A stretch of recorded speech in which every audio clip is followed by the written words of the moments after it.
disciple of Orochimaru, the evil scientist from Naruto. This video is purely for entertainment and does not infringe on copyrights or laws. The rights to the novel and image belong to the original author. We do not claim ownership.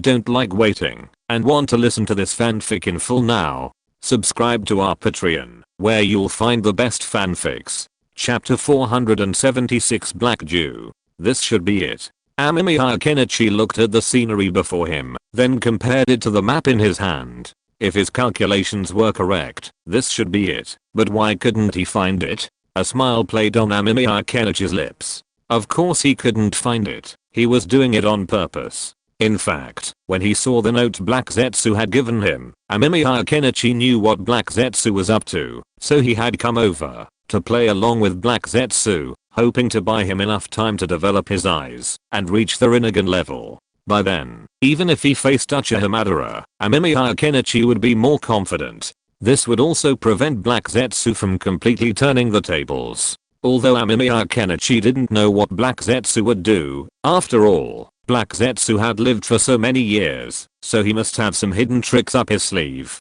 So, until he could fully strengthen himself, Amemiya Kenichi planned to play it safe. But that didn't stop Amemiya Kenichi from teasing Black Zetsu. Although Black Zetsu was unaware of his plans, the thought of pretending to be fooled, knowing he was being tricked, made him feel a little uncomfortable. So, he decided to play a trick on Black Zetsu to make him anxious. He knew without a doubt that Black Zetsu was hiding nearby, waiting to lead him to the right place. He pretended to be lost, trying to frustrate Black Zetsu. He also wanted to see how well Black Zetsu could hide. Would his impatience reveal any flaws? If so, could he possibly catch him? It wouldn't be too complicated. He could just make Black Zetsu reveal himself. He could then use his main Gekkai analytical technique to analyze his body composition and record the information. Perhaps, then, he could use the main Gekkai analytical technique to quickly locate the hidden Black Zetsu. On second thought, this was actually quite feasible. These were all things Amemiya Kenichi intended to test. Of course, his main goal was to see Black Zetsu suffer a setback. He just wanted to see Black Zetsu fuming with rage. That would surely be quite entertaining. Huh, isn't that right? Amemiya Kenichi stared ahead, bewildered. He had deliberately taken the wrong path, finding a place that vaguely resembled the map, but it wasn't the same place, so naturally, there were no clues. By the afternoon, Amemiya Kenichi hadn't noticed anything unusual. The surroundings were quiet, devoid of people, with only the sound of wind through the trees and birdsong. Nothing else. Amemiya Kenichi hadn't seen anything resembling Black Zetsu, which filled him with a sense of frustration. Could Black Zetsu be so patient? But thinking back, it seemed so. So many years had passed since Kaguya Satsuki was sealed, yet Black Zetsu had remained remarkably patient. If he hadn't, he would have been found and slain by the Sage of Six Paths long ago. Kenichi Amemiya returned to his starting point and searched again. This time, he found the location marked on the map, a hidden place. Inside, a broken, then repaired, stone tablet contained some inscriptions. However, upon opening the main Gekkai, Kenichi Amemiya saw something else. It wasn't a long description, but it explained the Moon Eye Project and its virtues, promising eternal peace in the ninja world, a plan where everyone could be happy and free from conflict. Well, that made sense.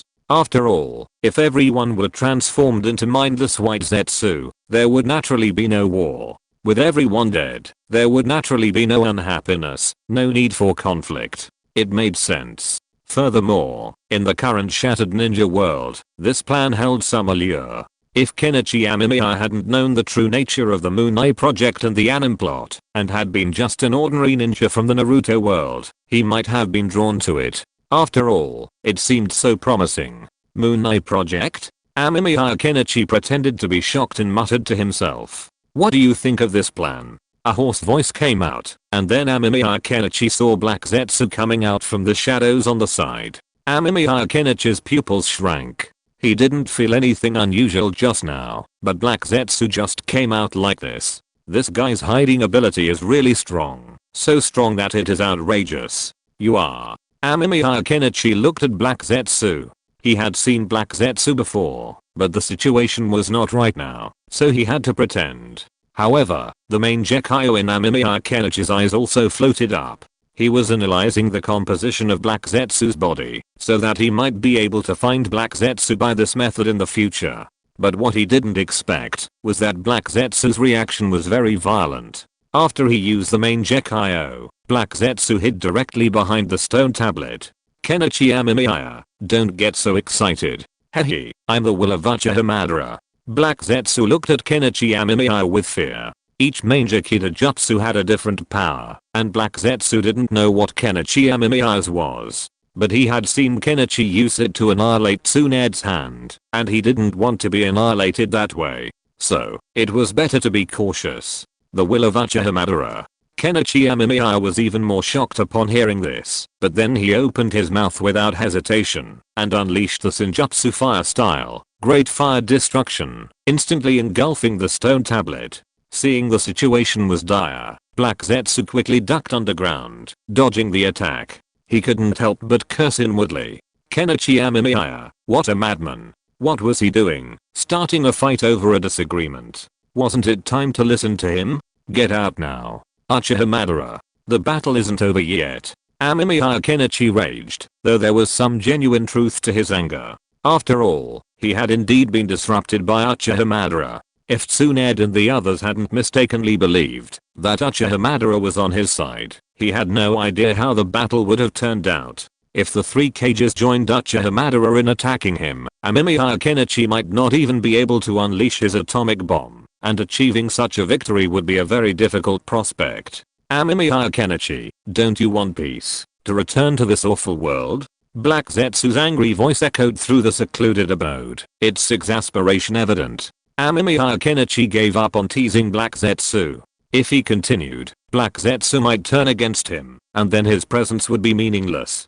Peace. Of course I want peace, Amemiya Kenichi said softly, calming down, as Black Zetsu emerged from behind the stone tablet. Yes, peace. You've seen it too. The ancestors of our Uchiha clan discovered a ninjutsu that could bring peace to the entire ninja world and make people happy forever. The infinite Tsukuyomi. Black Zetsu's voice was very bewitching. Caught off guard, Kenichi Amemiya actually thought there was nothing wrong with Black Zetsu's words. But then he realized something was wrong. How could he possibly think that?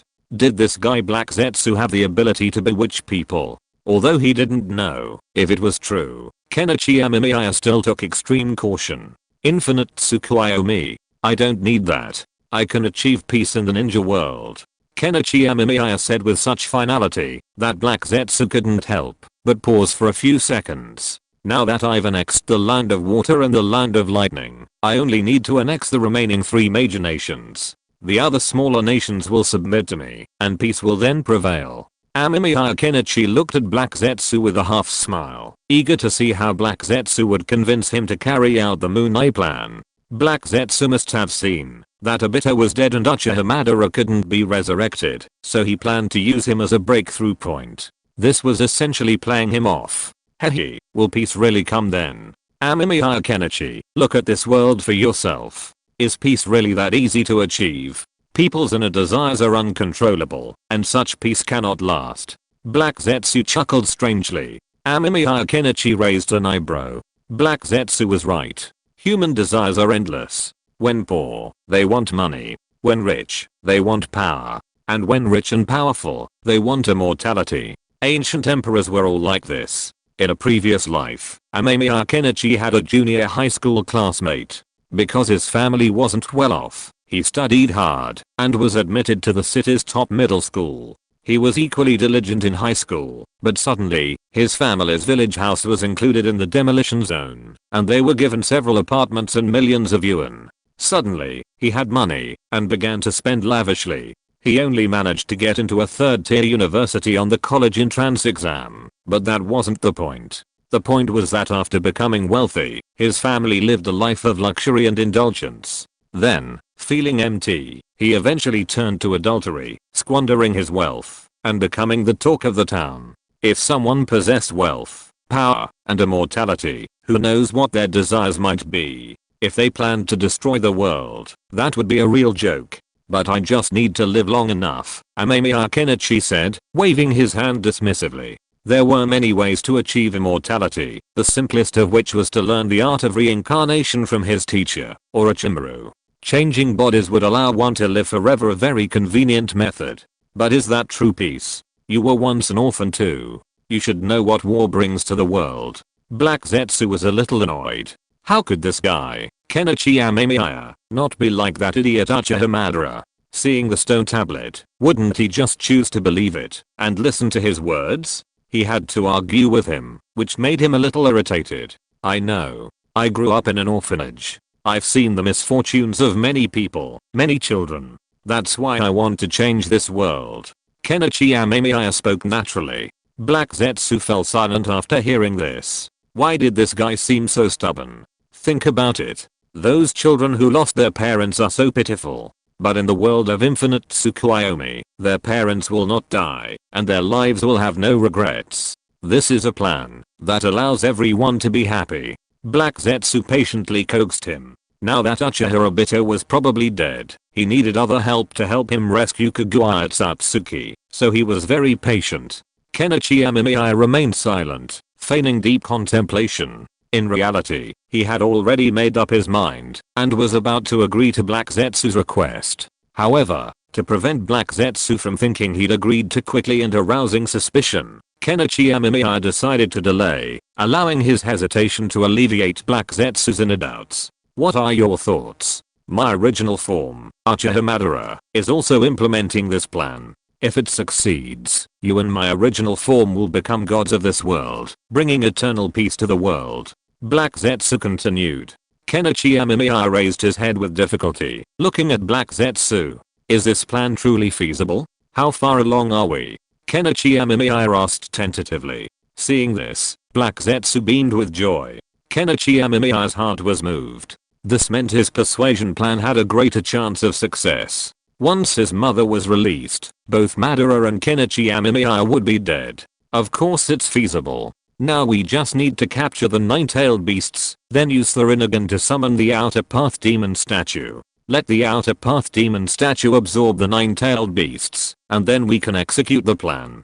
Black Zetsu said excitedly. Nine-tailed beasts. But the three tails and the five tails are already dead. Amemiya Kenichi looked at Black Zetsu in surprise. Black Zetsu's mouth twitched. This bastard. Of course he knew the three tails and the five tails were dead. Wasn't that just your doing?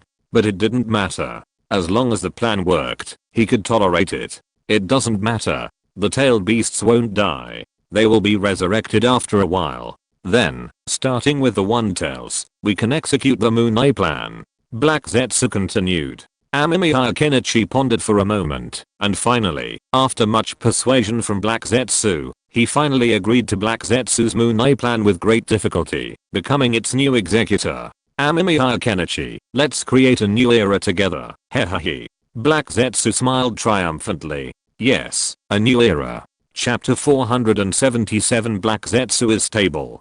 Kenichi Amemiya looked at Black Zetsu in front of him, and showed a kind smile. Black Zetsu was very happy, because he felt that his plan had been realized, but Kenichi Amemiya was also very happy, because he felt that his plan had also been realized. As long as Black Zetsu and Uchiha did not come out to cause trouble during this period, Kenichi Amemiya would have enough time to improve his strength, and Kenichi Amemiya would have the confidence to turn against them in the future. And does this count as infiltrating the enemy? After all, Black Zetsu had no idea that he actually knew the truth about the Moon Eye project, and that the ultimate goal of this project was to unseal Kaguya Satsuki. This information gap was enough to give Kenichi Amemiya an absolute advantage when facing Black Zetsu.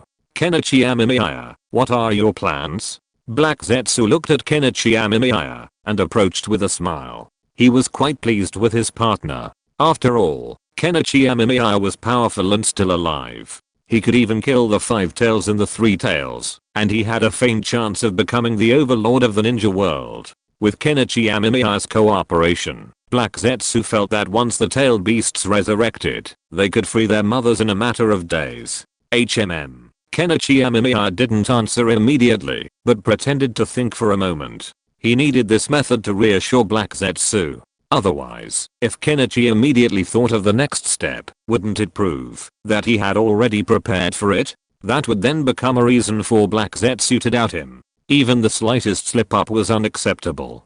Kenichi Amemiya didn't want to reveal his flaws at this moment of success, and then be discovered by Black Zetsu, which would ruin all his preparations. If we want to execute the Eye of the Moon project, I believe it's necessary to unify the 5 great nations first. Once unified, I'll have all the tailed beast Jinkriki in my hands. Once the 3 tails and the 5 tails are resurrected, I can execute the Eye of the Moon project and inject all of the 1 tails through the 9 tails into the outer path demon statue. Amemiya Kenichi explained his plan, believing it to be feasible. Black Zetsu wasn't surprised, but he still glanced at him with a hint of surprise. He hadn't expected this madman to actually consider uniting the 5 great nations. Even Hashirama Senju, who once dominated the entire ninja world, hadn't achieved this. However, after careful consideration, he realized that Amemiya Kenichi seemed to be truly pursuing this goal. He had actually been attempting to unite the 5 great nations, first occupying the Land of Water and now the Land of Lightning. He was steadily approaching his goal. Hehe, I really didn't expect you to be so crazy. You know, even my original form, Uchiha Madara's rival, Senju Hashirama, couldn't do what you're doing now. Black Zetsu let out a sinister laugh. He was internally smug. The more unique Amemiya Kenichi's ideas and the greater his ambitions, the greater Black Zetsu's sense of accomplishment after deceiving him would be. Even powerful figures like Uchiha Madara and Amemiya Kenichi were now fighting for the Moon Eye project because of his sweet talk. The thought of this made Black Zetsu feel a sense of relief. He felt an indescribable sense of satisfaction, and the look he gave Amemiya Kenichi became increasingly teasing. Amemiya Kenichi naturally noticed the mocking look in Black Zetsu's eyes, but he didn't care. Black Zetsu was standing on the 1st floor, while he was actually on the 5th. But if we want to execute the Moon Eye plan, how are your preparations going? It's impossible for me to do it all by myself, right? Amemiya Kenichi asked Black Zetsu. He needed to know from Black Zetsu how their plan was going, and to see if Black Zetsu had any other backup plans. Amemiya Kenichi didn't want a repeat of the situation like Uchiha Madara's interruption and catching him off guard. Such uncontrollable factors were best eliminated before they were too late, which would also facilitate the smooth implementation of Amemiya Kenichi's future plans. Well, about that. Black Zetsu hesitated, suddenly thinking of the underground base he had previously explored but couldn't find. That place was so strange that even someone like Black Zetsu couldn't find anything unusual, which made Black Zetsu worried. He had even considered asking Amemiya Kenichi to deal with that base, but now that Amemiya Kenichi and he were in league, he hesitated about whether to tell Amemiya Kenichi about this matter. My true form, Uchiha Madara, has mastered the final element of the Moon Eye project. All you need to do now is capture all the tailed beasts, and then our plan will proceed smoothly. Black Zetsu finally decided to offer some good news to reassure Kenichi Amemiya, preventing him from even considering collaborating with them. After all, if they couldn't win Kenichi Amemiya over to their side, he would become the biggest obstacle to their plan.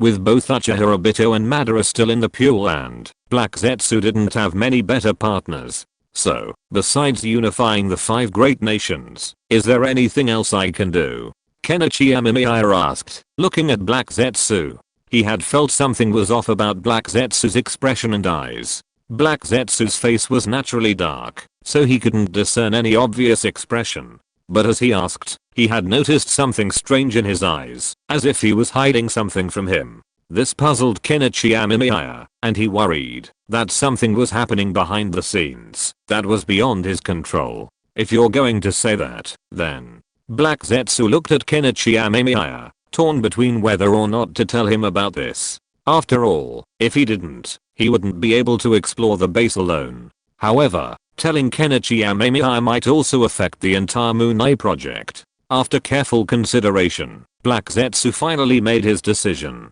If possible, I hope you can use Impure World Reincarnation to resurrect my original form, Uchiha Madara. I have some matters that need my original form to attend to. Black Zetsu ultimately decided not to tell Kenichi Amemiya about this, intending to let the resurrected Uchiha Madara explore the base first. It was very likely that the base was founded by a member of the Tsutsuki clan, like his mother, Kaguya Tsutsuki. If it was indeed an Tsutsuki clan, even Kenichi Amemiya might be unable to do so. Immortal reincarnation of Uchiha Madara. That's not a problem. I just need you to give me some of his tissue, so I can perform the entire reincarnation. Looking at Black Zetsu's eyes, Kenichi Amemiya felt something was amiss. However, if it was just about reincarnating Uchiha Madara, then that was within his acceptable range. After all, Kenichi Amemiya also wanted to see if Uchiha Madara, who had evolved to the Rinnegan through his own talent and hard work, had undergone any genetic mutations in his body to verify his idea.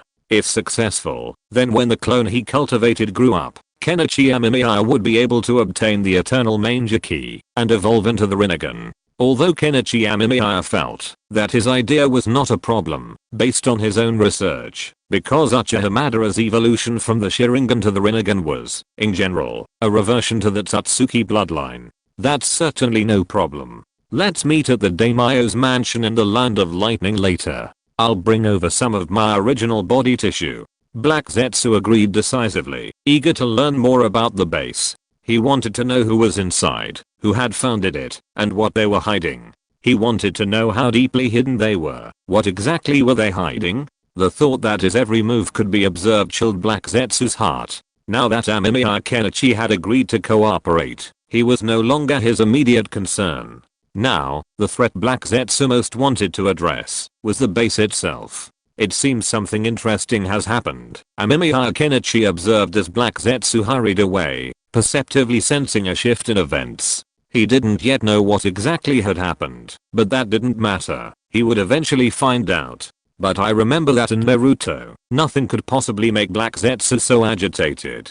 So, what exactly happened? Amemiya Kenichi shook his head, looking at the dilapidated residence. Black Zetsu was unwilling to speak. He had no other options now. He could only return to the Land of Lightning and wait for Black Zetsu to deliver Uchiha Madara's tissue. Regardless of what happened, Amemiya Kenichi felt that, as long as he was strong enough, all problems would be solved. After leaving the secluded residence, Amemiya Kenichi glanced at Konoha in the distance. Konoha looked much the same, though the walls seemed thicker. Amemiya Kenichi looked at Konoha with a playful expression. I'm really curious. I wonder what choice you will make. After returning to the Daimyo Prefecture in the Land of Lightning, Kenichi Amemiya met an unexpected person. Uchiha Hikaru had come to the Land of Lightning from the Land of Water without anyone noticing. When he saw Uchiha Hikaru, Kenichi Amemiya couldn't help but reveal a hint of surprise, which then turned into astonishment and a little bit of fear.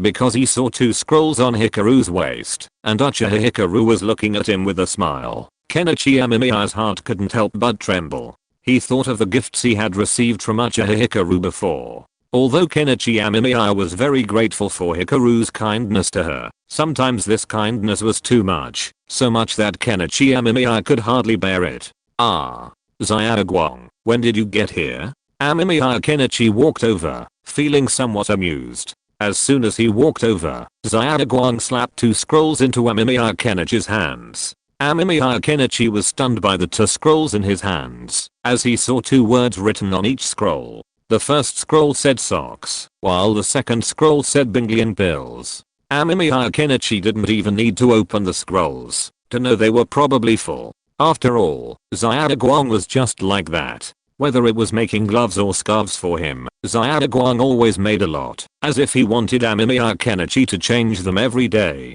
However, looking at the things in front of him, Amemiya Kenichi was still a little worried. Socks were fine. Even if he only wore one pair a day, he could wear them for a while. But what about all these Binglian pills? And how could Amemiya Kenichi not know that Xiaoguang knew how to make Binglian pills? Brother Amemiya, this is a gift for you. Xiaoguang smiled happily, and looking at Xiaoguang like this, Amemiya Kenichi really couldn't say no, so he had to accept it. After all, eating something like Binglian pills would make him full. When doing experiments in the future, it is hard to say whether he would have to stay in the laboratory for a long time, and these Binglian pills would just be a supplement for him in the laboratory. Thank you, Xiaoguang. Amemiya Kenichi was saying this, but then he saw his teacher Orochimaru walking over from a distance. After seeing Orochimaru, Amemiya Kenichi found that his teacher seemed to be a little tangled, which made Amemiya Kenichi curious about what happened to his teacher. But now that the war has stabilized, and the Land of Lightning has been annexed by them, Kenichi Amemiya has no plans to expand his influence beyond the borders of the Land of Lightning. After all, any expansion would inevitably lead to conflict with the Land of Earth and the Land of Fire. Kenichi Amemiya is more interested in stabilizing the situation in the Land of Lightning first, while also exploring where there's uranium ore there that could be used to make nuclear weapons. So, Kenichi Amemiya hasn't assigned any tasks to his teacher during this time. So, what's with the confusion on his teacher's face? Xiao Guang, wait for me over there for a moment. Kenichi Amemiya hurried over. Chapter 478 Orochimaru, I want to die. Sensei, what's wrong with you? Amemiya Kenichi looked at Orochimaru. Orochimaru looked troubled, even a little embarrassed. This made Amemiya Kenichi's expression even more subtle. Could it be that after the teacher's body change, some strange reaction had begun to occur? After all, girls have these few days every month, and Amemiya Kenichi knew this, but he quickly denied it. It had been several years since the teacher had used the reincarnation technique to replace Yuki's body. In those years, Amemiya Kenichi didn't think the teacher hadn't dealt with the issue of menstruation. After all, Yuki was a normal girl. Although her soul had been replaced, her body hadn't changed. Of course, he couldn't rule out the possibility that the teacher had done some extraordinary research to eliminate this ability. Kenichi, I remember you know resurrection jutsu, right? Orochimaru looked at Amemiya Kenichi, his vertical pupils filled with a hint of inquiry and hesitation. Upon hearing this, Amemiya Kenichi was stunned for a moment, then nodded. He did know a resurrection jutsu, the reincarnation jutsu, and he had previously attempted to research other resurrection jutsu. However, because his eyes weren't yet equipped with the eternal Mangekyou Sharingan, his own resurrection jutsu was still in the conceptual stage. I want to die, Orochimaru said with a sly smile. Amemiya Kenichi stared blankly at his teacher. What did want to die mean? Teacher, do you mean you want to research the Pure Land? Amemiya Kenichi looked at him with a strange look. He wasn't surprised by the teacher's idea. After all, it seemed like something he could do. However, Amemiya Kenichi felt it was unnecessary. He had no intention of researching the Pure Land. After all, Sanzu Amado had already done so. But he couldn't research anything, or rather, he did research something, but then he was replaced by the Six Paths Sage, who then subtly threatened his teachers and himself. Later, Sanzu Amado was resurrected, and he didn't remember much about the Pure Land. His memory was directly affected. The Six Paths Sage probably had some big plans in the Pure Land. Even Kenichi Amemiya suspected that the Six Paths Sage had preserved his full strength in the Pure Land. Yes, and no. Orochimaru sighed rarely, staring silently into the distance with a somewhat obscure look in his eyes. Kenichi Amemiya became interested. He knew his teacher's personality very well. For the teacher, as long as there was endless knowledge in ninjutsu to pursue in this world, then the world would be full of color. So the teacher's sighs and lamentations were really not in line with her personality. So what happened to the teacher? But in the end, Orochimaru never revealed why she wanted to die, or what her purpose was in going to the Pure Land. This made Amemiya Kenichi feel like 1,000 ants crawling inside him, his curiosity nearly uncontrollable. But without his teacher's explanation, there was nothing he could do. These two, each one a riddler. Amemiya Kenichi clenched his fists as he watched his teachers retreating back. It was the same with his teacher, and Black Zetsu as well. They clearly had something to say, but simply wouldn't, leaving Amemiya Kenichi feeling uneasy. Could it be that the teacher discovered she was developing strange feelings for someone else? Or that she discovered she loved someone else? So, in anger, she wanted to go to the Pure Land to fight the Six Paths Sage. Amemiya Kenichi speculated maliciously, but it was ultimately just speculation. As for what had happened to his teacher, he still had no idea. Riddler, get out of the Land of Lightning. Hehe, I didn't expect you could even master resurrection jutsu. Black Zetsu's eerie laughter echoed, and Amemiya Kenichi couldn't help but roll his eyes. When did this guy even show up? He still didn't notice anything, not even the teacher. It must be said that Black Zetsu was really annoying. It goes without saying that Amemiya Kenichi knew that his conversation with the teacher had been overheard by Black Zetsu.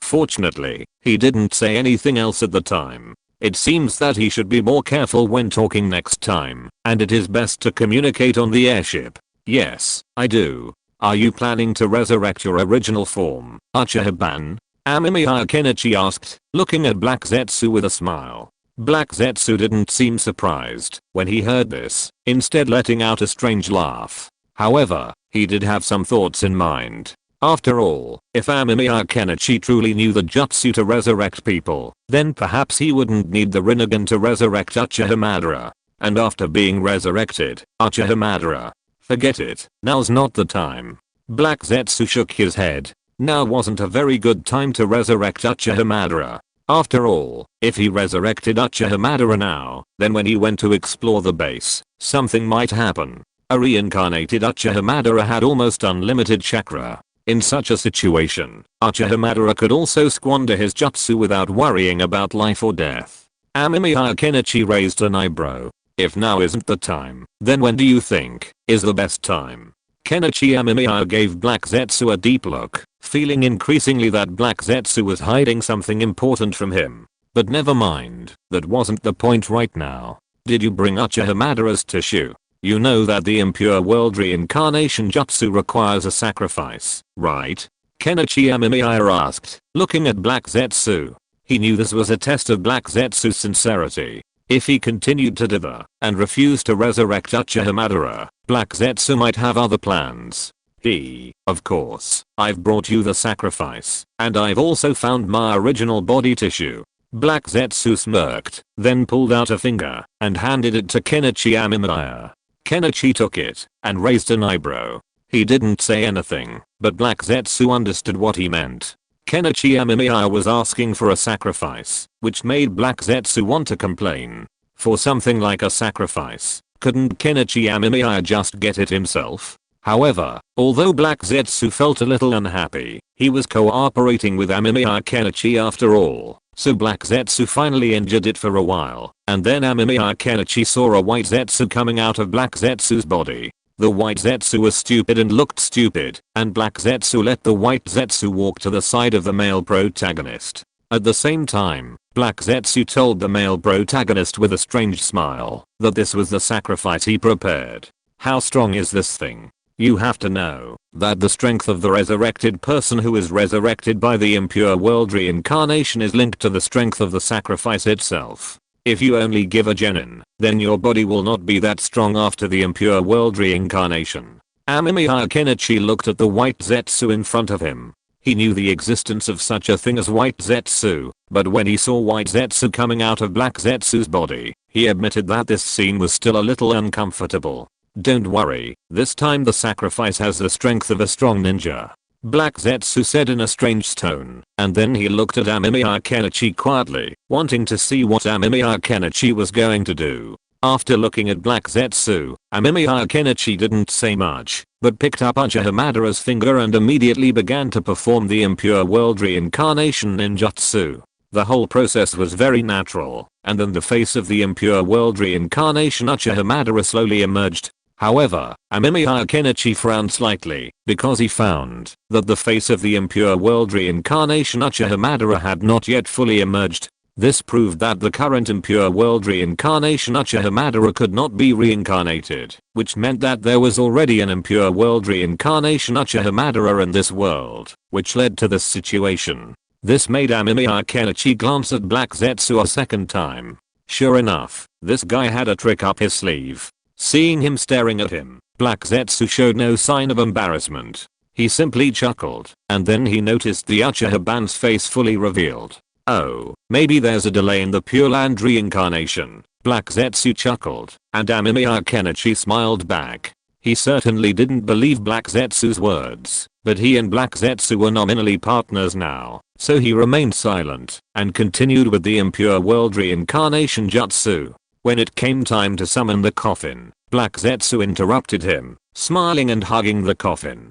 That's all for now. My main body still has some things to attend to. We'll see you later. Black Zetsu nodded in satisfaction. Without a second thought, the coffin vanished, Amemiya Kenichi glanced at Black Zetsu, but said nothing, watching him leave his sight. Soon after, Kenichi Amemiya also left, intending to go and see what had happened to his teacher.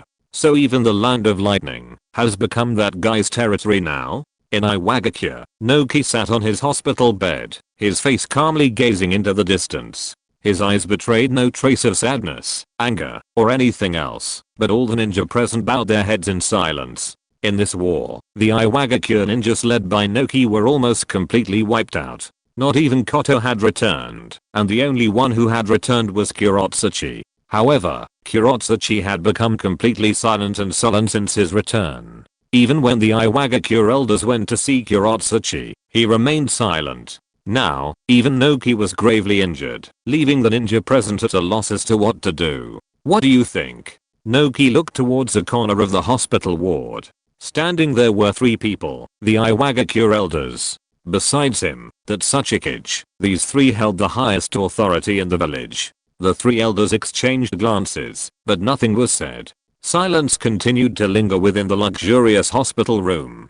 Seeing this, Noki seemed to understand something. He couldn't help but sigh. He wanted to say something, but then he thought of the ninja who had left the village with him and never returned. What about the Hidden Cloud village? What about its ninjas? And what about the 4th Raikage, AI?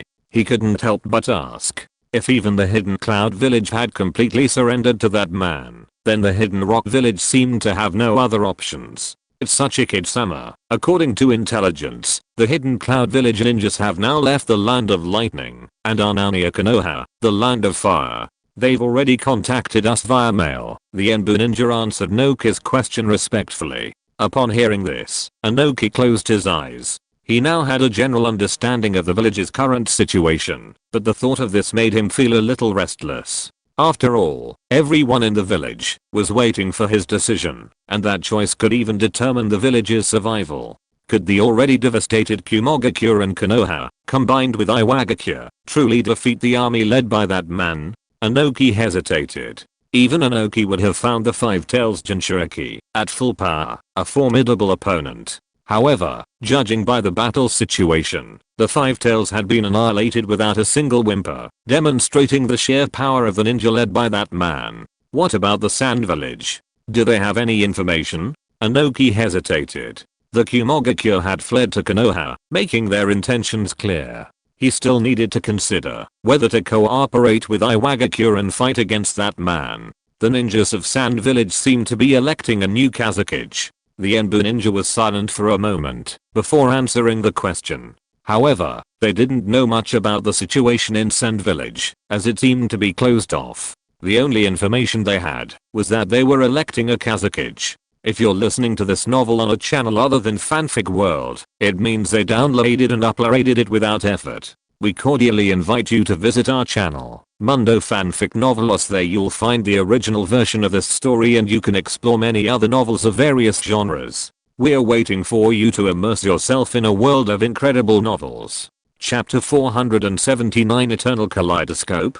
Kenichi Amemiya posed a challenge to the world. Or rather, he posed a challenge to the Wind Nation, the Fire Nation, and the Earth Nation. As for the other smaller nations, it wasn't Kenichi Amemiya's own boasting. If they had the power to resist, they wouldn't be small nations now. Even the so-called neutral nation, under Kenichi Amemiya's pressure, was nothing more than an ant. Their only option was to submit voluntarily after the other major powers had done the same. This would allow Kenichi Amemiya to complete his great cause of unification as soon as possible. Brother Amemiya, Xiaoguang emerged. She waited a long moment before tentatively calling out from outside. Hearing this, Kenichi Amemiya thought of the two scrolls in Xiaoguang's hand, which he hadn't yet given away. He couldn't help but sigh inwardly. Did he have to give this scroll today? However, Kenichi Amemiya summoned Xiaoguang over, accepted her gift, and then left the Land of Lightning. The annexation of the Land of Lightning would take some time to process.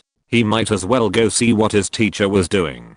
If the Land of Fire or the Hidden Cloud village still refused to accept this fate, then Amemiya Kenichi wouldn't care. He could then conquer both the Land of Fire and the Hidden Cloud village. But as he walked, a thought struck him. He turned a corner and arrived at the transfer station for the Fire Nation ninjas. There, he saw two familiar faces, Meditarumi and Koto. Amemiya, sir. Meditarumi gritted her teeth and stared at Kenichi Amemiya. Rage surged within her, yet strangely, she surrendered to this man. She tried to struggle, to roar, to resist, to hate him, but she despaired that she couldn't. She couldn't do anything at all. She could only bow her head in humility and respect. Lord Amemiya. Huangtu also bowed his head respectfully. They were the only two imprisoned here, and their identities and strengths were unique, requiring special treatment. The flame ninja guarding them had already been gazing at Amemiya Kenichi with fervor the moment he entered. Had he not stopped them, they would have been ready to kowtow. Amemiya Kenichi disliked this kind of kowtow. His goal was to establish a unified ninja empire, but he had no intention of becoming emperor himself. Being emperor was too much of a hassle. He would rather focus on researching technology and climbing the tech tree. Meditarumi, Huangtu, raise your heads. Amemiya Kenichi pulled a stool and sat down in front of them. Meditarumi and Huangtu raised their heads respectfully, their eyes obscure and difficult to interpret. I know you're feeling depressed and unhappy. Amemiya Kenichi offered a faint smile, but this only earned him even more respectful looks from the other two, which bored Amemiya. He waved his hand, loosening the parasite's grip on them. What have you done to us, you devil? Meditarumi's respectful expression instantly twisted. She roared and raged, almost charging forward, but her body quickly resisted her will and stopped. Huangtu, standing by, gave a wry smile. If I'm right, you've implanted a bug in the back of our heads, right? Huangtu knew something. The Konoha ninja, Hatake Kakashi, who had come to their aid, had told them what the Hyuga clan ninja had seen. The ninjas who attacked their Iwagakure village all had a white bug on the back of their heads. Huangtu had sensed something then, and this only confirmed his conclusion. Upon hearing this, Amemiya Kenichi nodded, his blunt admission making Meditarumi's desire for death even worse. But she soon realized she couldn't even end her own life. Without Amemiya Kenichi's permission, she couldn't even move. Her mind was giving the orders, but her body was betraying her. Don't get so excited, Meditarumi. Kenichi Amemiya held his chin and looked at Meditarumi.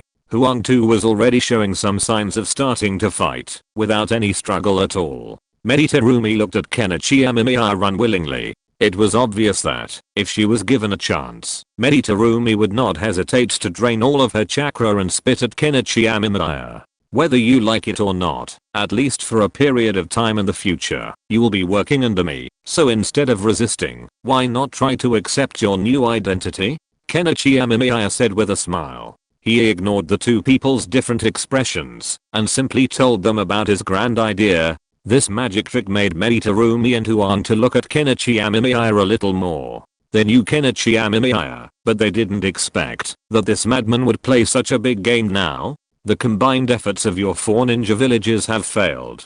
Kazakage Rasa was killed, you were captured, and Tsunade and the others are nowhere to be found. Even those who are still alive are gravely injured. All the ninjas of the Hidden Cloud village have now fled to the Land of Fire and taken root in Konoha. Amemiya Kenichi's words silenced Tarumi Mei. She too had been trained to be a cage and naturally knew that, while that bastard's words were harsh, they were true. The Land of Lightning has become my territory. Konoha and the Hidden Cloud village are merely struggling to survive. Sooner or later, they will submit to me. Amemiya Kenichi spoke calmly, but Tarumi Mei erupted in anger. She unleashed a barrage of swear words, some quite harsh. Unwilling to endure the constant insults, Amemiya Kenichi allowed the parasite to control Tarumi, rendering her speechless. What's the point of fighting for the ninja village? Besides, there are still many ninjas in Iwagakure. Your daughter has also fled back, and the surviving ninjas from Kirigakure have now joined the Flame Country to fight for me. Amemiya Kenichi frowned. His main purpose for coming here was to convince Tarumi Mei and Koto. Despite the presence of parasites, they would work for him. But one works voluntarily, while the other is forced to work. There's a difference between the two, and Amemiya Kenichi knows this. However, seeing that the two didn't want to talk, Amemiya Kenichi lost the motivation to continue the conversation. After all, if these people were willing to accept the situation, they would become part of the new country. If not, that was fine. dedicating their lives to the Flame Country, and then dying in the end was their only destiny. After leaving the detention center with a lack of enthusiasm, Amemiya Kenichi went to the laboratory to look for his teacher, Orochimaru, but Orochimaru was not there, which made Amemiya Kenichi even more curious about his teacher's whereabouts. Forget it. If the teacher doesn't come, I'll go check on my experimental materials. Amemiya Kenichi rubbed his hands and took the airship back to the laboratory in the land of water. As he arrived, Sanzuamado was out with his daughter, but this gave Amemiya Kenichi some free time. He went into the laboratory. It had been some time since he began cultivating the clone, and according to Sanzuamado, the clone should be almost fully grown. After opening the iron plate of the nutrient chamber, Amemiya Kenichi saw another version of himself and a younger version of the other test subject. They lay quietly in the nutrient chamber, their eyes closed, without a single movement. This eerie scene made Amemiya Kenichi feel a little uneasy. No wonder cloning had always been taboo in his previous life. After all, it did violate some moral principles. After all, these clones themselves were not very good. Forget it. Amemiya Kenichi shook his head and replaced the iron plate. He then released the clone of the test subject. When it emerged, it curled up and opened its eyes in confusion. However, due to the clone's rapid growth, it lacked any intelligence. It was like an enlarged version of a baby, staring blankly at the world. Kenichi Amemiya walked over, and a new experiment began. The clone of the experimental subject showed no signs of activating the Mangekyo. Although he was equivalent to another incarnation of the experimental subject, there were still some slight differences in their appearance. After taking a blood test on the clone, it was found that the other party's genes were indeed exactly the same as the experimental subject. This also proved that my cloning experiment was successful. These slight changes in appearance should be caused by the clone being immersed in the nutrient chamber for a long time. It's not a big deal. I have started new research on the clone. I have taught him the method of refining chakra. He got started quickly and has now learned how to refine chakra and some simple vocabulary. He is becoming more and more like a normal person. On the 5th day after the clone was liberated, the clone seemed to have grown a little bit bigger, but his mood began to change. He became irritable, easily angered, and full of aggression. He even tried to attack me. It seems that Mr. Sanzuamado's research is correct. This kind of quick-made clone is prone to huge emotional changes, but this is actually good news for me. On the 6th day, after liberating the clone, I've completed the induction of the clone's Mangekyo Sharingan. The clone has now acquired the Mangekyo Sharingan. Amemiya Kenichi smiled faintly as he looked at the clone before him. Although the lab had been left in shambles by the other party, Amemiya Kenichi had also gained something. At least now the other party had obtained the Mangekyo Sharingan. The only thing left to do now was to study whether this could allow the experimental subject to acquire the eternal Mangekyo Sharingan. Furthermore, he would observe whether such an eternal Mangekyo Sharingan would have any drawbacks, such as aging at the same rate as the clones. These were the issues Amemiya Kenichi needed to address. Although Amemiya Kenichi and Black Zetsu had reached a temporary partnership, the duration of this partnership was uncertain. If Black Zetsu detected any problems, Amemiya Kenichi would be in trouble. Therefore, improving his own strength was a good idea, no matter what. While busy with his research, Kenichi Amemiya also forged several shadow clones to study nuclear physics, hoping to find a way to improve the atomic bomb to the hydrogen bomb, the current pinnacle of thermonuclear weapons. Then, his confidence would naturally be strengthened. Lord Amemiya. The test subject hurried in, looked at Kenichi Amemiya enthusiastically, and bowed. Kenichi Amemiya nodded and glanced at him. Now it was time to begin the Mangekyo fusion experiment. How was the Mangekyo fusion performed? This required only a transplant, and Kenichi Amemiya had already prepared.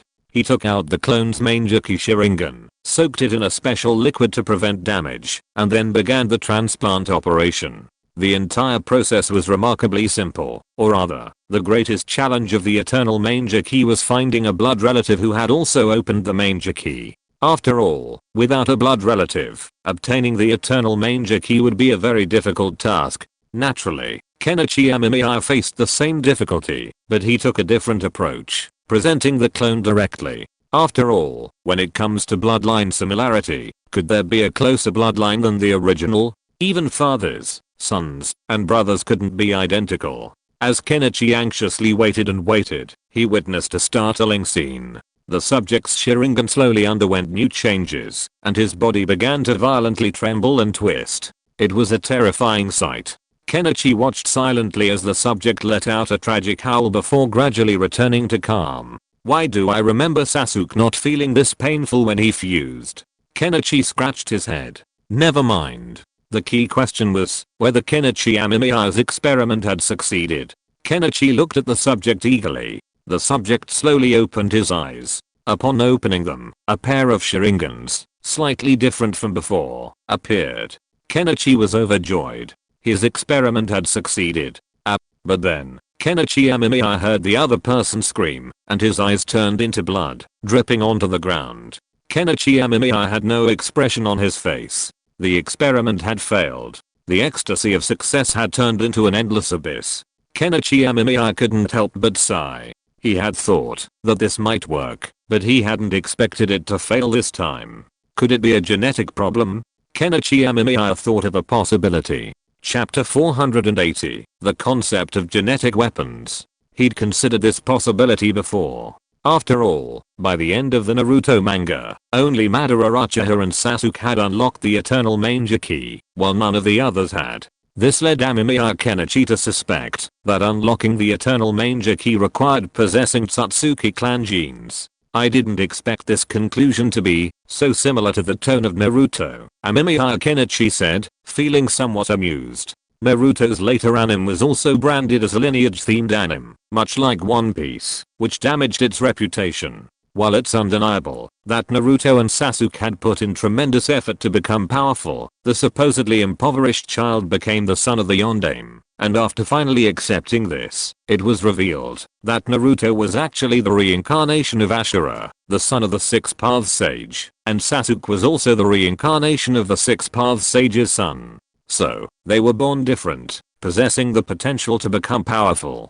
The previous powerful figures in the ninja world, Hashirama Senju and Madara Uchiha, were actually reincarnations of the Six Paths Sage's sons. Therefore, they were also incredibly powerful, and Naruto and Sasuke would naturally be just as strong, if not even stronger. This was essentially like Kishimoto giving Naruto and Sasuke a cheat, which naturally drew criticism. After all, this setting was a later addition.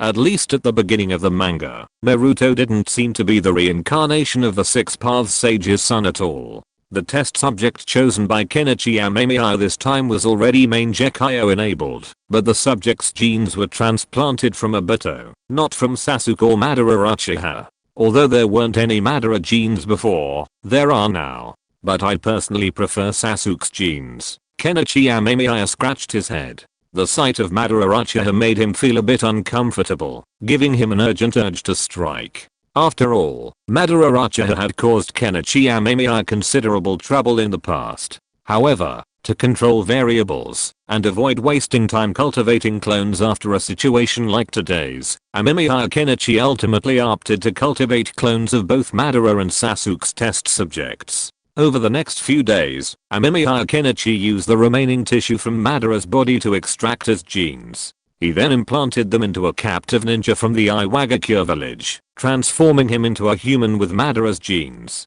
He then created a Sasuke Uchiha test subject using the same technique, extracting the genes from both individuals and creating clones, placing them in the nutrient chamber. This would require further waiting, at least a month. So now the question is, what should I do with my clone? Amemiya Kenichi looked at his alter ego in the nutrient chamber with a quizzical expression. His clone was still growing. At the rate it was going, by the time the Madara and Sasuke clones were old enough for the Manger Key stimulation surgery, his clones would be in their 30s. Cryonics. Kenichi Amemiya came up with an interesting technology. It had potential, but the technical challenges were significant. Human cells crystallize after being frozen, and this crystallization is devastating. Overcoming this crystallization is a major challenge in cryonics. However, in the ninja world, the people seem to have other techniques, such as Uchiha Hikaru.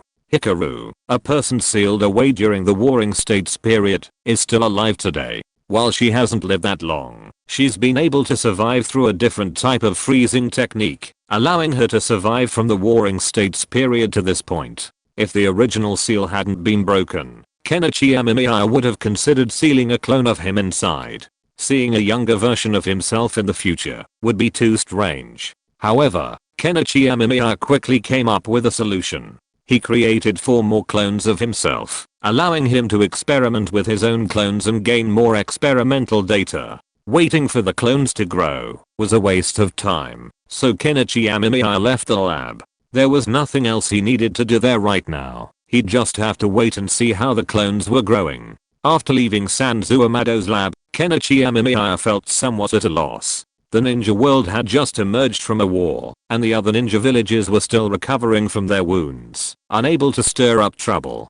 Black Zetsu had also established a temporary partnership with Kenichi Amemiya, which he used to buy him some time to develop. The ninja world could be described as peaceful right now. This is a good time to do some research. Kenichi Amemiya stretched, then headed back to the lab. Since research on the Eternal Manger Key couldn't proceed for the time being, Kenichi Amemiya could focus on other things, such as resuming some long-delayed research, or perhaps even a new and unique idea he'd recently developed. As we all know, everyone's genetic information is unique. Finding 2 people with identical genetic information is impossible, unless they are clones of the same person. Only clones would have nearly identical genes, and the term almost is used. What if, during their growth, the clone suddenly decides the temperature isn't right and undergoes a genetic mutation? What would happen then? While the probability of genetic mutation is extremely low, it's still a concern.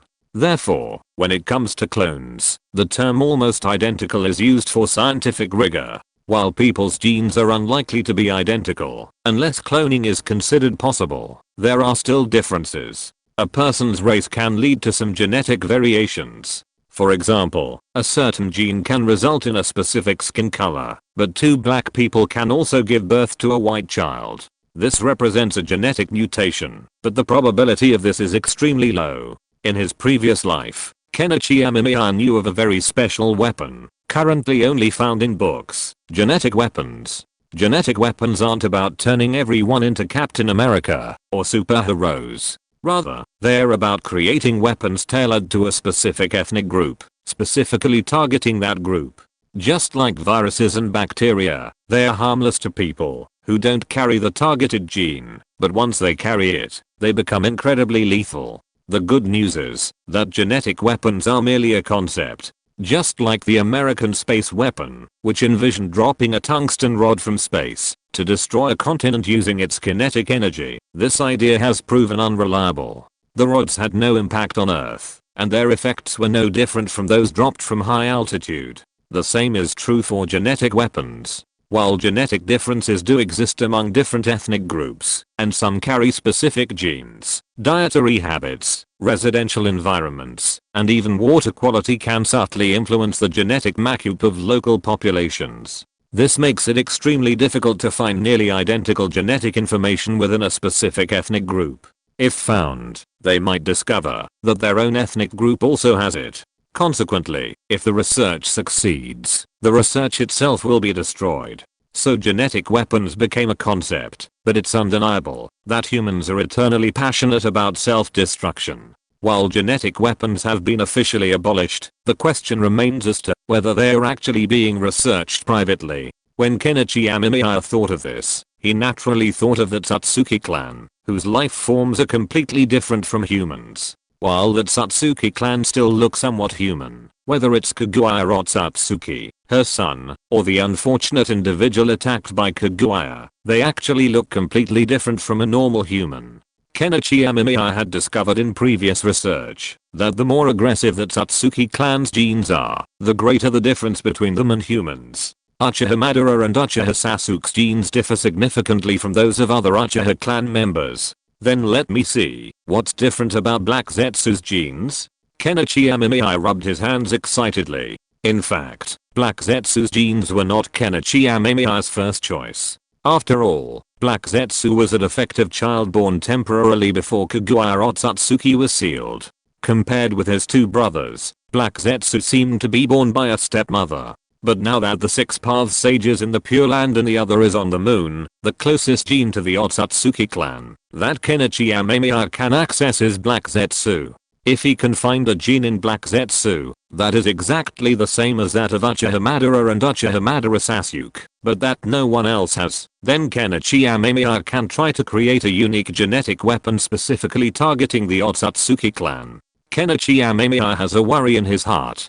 Black Zetsu's previous hesitation made Kenichi Amemiya sense something strange. After all, Black Zetsu always felt that no one in the ninja world knew his true identity, but Kenichi Amemiya not only knew it, but also knew what Black Zetsu's future would be like. So when Kenichi Amemiya saw the look in Black Zetsu's eyes, he immediately sensed something was amiss. He pondered this carefully, and during his experiments, he came up with a possibility. In the current ninja world, besides him, who could cause Black Zetsu so much trouble, there was only one possibility for Black Zetsu to be so nervous, even to such an exaggerated degree. Black Zetsu must have noticed the other Otsutsuki clan members, which was why he was so hesitant. Otherwise, Kenichi Amemiya couldn't understand who else in the current ninja world could make Black Zetsu so nervous and hesitant. After all, Kenichi Amemiya was very clear about his position.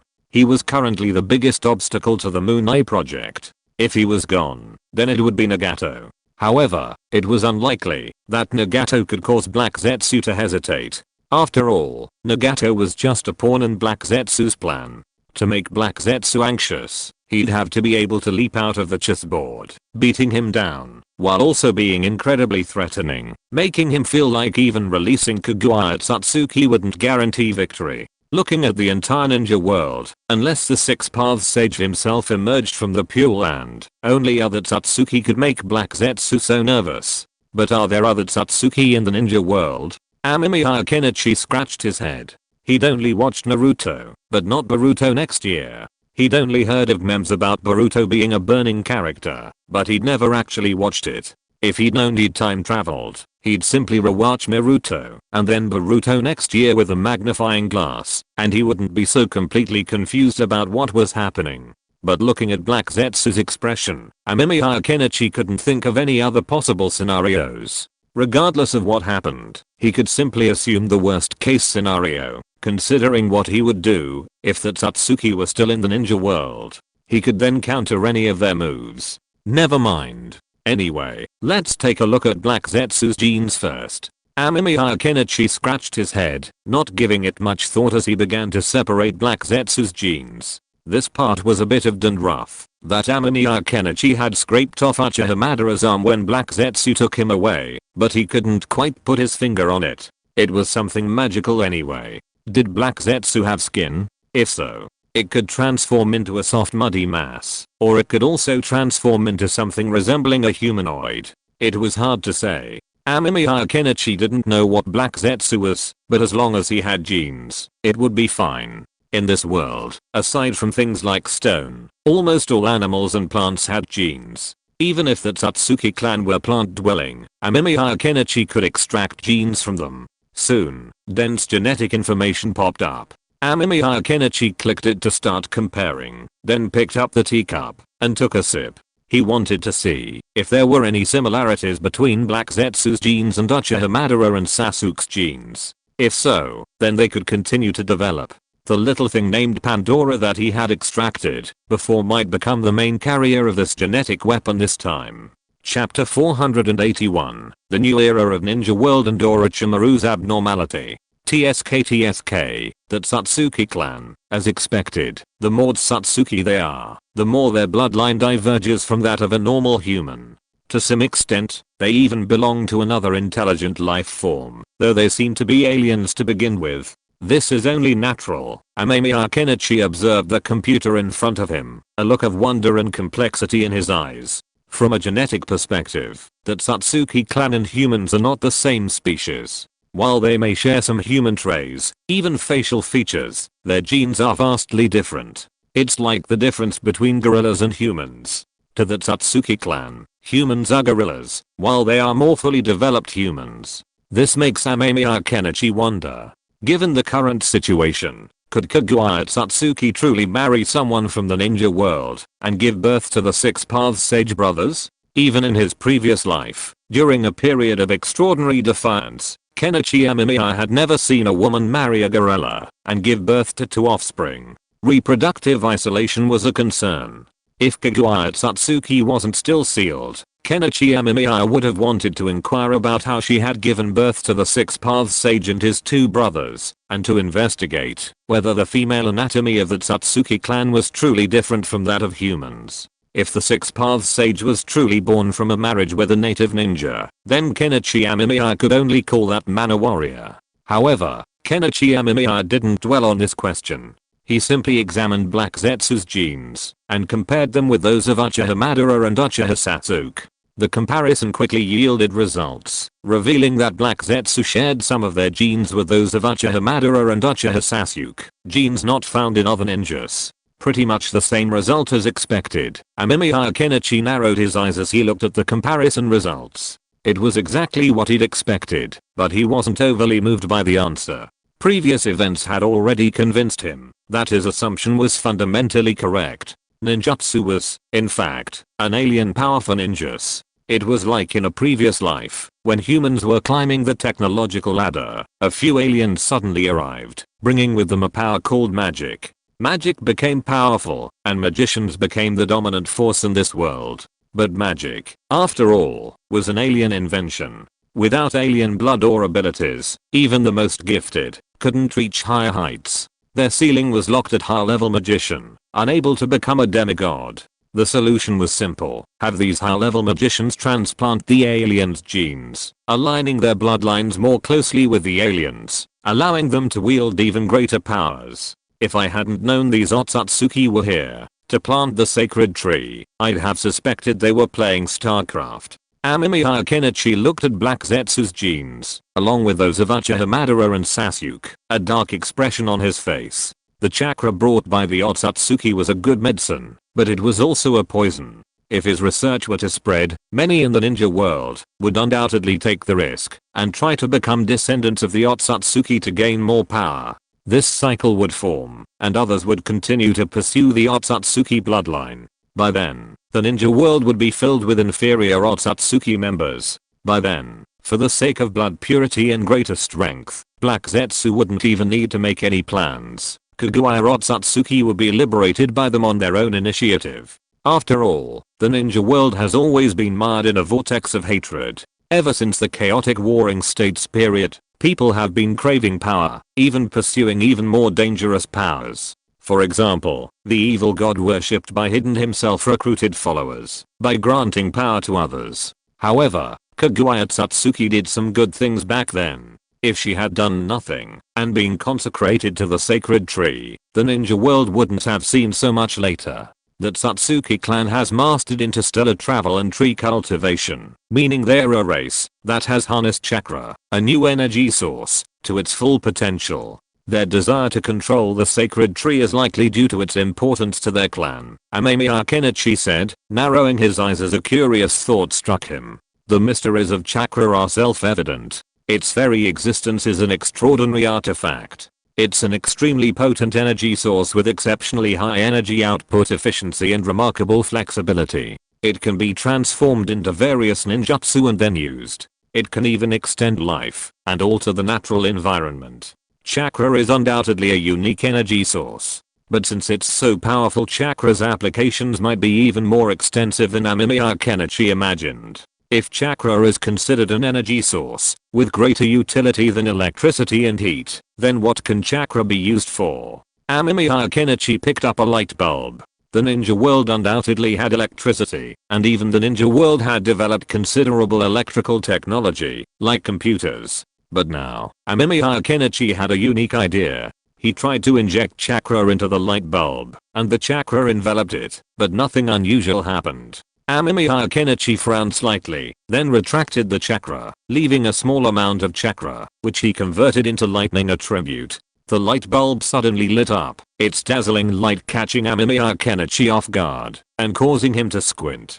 But the light bulb soon exploded in Amemiya Kenichi's hand, blasting him all over. If it weren't for Amemiya Kenichi's exceptional physique, he'd likely be injured by now. A powerful figure of his caliber scratched by the glass of a light bulb, would become a laughing stock among his enemies, ridiculed for centuries. It's like an emperor dying from exertion while using the toilet. Even after all these years, he's still occasionally mocked by people like Amemiya Kenichi. Chakra is indeed an energy source, but it seems a bit too strong. Amemiya Kenichi pondered, looking at the shards of the light bulb in his hand. If chakra were an energy source, then many things could be realized. But the prerequisite was that he would need to create a device that could convert chakra into a stable energy output. Then, everything that required energy could be powered by chakra. Then, the entire ninja world would enter a new era known as the Chakra Energy Age. Cars and airplanes would be possible. With the powerful chakra as a power source, all energy problems would be solved. And best of all, chakra is a renewable energy source with virtually no impact on the environment. What kind of chakra is this? Kenichi Amemiya prefers to call it the god of energy. Consider the nature of chakra. It can be extracted by any ninja and stored within their bodies. This means that, even if chakra runs out, the ninja can simply continue extracting it, and it's replenished. Furthermore, the chakra conversion rate is incredibly high. In the past such energy would have been divine. A reusable energy source, with exceptional efficiency, would be comparable to a nuclear fusion power plant. The vast amounts of energy from nuclear fusion could produce an extraordinary amount of electricity, causing electricity prices to plummet and impacting the world order. Everything related to electricity would be highly valued. It's even possible to say that a genin in the ninja world, who could travel back to their past lives, would be worthy of a nation's various welfare benefits. If only science could figure out how to convert chakra, then they would possess an infinite source of energy. So, the two main problems I face now are how to design a container capable of storing chakra, while also ensuring it has a certain resistance and a low chakra loss rate. Secondly, how to convert the chakra into the energy needed to power the equipment. Amemiya Kenichi stroked his chin. As long as he could solve these two problems, he felt his success was within reach. He immediately summoned his men and crafted a small motor out of steel, a miniature engine. He planned to first research how to store chakra and use it to power the motor stably and long term. Later, he could build a larger motor capable of powering larger objects, such as cars. Even larger, it could power airplanes and ships. With ocean-going cargo ships, Amemiya Kenichi would be able to control the vast oceans of the ninja world. The oceans of the Naruto world were vast. Wouldn't that usher in a new era for the ninja world? While ninjas may be incredibly fast, they're also human. The advent of automobiles has greatly accelerated the transportation of goods, facilitating the development of commerce. This has greatly benefited the nation ruled by Kenichi Amemiya, improving people's lives. The growth of commerce has also benefited other industries, potentially ushering in the era of industrialization for the ninja world. I don't know, Sensei, Kenichi Amemiya thought, intending to find him. While he could research this project on his own, he felt that pooling the wisdom of others would yield faster results. However, before he could leave, Sanzu Amado arrived. Amemiya-kun, how have you been lately? Sanzu Amado walked in, curious. He had noticed Kenichi Amemiya spending so much time in the lab. Although Sanzu Amado had long since stopped conducting cloning experiments, he rarely saw Kenichi Amemiya spending so much time in the lab. He was curious if Kenichi Amemiya's research had hit a bottleneck and decided to come and help him. Mr. Sanzu, are you researching energy? Amemiya Kenichi's eyes lit up upon seeing Sanzu Amado. This man's scientific prowess was certainly impressive. With Sanzu Amado, perhaps they could even more quickly usher the ninja world into a new era. Are you planning a new project? Sanzu Amado looked at Amemiya Kenichi, knowing he had a purpose for asking. But he couldn't help but bring up the internet he'd mentioned earlier. Hadn't they been talking about that? Why the sudden shift to new energy? Amemiya Kenichi scratched his head. He'd wanted to research the internet, but his teacher was away. Furthermore, the internet was incredibly difficult, especially with the signal transmission issue, which was a real challenge. Chakra energy, on the other hand, could be researched at any time. It could even be argued that chakra energy was more valuable than the internet. Without the internet, humanity could survive a period of chaos, but without energy, it would be a monumental problem. We can research the internet later. Mr. Sanzu, I've come up with something very interesting. Tell me, Amemiya, Kenichi excitedly said, pulling Sanzu Amado along. Sanzu Amado's interest peaked. He had previously discovered that chakra seemed to have other uses, but he hadn't considered researching them. After all, even if chakra could generate electricity, it wouldn't be very meaningful. The ninja world already had dedicated power plants, so there was no need to invest in them. But now, after hearing Amemiya Kenichi's words, Sanzu Amado felt that pursuing this research might be a viable option. As for storage, there are actually some metals that can store chakra. We could explore that aspect, Amemiya Kenichi discussed with great interest. He was eager to see how the world-changing changes he envisioned would unfold. That's quite a hassle. In a hidden underground laboratory, Orochimaru sat on an operating table. She looked at herself, then glanced up at the mirror in front of her, and couldn't help but touch her face. She was very satisfied with this body, and the damage to her soul was very low. However, during this period, Orochimaru discovered a problem. She seemed to be gradually losing her former self. She started to learn to wear makeup and dress up, and began to care about other people's eyes. This was not right. Chapter 482, Orochimaru's main Jiki ability is. All these changes must be due to the Six Paths Sage. Orochimaru narrowed his eyes. She looked at herself in the mirror, caressing her cheeks with both hands, anger tinged in her eyes. Things had been going wrong ever since Sanzu Amado was resurrected by the impure world reincarnation, and attempted to reveal the secret of the Pure Land, only to be stopped. While Orochimaru had previously been somewhat accustomed to living in this body, it was far from the degree to which he was now. He now suspected the Six Paths Sage had done something to her the moment he emerged. Because all these changes had occurred since the sage's arrival, and she hadn't experienced any discomfort before, Orochimaru was certain the sage had done something to her. Perhaps his presence in the Pure Land had done something to her soul, making it more closely aligned with this body. If so, that would explain her current state. However, the sage hadn't done anything at the time, so how had she been affected?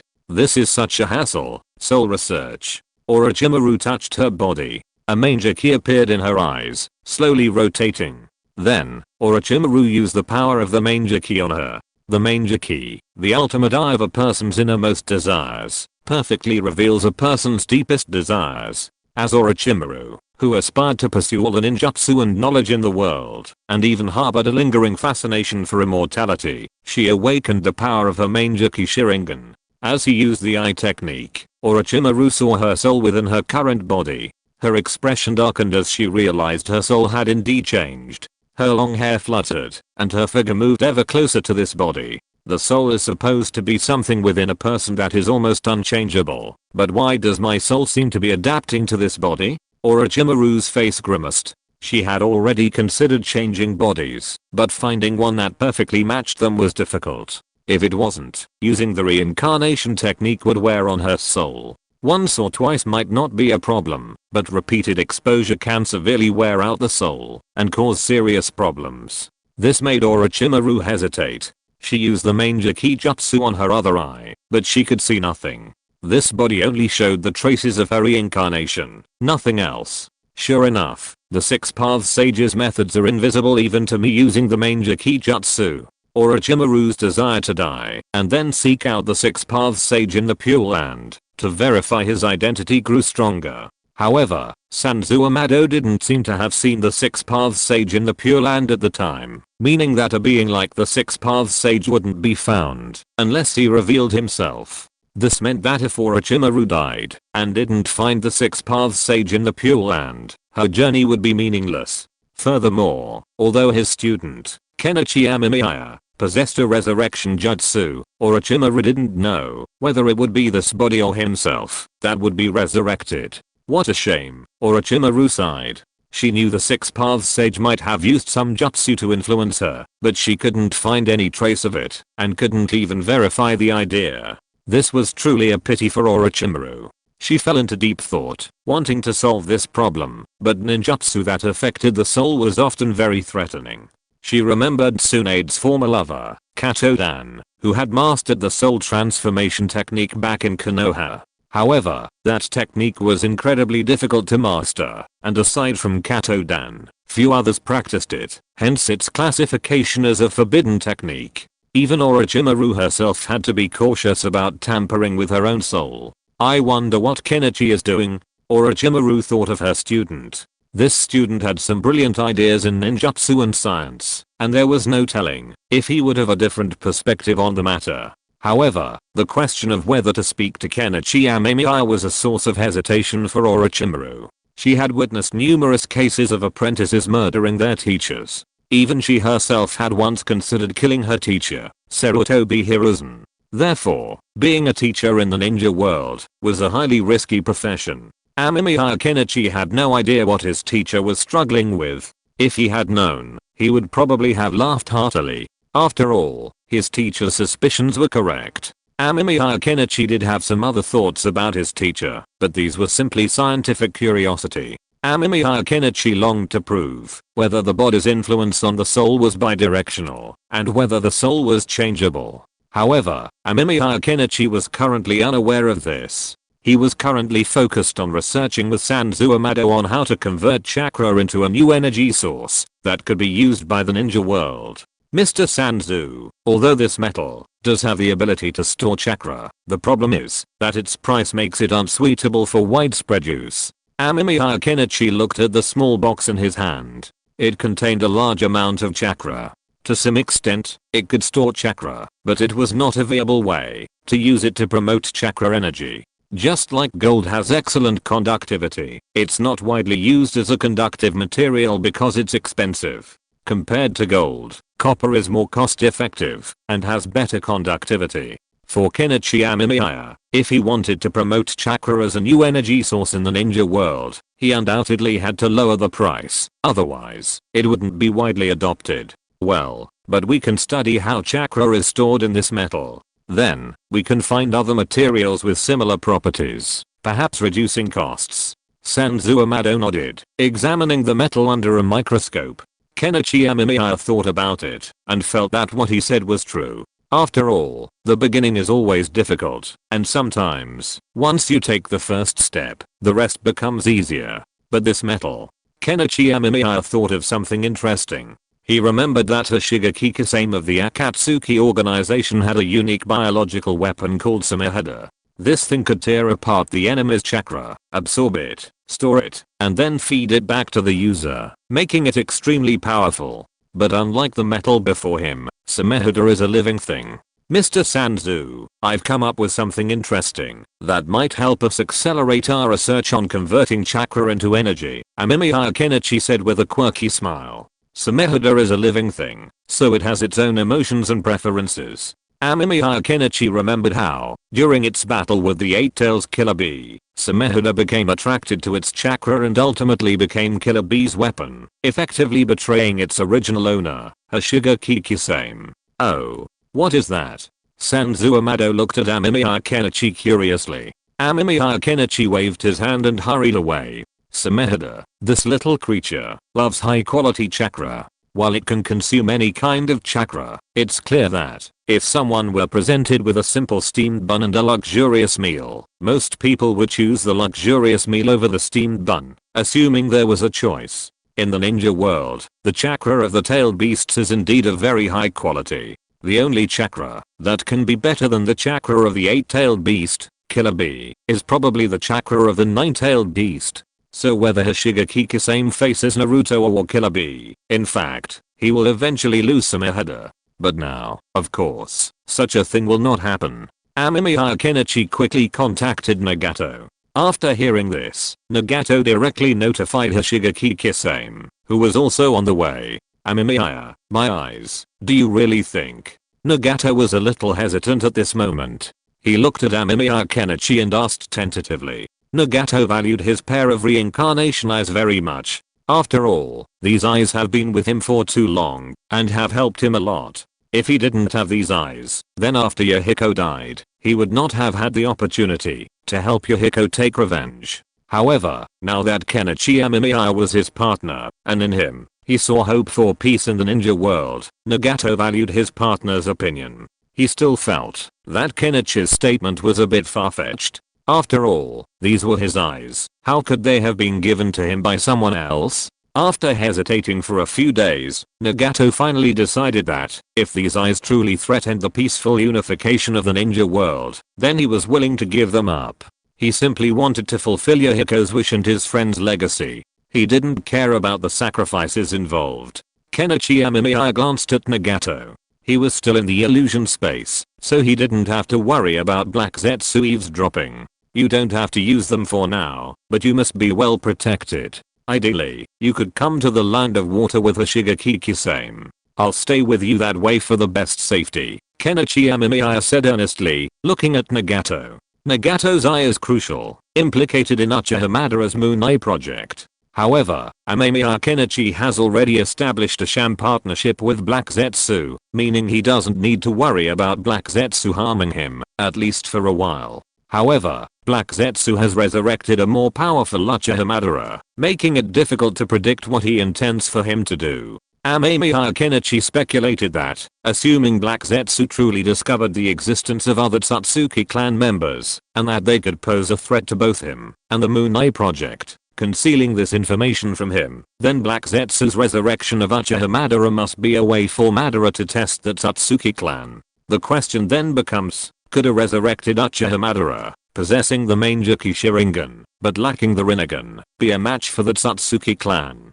If so, then Black Zetsu could wait for the resurrection of the Three Tails and the Five Tails, thereby urging him to complete the Moon Eye project. But what if the Uchiha was no match? In this situation, Amemiya Kenichi knew that there were only two things Black Zetsu could do. The first, of course, was to contact him, and have him and Uchiha Madara work together to deal with that Satsuki clan's enemy. The second was to make Uchiha Madara even stronger and more perfect. That meant a resurrected Uchiha Madara with his Rinnegan. Black Zetsu would then inevitably allow Uchiha Madara to reclaim his Rinnegan, and Nagato would be in trouble. While Amemiya Kenichi admitted that Nagato was powerful with the Rinnegan, surpassing even the average cage-level warrior, it depended on the situation. Facing Black Zetsu, who could sneak attacks and potentially possess certain control abilities, and Uchiha Madara, the Rinnegan's original owner, Amemiya Kenichi felt that Nagato would be defeated.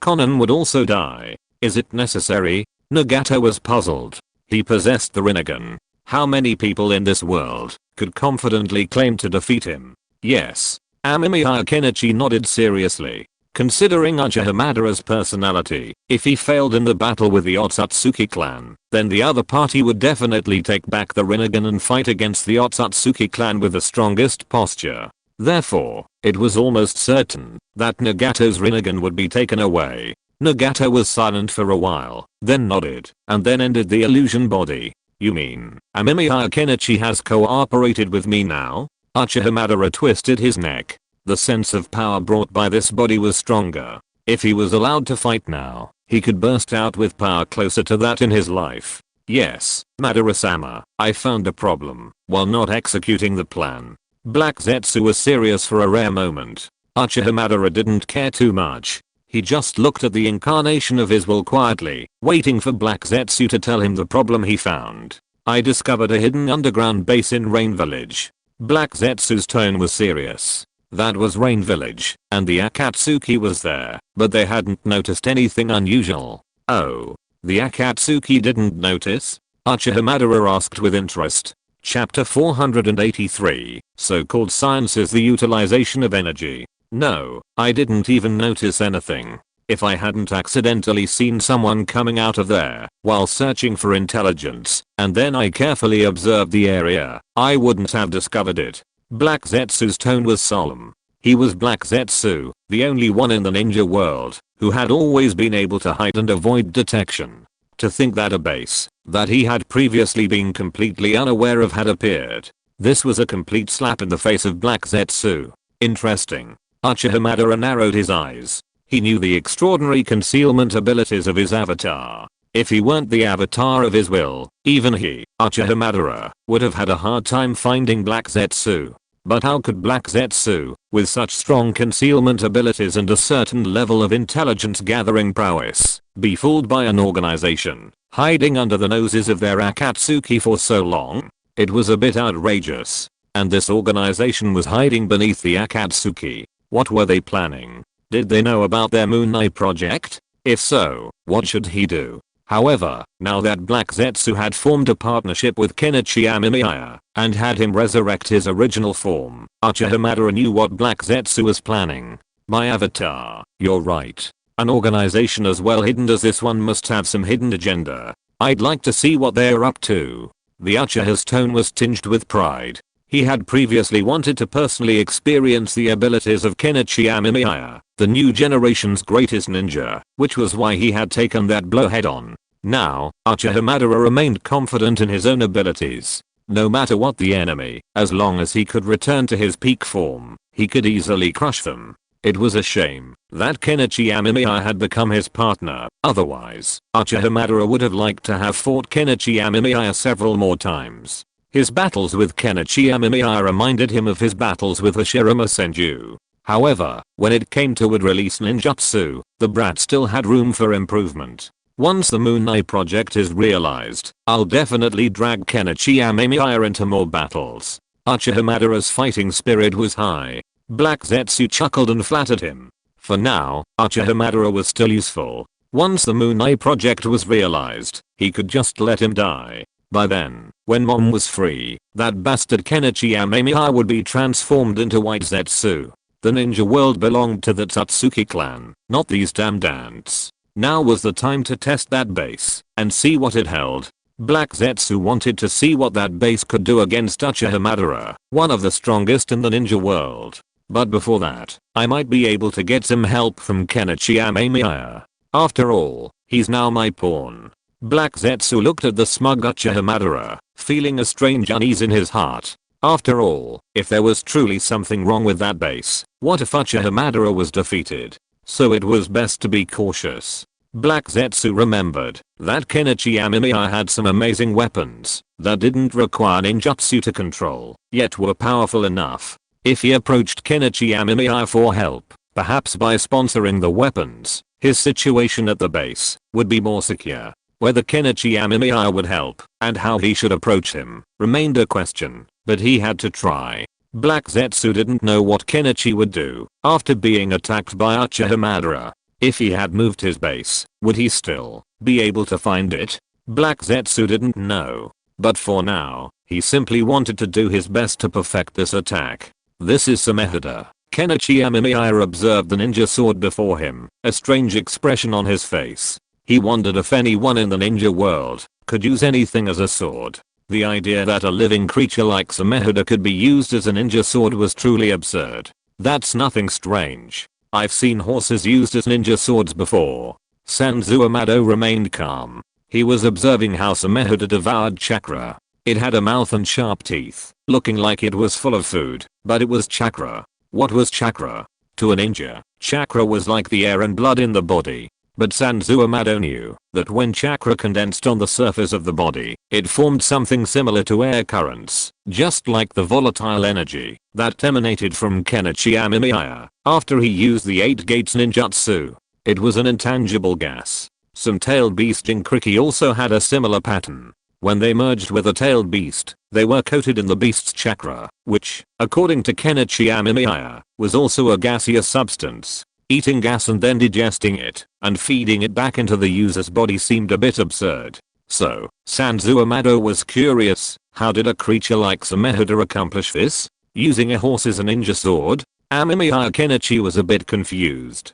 Hashiga Kikisame stood silently beside him, a nobody, not much of a voice here. But after hearing Sanzu Amado's words, Hashiga Kikisame's expression shifted slightly. A horse? Could it really be wielded? But think about it, it's not unacceptable. As long as it's not transplanting a brain into someone else's body and using that body to fight, it's not too far-fetched, Amemiya Kenichi grumbled. Sanzu Amado glanced at him. Technically, it's possible, but it's very difficult. I'm sure you understand that, Mr. Amemiya, Sanzu Amado said calmly. Amemiya Kenichi shrugged. He knew that such a feat would have been nearly impossible in his previous life, but in the ninja world, it wasn't much of a problem. Ninjutsu was a magical thing, and chakra was also very magical. Just look at how easy it is to replace an eye in the ninja world, and you know how easy it is to replace a brain. However, the brain has many blood vessels and nerves, so for the body to function properly, it's necessary to check for any connection problems. If a neural connection fails, that could be a real problem. So, in the ninja world, replacing a brain isn't a big deal. It just requires the doctor to be steady and careful, otherwise it's impossible. Hashigaki Kisame, can your Samehada be bred? Amemiya Kenichi looked at the Samehada before him, a little envious. If only it could be bred, then it could be used for experiments or other tasks. No, there's only one Samehada, and it was tamed by the Hidden Mist village with great difficulty. Hashigaki Kisame understood what Amemiya Kenichi meant, and shook his head. He only had this one Samehada, and without it, it would have a significant impact on his combat effectiveness. Besides, he'd used it for so long, he'd grown attached to it. Kenichi Amemiya smiled, and patted Kisame Hashigaki's shoulder. It occurred to him that there was no need for Samehada to reproduce. Why bother? Now that he had mastered the cloning technology, wouldn't it be enough to just clone it? He could also try to insert a parasite into Samehada. If Samehada could be controlled by the parasite, he could use it as a converter for storing and outputting chakra, or a chakra transmitter. Then, Samehada could directly serve as an energy source, outputting chakra for the machines to use, killing two birds with one stone. Furthermore, cloning technology was very advanced now, and it could be accelerated. He could also observe how long it would take for the cloned Samehada to die naturally, and then set a shelf life. If it was close to death, he could replace the Samehada, and continue using the new Samehada as a chakra transmitter. As for how Samehada felt, that was not something that Kenichi Amemiya considered. Being able to dedicate himself to scientific progress was a blessing for Samehada. Future textbooks would mention Samehada's significant contribution to the chakra industrial revolution. Mr. Sanzu. Kenichi Amemiya looked at Sanzu Amado and smiled. Sanzu Amado also smiled in return, which made Kisame Shigeki suddenly wonder if he had lost his memory, which led to his current confusion. So why were Kenichi Amemiya and Amado Sanzu laughing so happily? Did they encounter something funny? Or something else? Kenichi Amemiya drew a tube of blood from Samehada. At first, Samehada was a little reluctant, but after Kenichi Amemiya gave it a taste of Kenichi Amemiya's chakra, Samehada immediately became enthusiastic, so much so that it forgot about Hashigaki Kisame, which made Hashigaki Kisame look a little ugly. This scene was very similar to the plot in some movies. Kenichi Amemiya was not surprised. Samehada was like this. This thing itself was a living thing with a certain amount of intelligence and its own emotions. Eating chakra was like eating for it, so animals would definitely consider high quality food, and Kenichi Amemiya's chakra was relatively much better. After all, he had the physique of a sage of the first generation. After drawing blood, Amemiya Kenichi hurried away. He planned to clone Samehada, and develop the clone as quickly as possible. However, the only problem was that the clone's nutrient tanks were insufficient. Amemiya Kenichi needed to rebuild several nutrient tanks. Fortunately, Sanzu Amado already had such technology, so Amemiya Kenichi only needed to provide the materials. However, even so, it would take a few days. Amemiya Kenichi could only put Samehada's blood in a special cryogenic storage box first, and then continue the cloning work after the nutrient tanks were built. Mr. Sanzu, what do you think of Samehada? Amemiya Kenichi looked at Sanzu Amado. Although Samehada's appearance had temporarily solved his urgent problem, at least in the short term he didn't have to think about how to design a container that could store and output chakra, but this work could not be stopped. After all, he couldn't always rely on Samehada to be the chakra generator. Its body structure is unique, likely the result of evolution. I plan to dissect one after a clone is created to see how it absorbs and converts chakra. Sanzu Amado calmly drank a cup of tea. Hashigaki Kisame had already left. After drawing his blood, Sanzu Amado let him leave, fearing he would be tempted to forcibly dissect Samehada if he didn't. But for now, I think we can first try to figure out how to convert the output chakra into power to drive machinery. Amemiya Kenichi narrowed his eyes. In previous lives, human science advanced rapidly, but despite this progress, it was often used to boil water. For example, the earliest steam engines were essentially boiling water, which then powered machinery. Later, in the age of electricity, boiling water became a crucial step in generating electricity, converting mechanical energy into electrical energy. And what about the more advanced nuclear power plants? On a larger scale, that's still boiling water, only faster and more energy efficient, generating electricity through boiling water.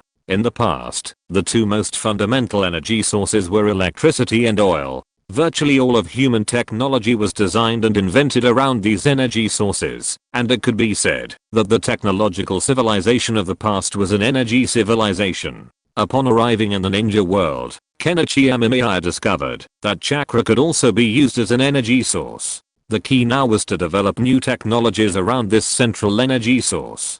The key, remained how to harness that energy. While it's possible to use chakra to boil water and convert it into electricity, it felt somewhat unfair to such a powerful new energy source. So Kenichi Amemiya wanted to see if he could directly convert chakra into electricity. After all, chakra ninjutsu included lightning release, such as Chidori. Some of the lightning release jutsu Kenichi mastered could generate a burst of electricity more powerful than lightning. If he could harness this, a single lightning release from his senjutsu could potentially power the entire Yan Kingdom for a single day. Yes, my idea is to change according to the nature of the chakra, and then Sanzu Amado and Amemiya Kenichi communicated. They both knew that a new door was about to be opened by them, and the ninja world was about to usher in a new era. This sense of accomplishment made both of them excited. Who doesn't want to be famous in history? Chapter 484. The current situation of the ninja world. Lord Kazekage Rasa is dead. Now we need to elect a new Kazekage, but who can take on this important task in the current situation? In the Sand Village, a group of elders sat together with worried faces, discussing the major issues of the entire village. The current Sand Village was in a state of emergency, and it was estimated that the country and the village would be destroyed in a few days. The elders looked at each other. Their emotions were very complicated. If Chiyo was still alive, then with Chiyo's ability and qualifications, she would naturally be more than enough to become a Kazekage. But the problem was that Chiyo was dead now, and the entire Sand Village seemed to have no one capable of taking on this position. The Sand Village was in such an awkward situation. The Sand Village had originally intended to seize this opportunity to launch a surprise attack on the Iwagakure, forcing them to switch places. However, before they could successfully complete the exchange, they were discovered and fled back to this deserted, sandy place in disgrace. They then learned of the death of the Kazekage, Rasa. Suddenly, the Sand Village was practically devastated. The Land of Lightning has surrendered, Maki interjected. He had no right to speak, as this was the place where the Sand Village elders spoke. However, the current decline of the Sand Village's ninja was severe, and Maki was considered a very capable veteran jonin. So, while the elders were somewhat displeased with his interruption, they remained silent. Maki, are you trying to? An elder frowned at Maki, but he still understood what he meant. After all, no one who could stay in this place was foolish. I simply feel that, since even the powerful Kumo village had to abandon their country and flee to the Land of Fire, it's not shameful for us to submit to the newly emerged Flame Nation. Maki spoke calmly, a parasite trembling faintly within his brain. But this time, Maki truly believed this. Even without the parasite's influence, he would have said the same thing, because the Sand Village was now too weak, so weak that it had no other options. Even the question of who would become the Kazekage was a question. If it weren't for the one-tailed beast as a weapon of defense, the Sand Village might have been annexed by other ninja villages by now. But this so-called trump card was nothing to the stiflingly powerful Flame Nation. The only thing the Sand Village could be proud of was that the Land of Wind was a deserted wasteland, a place few would want to occupy. The only things the ninjas had in the country were the habitable areas and the gold nuggets beneath the sand. However, even those nuggets were difficult to mine, except for the Kazekage, who had mastered the magnetic release technique. We are the Sand Village, one of the 5 great nations. A bald man slammed the table and stood up, his tone filled with discontent. Several elders nodded silently. They had all lived through that era, when the Sand Village fought other ninja villages. Even Konoha had lost many ninja to them. Now, they were supposed to submit to a newly formed nation? Wasn't that shameful? So, Elder Kazakage, who should we choose? Maki asked, silencing the other man. Instead of speaking, he sat down, head bowed, smoking a cigarette, and remained silent. This made Maki sneer. The elder looked up at Maki angrily, his eyes blazing with anger, but Maki paid no mind to his so-called seniority. I mean the same thing as Maki, an old man spoke up, and his words drew the attention of the elders. This man was Chiyo's brother, Ibizo, a man who, though no longer active on the front lines, nonetheless commanded a vast intelligence network. The opponent also possessed considerable strength, though his age had diminished his power. However, this was not to be ignored. His words carried immense weight throughout the Sand Village, and for a moment, the indignant elders fell silent. Everyone, our Sand Village is no longer the Sand Village it once was. How can we possibly stand up to that behemoth? Remember, the 5 tails from the Iwagakure were directly besieged and killed by ninjas from that ninja village. Ibizo coughed and spoke softly, further silencing the elders. Indeed, the Sand Village currently lacked a single powerful figure capable of surpassing everyone else to become a Kage. Their sole pillar of support was the One-Tails Jinchuriki. The problem was that even the 5 tails couldn't withstand the attack, let alone a mere One-Tails. If the Flame Nation truly attacked them, their only chance of resisting would be to leave a village littered with corpses. The elders lowered their heads. They still had one option, to go to the Land of Fire and cooperate with the hidden cloud village of Konoha. However, the problem was that cooperation was based on strength. If one lacked strength, then cooperation would be nothing more than cannon fodder. It would be better to surrender directly. The ruler of the Land of Fire, Lord Amemiya Kenichi, is a powerful ninja and a very decisive ruler. If we join him, our Sand Village can definitely move out of this hellish place of the Land of Wind, so that our descendants won't have to live in such a place forever. Maki spoke forcefully, and Ibizo nodded, expressing his support. Then let's vote now. We were all thinking about moving to a new place anyway. Now, without the deaths and battles, we can provide a better environment for our descendants. What's the difference? Ibizo coughed and raised his hand. After a moment, most of the people in the meeting room raised their hands. As they did so, more and more followed, leaving only a few D-heads who refused to raise their hands. But that didn't matter. Ibizo glanced at Maki, who nodded. These D-heads who refused to raise their hands would soon find themselves ostracized by the entire village. The ships of the New World were no longer able to accommodate these remnants of the old era. And unbeknownst to Amemiya Kenichi, yet another nation in the ninja world vanished completely, renamed the Land of Fire. The daimyo of the Land of Wind soon encountered the jonin from the Sand Village. They seized the man's property, leaving him no chance of escape.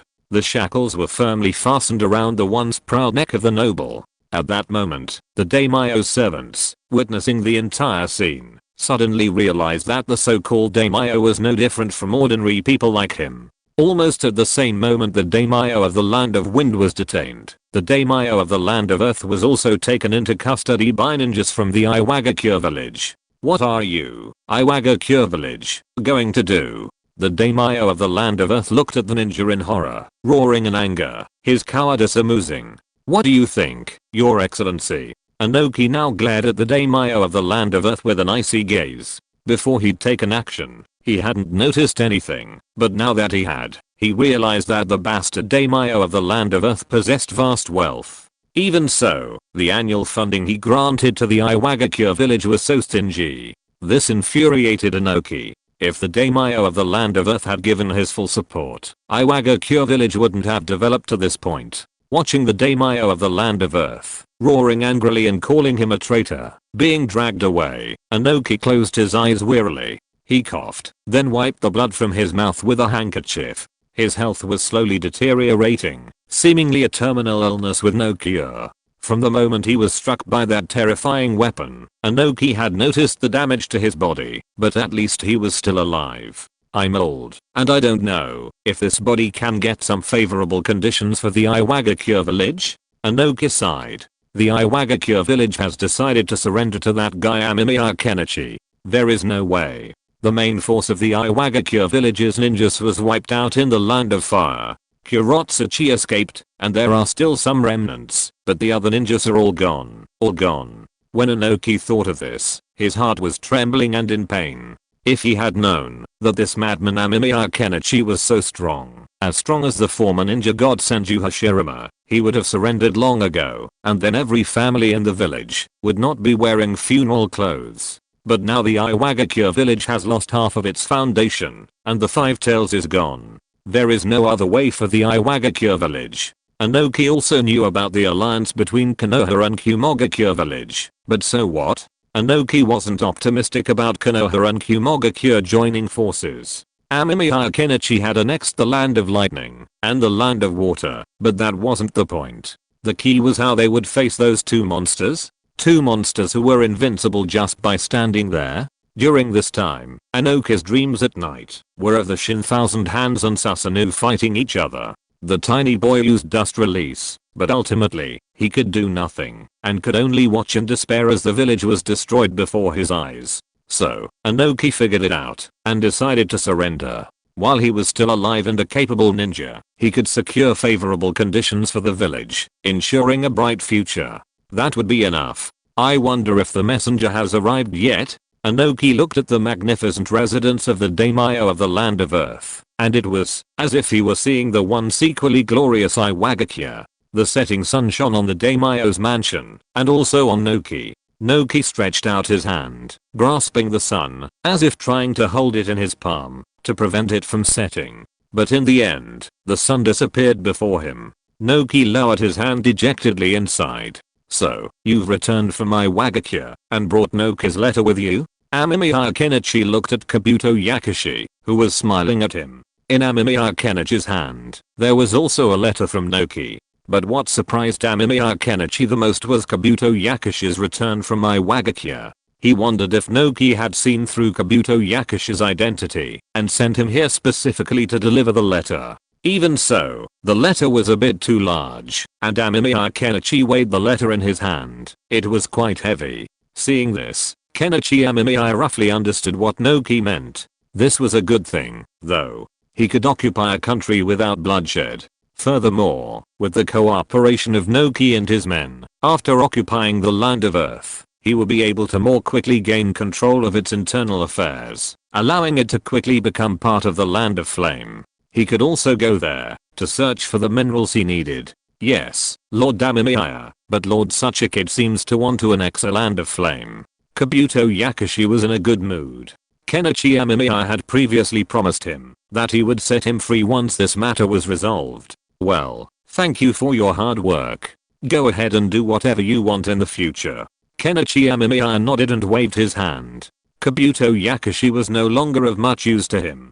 Or, what the future of the intelligence organization would look like, was still something he needed to ponder. Kabuto Yakushi, however, was stunned. Although he had received a guarantee from Kenichi Amemiya a long time ago, combined with the lies of this guy Danzo, Kabuto Yakushi still had some doubts about whether Kenichi Amemiya could guarantee to fulfill his words. When he asked just now, he was uneasy in his heart. Now that he got the real answer, Kabuto Yakushi's heart stopped for a moment, and then beat rapidly. He hurriedly confirmed it again, to make sure he didn't hear it wrong. It's true, you don't have to do spy work anymore. Do whatever you want to do. It doesn't matter what you do. Kenichi Amemiya gave Kabuto Yakushi a strange look. Wasn't this what he had always dreamed of? Why did it turn out like this, now that it had come true? After getting the answer, Kabuto Yakushi walked out in a panic. On the way out, he almost fell because of distraction. Kenichi Amemiya shook his head. This unfortunate child is really too miserable. But Kabuto Yakushi didn't care about all this. He trotted out all the way, and he didn't even know how he got there. Anyway, when he woke up, he saw the lights in the orphanage at night, and Nono Yakushi was telling a bedtime story to the orphans. Kabuto Yakushi just stood outside and watching quietly, and then he didn't even notice the tears in his eyes until Nono Yakushi noticed him and walked over. Cow. With the soft question, Kabuto Yakushi suddenly laughed. He wiped the tears from the corners of his eyes, looked at Nono Yakushi in front of him, and showed a childish smile. I'm back. Just like that, the ninja world lost a spy, Kabuto Yakushi, and found a Kabuto Yakushi who took care of the children and the orphanage. Chapter 485 Tongwen Department. Kenichi Amemiya sat at his desk, his phone tapping against the table as he pondered his next steps. Frankly, the current ninja world was changing at a rapid pace, perhaps too rapidly for Kenichi Amemiya to adapt to. However, this was also a good thing.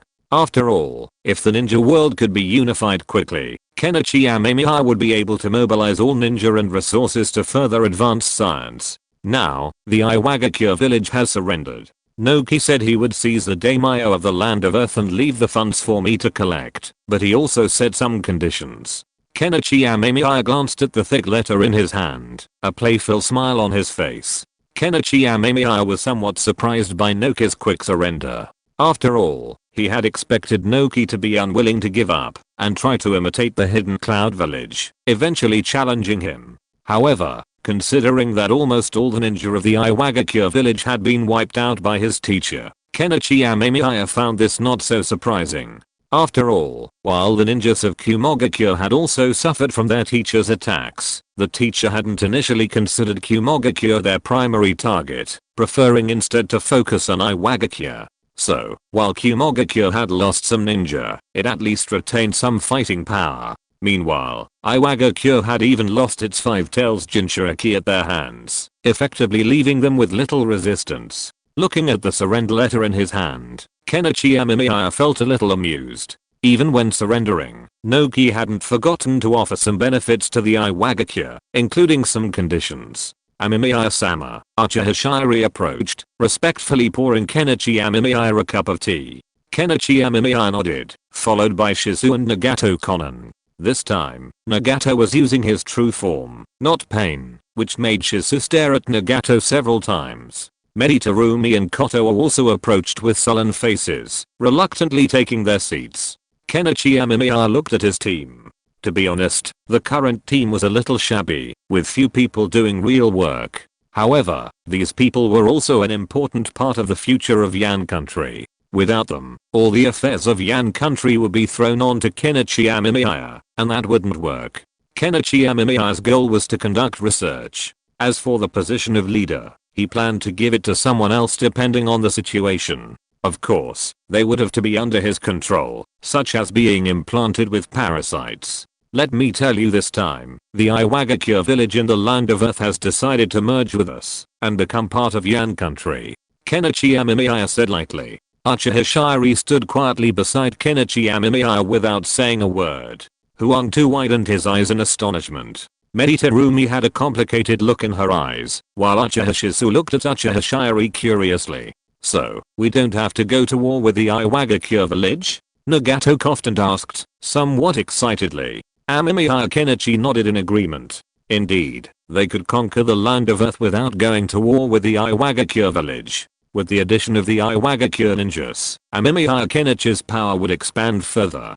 Huangtu closed his eyes, feeling a sense of sadness. What would become of his comrades who had died on the battlefield? Would their vengeance remain unrevenged? However, considering the situation in the Iwagakure village, Huangtu lowered his head in frustration. If he were in the position of that Tsuchikage, he probably wouldn't be able to do much. If he insisted on avenging his fallen comrades, he would face the possibility of the entire village going to the Pure Land together. So, what could Lord Noki do? Should he avenge the dead, or let the living survive? This was a difficult choice.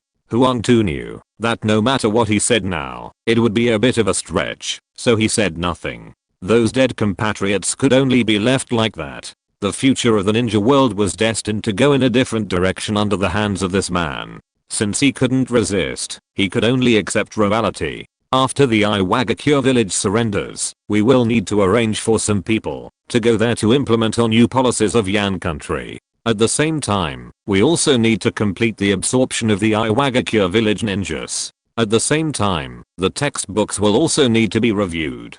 Shiri, you ask the Ministry of Education to follow up on this. Anyone who dares to obstruct will be killed. Amemiya Kenichi glanced at Uantu. He must be in pain, right? But then Amemiya Kenichi ignored Uantu and said something to Uchiha Shiri. Uchiha Shiri nodded obediently and then recorded this matter in the notebook. What does the Tangwenbu do? Shisu asked curiously. He had led the Uchiha clan into this new nation, and he was deeply curious about it. Although he had observed some of the policies of the Yan Kingdom during this period, he still knew very little about the country. He was completely unaware of this Tangwenbu at first. The Tangwenbu is to make the people of that country stop thinking of themselves as the land of earth and the hidden Iwagakure. Instead, when they think of their own country, they will say Yan Kingdom without hesitation. That's the Tangwenbu's purpose, Amemiya Kenichi explained. The Tangwenbu was actually modeled after something Qin Shi Huang had done. In Amemiya Kenichi's plan, if he wanted to achieve lasting peace in the ninja world, the prerequisite was for the people of the 5 major nations and various smaller nations to gradually abandon their former homelands and embrace Yan Kingdom as their only homeland. This would minimize the risk of war. However, this process would be somewhat cumbersome and time-consuming, requiring long-term national stability. Just like during the reign of Qin Shi Huang, who first completed the integration process and then allowed for rest and recuperation, perhaps the conflict among the 6 kingdoms could have been completely ended. However, the fall of Qin II wiped out the remnants of the 6 kingdoms who sought to restore their own states, creating an opportunity for Liu Bang. The Han Dynasty's unification, which lasted for over a century, also deeply rooted its influence in the hearts of the people. Who would then bother to mention the spring and autumn period and the warring states period? Everyone was Han Chinese. Kenichi Amemiya planned to learn from the Qin Dynasty's model, and, through this method, gradually wean the ninja world off the memories of the former 5 great kingdoms. Thus, long-term peace could be expected. Furthermore, under the influence of the parasite, as long as Kenichi Amemiya survived, and the parasite was not destructed, future governance would be highly transparent. Under such circumstances, the ninja world could at least enter a period of great unification for a long time. As for what happens next, we'll deal with it later. We'll deal with it as it happens. Regardless, as long as Kenichi Amemiya commands the world's most powerful military force, any rebellion will be nothing more than a pipe dream. You're doing the same thing in the land of water and the land of lightning, aren't you? Terumi Mei felt a chill in her heart. She saw no hope for the restoration of the land of water. Yes, there will no longer be a land of water or a land of lightning. There will only be the land of flame. There will only be one country in the entire ninja world, and that is the land of flame. Kenichi Amemiya said seriously. Or rather, the land of snow was the original territory of the land of flame. Feng Huizayaxu still wanted to discuss this with him, but Kenichi Amemiya had no such plans for the time being. What he wanted most was to rule the entire ninja world. That was the ultimate thrill. Terumi Mei closed her eyes. This lunatic. I know some of you are feeling resentful and angry, feeling that the disappearance and submission of the 5 great nations is my cruelty. Amemiya Kenichi scoffed. The ninja world always felt like a small village feud. If it weren't for the ninja, who represented an unconventional force, there wouldn't be much in the ninja world worth his attention. But you must understand that war is the greatest cancer of this world, and the 5 great nations are the cancer. What's the point of fighting among them? Only by ending this war can world peace be achieved. Then, everyone can live happily, and ninjas won't have to fight each other until their brains are ripped out. Amemiya Kenichi's words made Nagato and Konan nod. They had been orphaned by war, and it was because of their desire to bring peace to the ninja world that they formed the Akatsuki. Individual ambition pales in comparison to the collective expectations. Amemiya Kenichi glanced at Terumi and Uantu. He knew they were unwilling to give in, but he was sorry. Facing the tide of change, they had no right to resist. The small ripples they created would eventually melt into the sea, swept away by the roar of time, leaving nothing behind. Shisu looked at Amemiya Kenichi. He had previously considered him a lunatic, considering his insane plans, But now, seeing him steadily fulfilling his ambitions, Shisu found it somewhat unbelievable. The Sand Village has already fallen under my control. It's only a matter of time. This means that now, in the ninja world, the only ones who can stand up to Asaka Nohara and Kumogakure in the Land of Fire. Amemiya Kenichi tapped his phone on the table, but everyone else's reaction was lukewarm. Even the Land of Earth's Iwagakure had surrendered. They didn't believe the tiny sand village could do anything. Their surrender was to be expected. Then our job is to take over the Land of Earth and the Land of Wind, and then implement our policies, while observing the movements of Konoha and the Hidden Cloud Village. If they want to attack, we will. Amemiya Kenichi narrowed his eyes in thought, but then he felt a poke under his foot. Amemiya Kenichi remained silent. What did Black Zetsu have in mind for him? Don't we need to attack Konoha and the Hidden Cloud Village for now? Nagato asked impatiently. He longed to see the world of a unified ninja world. Surely it would be a truly wonderful world? No, I think Konoha and the Hidden Cloud Village are probably still hesitant. Once they learn of the submission of the Land of Earth and the Land of Wind, they'll probably be thrown into complete chaos. The fewer casualties, the better. Amemiya Kenichi shook his head. Konoha and the Hidden Cloud Village had both been attacked by him, and they seemed to have mistaken his relationship with Uchiha Madara. But that wasn't a mistake now. He had indeed reached a cooperative relationship with Uchiha Madara. If they couldn't suppress the enemy through sheer force, it would be incredibly difficult for Konoha and the Hidden Cloud Village to accomplish anything. After the meeting, Kenichi Amemiya hurriedly left, giving Nagato a look before leaving. Nagato didn't say anything, but he understood what Kenichi Amemiya meant. Soon, Kenichi Amemiya arrived at a hill near the new capital of the Flame Nation, while Black Zetsu emerged from behind a tree trunk. Hehe, I didn't expect you to control 4 nations now. Black Zetsu let out a sinister laugh. Kenichi Amemiya shrugged, then looked at Black Zetsu. He must have something to ask him, but what was it? Black Zetsu glanced at Kenichi Amemiya with fear. This madman was incredibly capable, even unifying 4 nations. However, the stronger Kenichi Amemiya became, the more triumphant Black Zetsu became. After all, he was treating the 2 strongest men in the ninja world like fools. It felt incredibly satisfying. Black Zetsu, what do you want to talk to me about? Amemiya Kenichi looked at Black Zetsu. He wanted to ask him if he had discovered the Otsutsuki clan, but he couldn't ask, which made Amemiya Kenichi feel itchy inside. I want to ask, do you have any high-powered weapons? Black Zetsu asked with a smile. When Amemiya Kenichi heard this, he knew what Black Zetsu wanted to do. He wanted to use his own weapons and Uchiha Madara to deal with possible Otsutsuki clan, but this also proved that Black Zetsu had indeed discovered something that made it afraid. The Otsutsuki clan still existed in this world? Amemiya Kenichi felt a little heavy. He only remembered that in the movie, where Naruto and Hinata were in love, and confirmed their relationship, there was a descendant of the Otsutsuki clan living on the moon, and it seemed that there was something that could allow people to go to the moon. Could it be that thing? Something was not right. Hinata is still a child. According to the plot, the one on the moon is Kaguya's son, a descendant of the Six Paths brothers. He shouldn't have come yet, and it's unlikely that Black Zetsu will discover him. So, what Black Zetsu discovered is the Otsutsuki clan, who are hiding and have never appeared in the Naruto plot.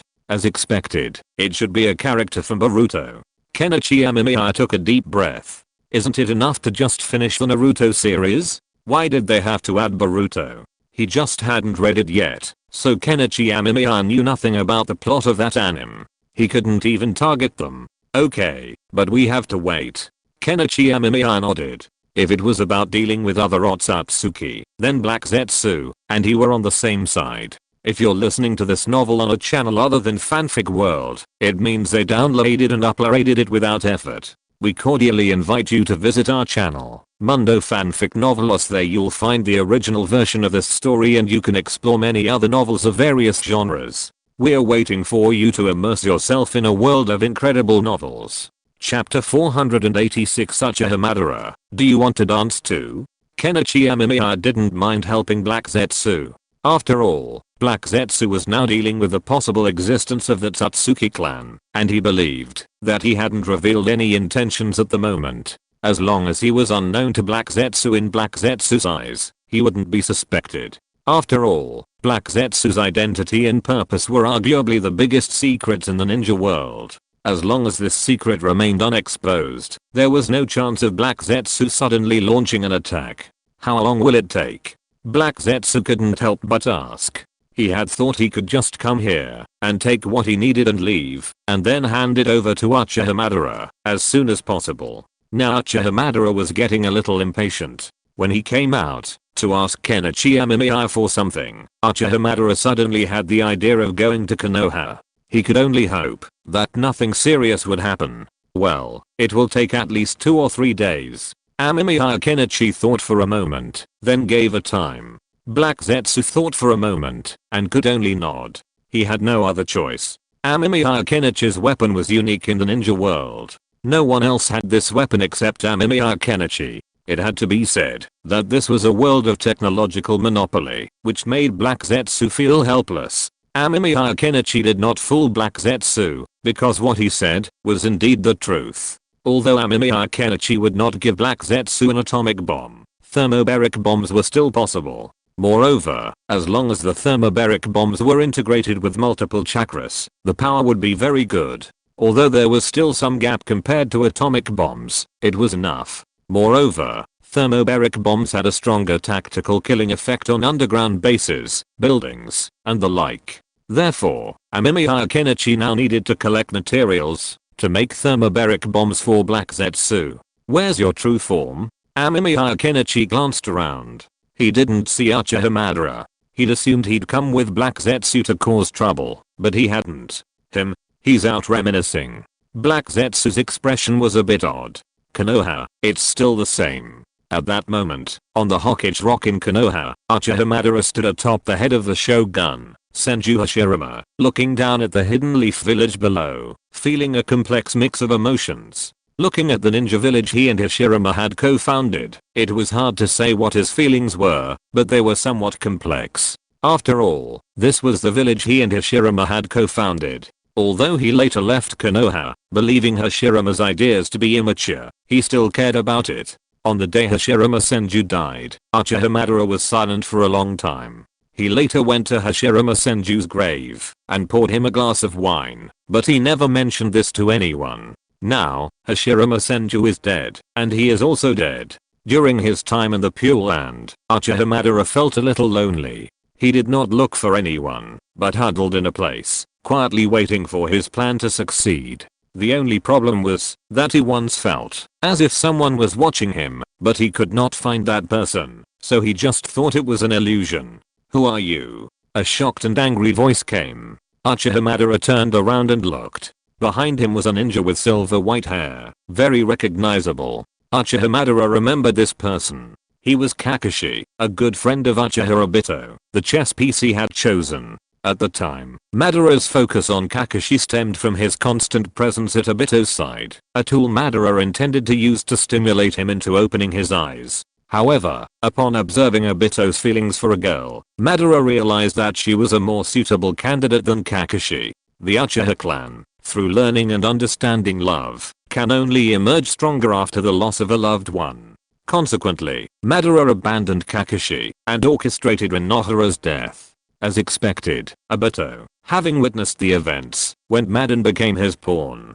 Unfortunately, this pawn encountered the absurdly powerful Amemiya Kenichi, who was brutally defeated and forced to step in to resolve the situation. However, according to Black Zetsu's intelligence, Kakashi appears to be his current partner and a friend of Kenichi Amemiya, which is quite interesting, considering both of Kakashi's friends have some connection to him.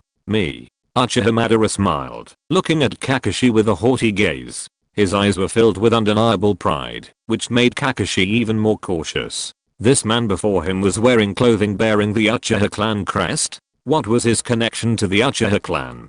But the strange cracks on his face made Kakashi realize he was a deceased, being resurrected through the impure world reincarnation technique. The most famous user of this forbidden technique in the current ninja world was his former friend, Amemiya Kenichi. With this thought, Kakashi unhesitatingly opened his Mangekyou Sharingan. With a powerful burst of eye power, Kakashi was sent flying backwards, his manger key being interrupted before it could be used. Mangekyo? You're not from the Uchiha clan, so why do you have to? Then Kakashi felt a suffocating sensation on his neck. The man grasped his neck with one hand and lifted him up. Uchiha Madara looked at Kakashi with a cold, questioning look. Kakashi's full name is Hatake Kakashi, which means he's from the Hatake clan, a small family with few exceptional ninjas. At least that's what Uchiha Madara thought. But how could he possibly master the manger key? This puzzled Uchiha. Ahem. Kakashi tried to struggle, but the man before him easily thwarted his tricks. With a determined heart, Kakashi unleashed the ANBU's emergency communication fireworks, but the man silently watched without stopping. Once Kakashi finished his fireworks, Uchiha Madara hurled him forward. Kakashi bounced and tumbled several times before crashing into a tree and coming to rest. He spat out a mouthful of blood and looked at Uchiha Madara with an overwhelming sense of caution. This man was too strong, so strong it was despairing. Soon, the ANBU ninjas arrived. They quickly ascertained the situation, but it was completely useless. Uchiha Madara's hands crushed them to the ground before they could even stand a single blow. The ANBU reinforcement could only fire fireworks to summon aid. With these fireworks, Tsunade, whose wounds had healed considerably, hurried over. She immediately saw Uchiha Madara. Almost immediately upon catching sight of Uchiha Madara, she immediately released her yin seal and entered her strongest fighting form. Uchiha Madara, what are you doing here? Tsunade stared at him in shock and anger. He was powerful, incredibly powerful, incredibly powerful. Having faced Uchiha Madara before, Tsunade knew exactly how perverted he truly was. Hashirama's granddaughter, you disappoint me. You haven't inherited your grandfather's strength at all. Uchiha Madara looked at Tsunade and shook his head. He only knew how to swing his fists and hit people. Didn't he know that taijutsu ninjas were all about pleasure? While Uchiha Madara's strength was aided by his taijutsu, it was more dependent on his ninjutsu and combat experience. Taijutsu was merely a tool he used to dispatch minor enemies. Take, for example, Kakashi and the other ANBU ninja he had just sent flying. They were only worthy of Madara's taijutsu. What do you want to do? Tsunade was a little annoyed, but the thought of that enormous Susanoo in its full form that day sent a chill through her. That creature was terrifying. Terrifying to the point of despair. Now, with only her as Konoha's only high-level fighter, how could they possibly deal with Uchiha Madara? Nothing. I just came to see how you losers have brought Konoha to this point, Madara said nonchalantly. This only infuriated Tsunade, who unleashed a Tenzenki kick without hesitation. Ever since losing a hand to Kenichi Amemiya, Tsunade had been diligently practicing one-handed ninjutsu and using her feet more often, and it was working quite well. Do you want to dance too? Uchiha Madara dodged Tsunade's attack in an instant, then leaped up to dodge her pursuit. He flipped mid-air and unleashed a powerful fire-extinguishing move on Tsunade. Then, crouching in the treetops, he stood up and gazed down at her from above. Tsunade gritted her teeth and clenched her fists. She knew she was no match for Uchiha Madara. In his eyes, she was probably just a little girl throwing a taunting blow. But this was Konoha, the village her grandfather had founded, and she was now its cage. For the sake of those who lived there, Tsunade had to fight. Tsunade rushed forward again, but then she realized Uchiha Madara had already left. He seemed to have no intention of fighting her. This left Tsunade standing there in silence. She stared at the distant figure, helplessly deactivating her yin seal, and sighed deeply. Perhaps, it was time for Konoha to make a choice. Lady Tsunade, urgent information. An ANBU hurried over and handed a piece of information to Tsunade. Tsunade took it and took a look. Then, a wave of weakness came over her. Her body swayed a little, and then she sat down on the ground tiredly. Tsunade was silent for a long time, and then she took a long breath. Let's hold a high-level meeting. The clan heads and elders of the village families must come. Tsunade waved her hand tiredly. The ANBU looked at each other, and then left silently. Tsunade also lay on the grass. She looked up at the sky, biting her lip, her eyes full of unwillingness. After a moment, she raised a hand to cover her eyes. The wind blew the paper, and the words on it, the land of earth, rock village, and the land of wind, sand village announced that they would change to the land of flame. and merge into the territory of the Land of Flame was so glaring. The piece of paper eventually landed in the hands of the elders and clan leaders. For a moment, the entire conference room fell silent, a single sound gone. Everyone glanced at the paper in their hands, then at Tsunade, who sat expressionlessly, motionless. If this is true, then the Fire Nation is the only one left of the 5 great nations. Mitakado-en looked around before tentatively speaking. Have the people in Kumo village known? Utane Koharu was even more concerned, considering Kumo village was not far from Konoha. I don't know, but any ninja in Kumo village who's not blind should know about this, Tsunade said wearily. This was huge news. Although Kumo village had lost the Lightning Nation, they still had their internal intelligence network. Furthermore, this time, the Earth Nation and the Wind Nation had made no attempt to conceal their involvement, having directly announced their annexation into the Fire Nation.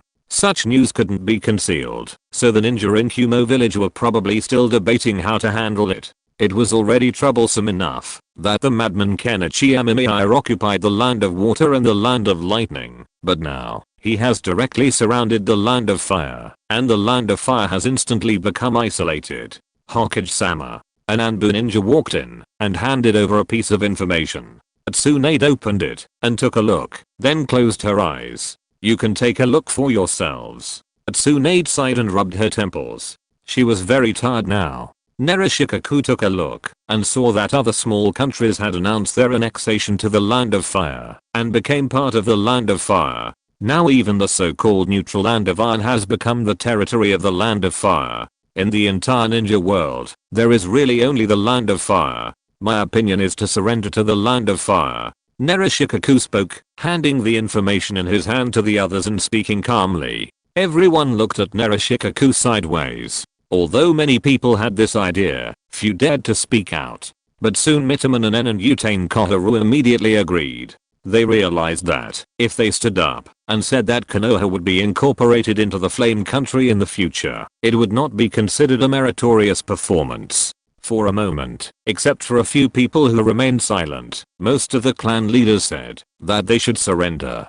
After all, the village and the family are different. If the village is gone, as long as the family is still there, then it is not a big deal. But if the family is gone, what difference does it make, whether there is a village or not? Now, those who support Konoha's surrender to the Flame Country, raise your hands. Tsunade did not open her eyes, she just said in a cold tone. Everyone looked at each other, and then they all raised their hands. Chapter 487 The Last Hokage.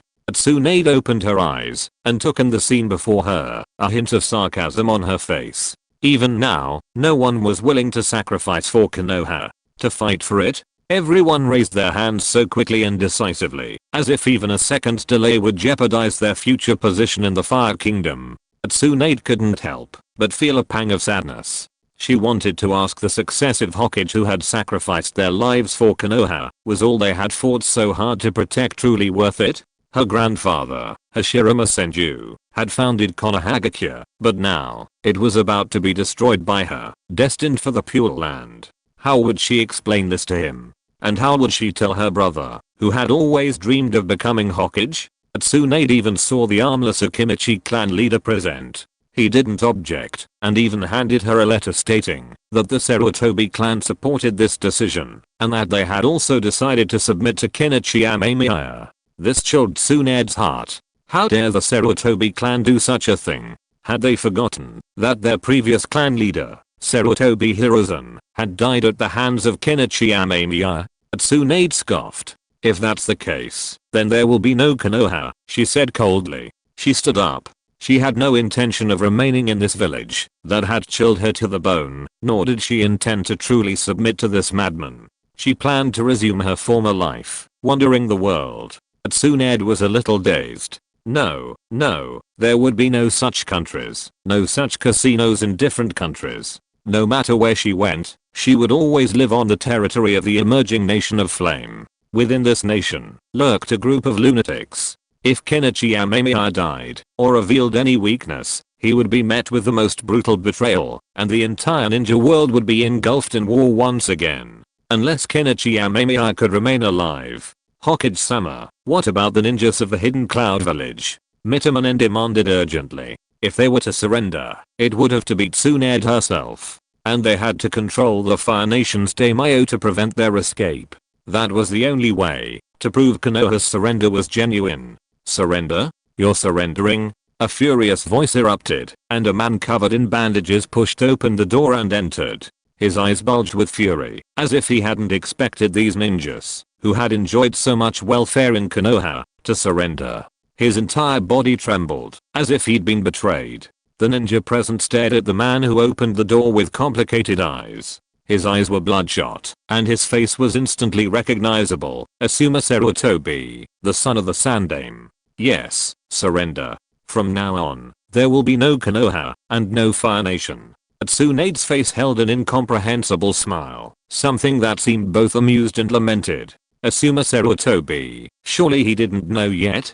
Tsunade's eyes held a hint of sarcasm. Asuma Sarutobi surely didn't realize how he, the so-called young clan leader, could possibly rival the old men of the Sarutobi clan. Because of that Amemiya Kenichi, you're surrendering to him? Asuma Sarutobi roared fiercely, his voice so loud that the wounds that had barely healed ruptured again, causing him to spit out blood. The blood splattered across the map of Konoha, staining it with red dots that soaked into the map before spreading out. Tsunade stared at the map, taking in every street and every house. Just by looking at the map, she felt as if she could see the entirety of Konoha, as if she were seeing the village she had fought for her entire life. This is the unanimous decision of the Konoha Elders Council and the heads of all the major families. Tsunade looked at the blood-soaked map with a dazed look in her eyes. She spoke softly, but this sentence made Sarutobi Asuma even more angry. He gritted his teeth, clenched his fists, and looked at the ninjas in front of him with a ferocious look like a lone wolf.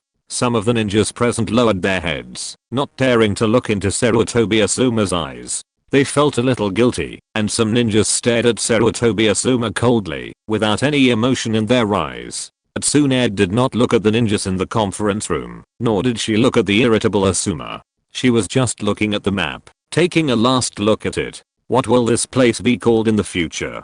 How will that guy Amemiya Kenichi let the ninjas of Konoha live? This is all a problem. Are you willing to surrender like this? The Hyuga ninjas have seen it. Those flame ninjas have white worms in their brains. You surrender, and you want to have worms in your brains too? Sarutobi Asuma asked through gritted teeth, looking at his companions. His fists clenched tightly, and the sweet taste of blood in his throat made him feel a little uncomfortable. Sarutobi Asuma suppressed the urge to spit blood, panting angrily, staring at the ninjas before him. There will always be a solution, Asuma. I know you're anxious, but don't be so hasty. Now the entire ninja world is only our Fire Nation. Are you really expecting us, and those brainless people in the Hidden Cloud Village, to fight against Kenichi Amemiya and those lunatics from Flame Ninja? You've also heard the intelligence reported by Kakashi, right? Those Flame Ninjas have Manjaki Sharingan. Do you think you can handle them? Hisashi looked at the agitated Asuma and spoke soothingly.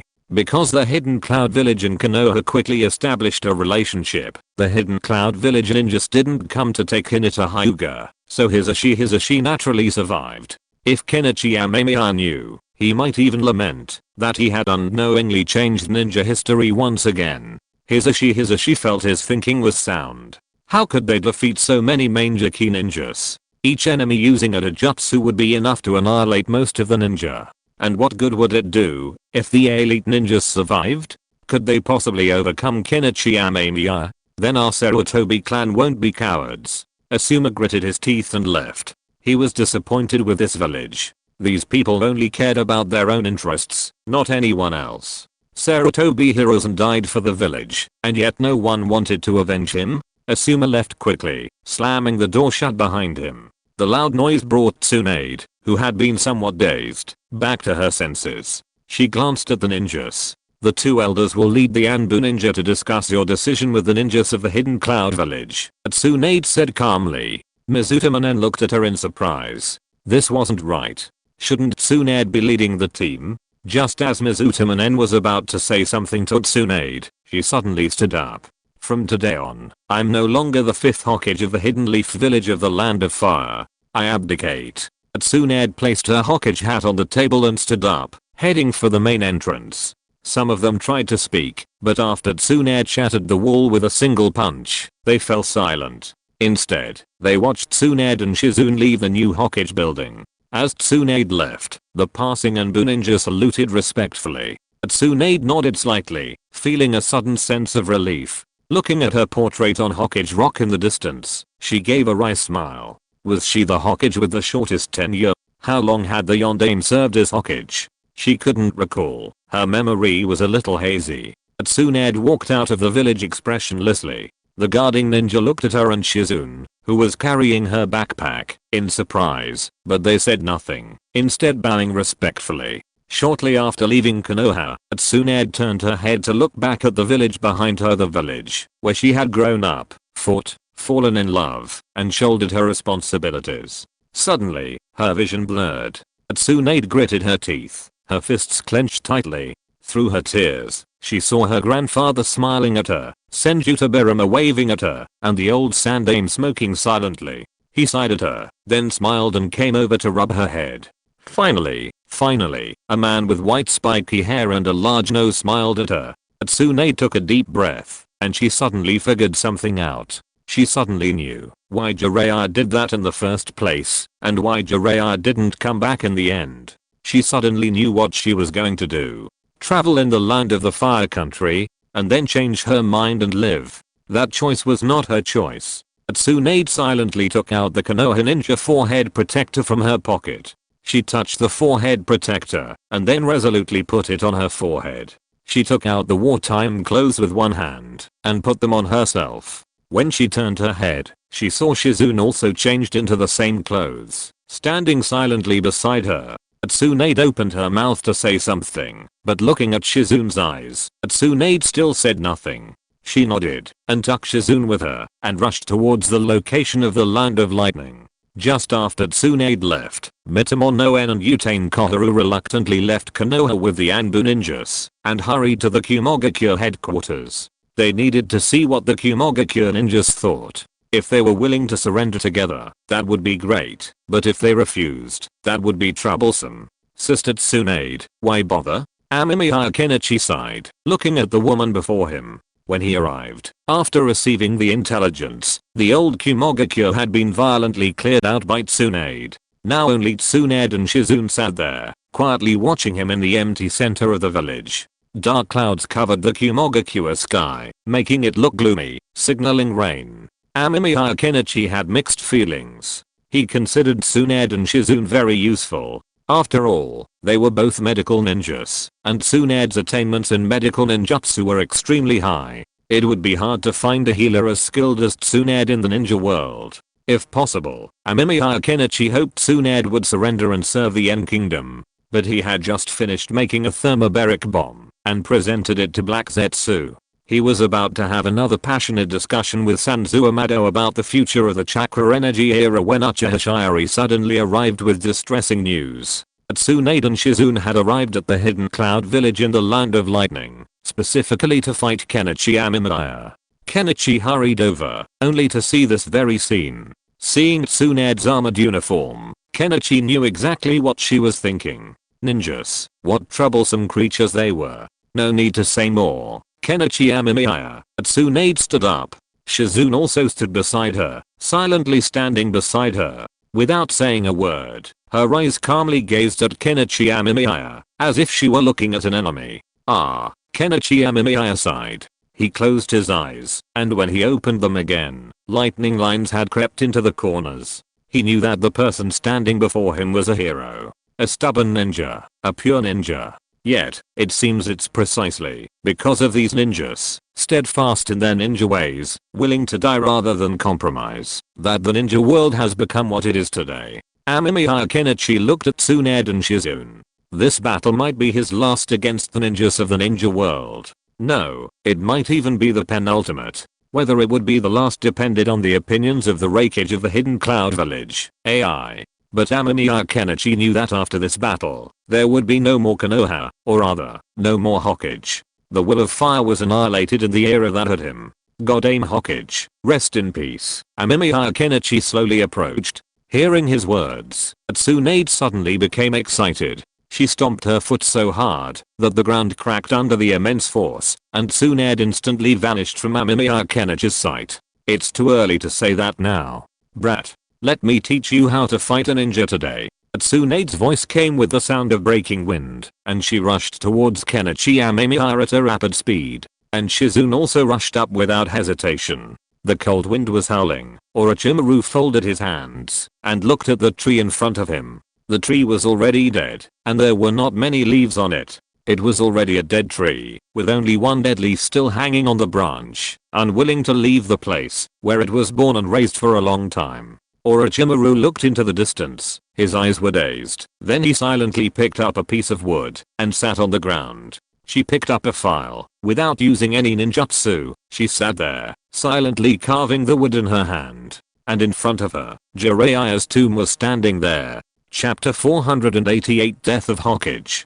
Year old. Tsunade. Amemiya Kenichi grabbed Tsunade's fist and kicked Shizune in the chest, causing her to spit out blood. She then flew out, rolled several times on the ground, and fell to the ground helplessly. Amemiya Kenichi didn't care about Shizune. Shizune's battlefield should be the hospital, not this place. But since Shizune followed Tsunade here, it proved that Shizune had already made up her mind, and Amemiya Kenichi naturally wouldn't pretend not to see it. Yes, I'm old. Tsunade looked at her fist and smiled. Then she stepped hard on the ground, spinning her whole body at high speed. With the power of rotation, she broke free from Amemiya Kenichi's restraints. She used her strange strength without reservation, and punched the ground, where Amemiya Kenichi was standing. The ground of the entire Hidden Cloud village was cracked by Tsunade's punch.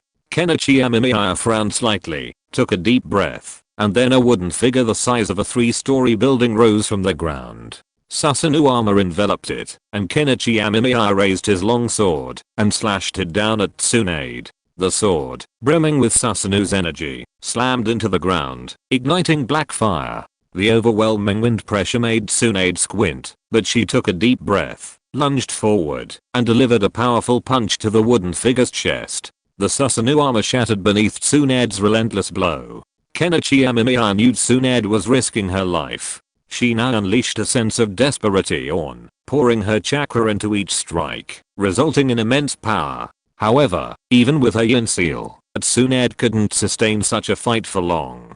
Tsunade had no intention of surviving. At this rate, even if Tsunade survived his jutsu, she would likely die from excessive chakra depletion. A Manjiki, a type of Shikai, flashed in Amemiya Kenichi's eyes, countless electrical charges pulsing before being deconstructed. His eyes began to ache. Not only did he have to withstand Tsunade's attacks, but he also had to draw upon his Manjiki, a type of Shikai, to deconstruct these charges. A tremendous strain on his eyes. The same jutsu won't work a second time. Tsunade stomped her foot hard, stirring up a cloud of dust that obscured Amemiya Kenichi's vision. He felt a sense of frustration. Tsunade might have thought he was planning to deconstruct her body with the Manjiki, but Amemiya Kenichi was only planning to use lightning release to send Tsunade on her way. However, Tsunade's actions, by chance, caused a problem with Amemiya Kenichi's Manjiki deconstruction. He was currently unable to focus the sufficient electrical charge on Tsunade, thus triggering the devastating thunder. What a hassle. Is that the information Jiraiya sent back? Amemiya Kenichi rubbed his brow, but soon he noticed something strange. His breathing quickened slightly. This wasn't normal. He hadn't even started strenuous exercise yet, so how could he be short of breath? Could it be that Tsunade had poisoned him? Amemiya Kenichi slapped his chest with one hand, then activated the fine extraction technique with full force. Soon, Amemiya Kenichi discovered some toxins that had begun to accumulate in his lungs. With the help of the extraction technique, he sucked them out and dumped them on the ground. Found it? You're really fast. Tsunade rushed forward again, launching a powerful kick at Amemiya Kenichi's body. Just as Amemiya Kenichi was defending, she changed direction and kicked at his feet. Sister Tsunade, you're really strong. Amemiya Kenichi blocked Tsunade's attack, rubbing his sore calf. He looked at her again. Tsunade's attack was particularly ruthless, almost unreserved. Stop joking, Kenichi Amemiya. Tsunade spat out a mouthful of blood, wiped the blood from the corner of her mouth, and then covered her stomach. Just now, Kenichi Amemiya tried to block her kick with a raised kunai, but Tsunade still kicked, which resulted in a kunai being inserted into Tsunade's abdomen. Blood flowed out. Kenichi Amemiya looked at Tsunade, the other's eyes were still so determined. Kenichi Amemiya was silent for a moment, then suddenly jumped back. A ball of fire hit the direction where he had just stood, turned his head. Shizune climbed up and was looking at him breathlessly. Her eyes were also very determined. Kenichi Amemiya sighed. He couldn't help but be serious. Senjutsu would release. Amemiya Kenichi clapped his hands, and a surge of chakra surged. Instantly, a massive thousand-armed Avalokitesvara statue stood in the heart of the hidden cloud village. This colossal statue could even be seen from other places. Although it wasn't the first time Tsunade had seen it, a flicker of fear still crossed her mind. How could she possibly resist such an ninjutsu? Uchiha Madara, once as famous as her grandfather, was also a monster, and now she was the one facing the monster.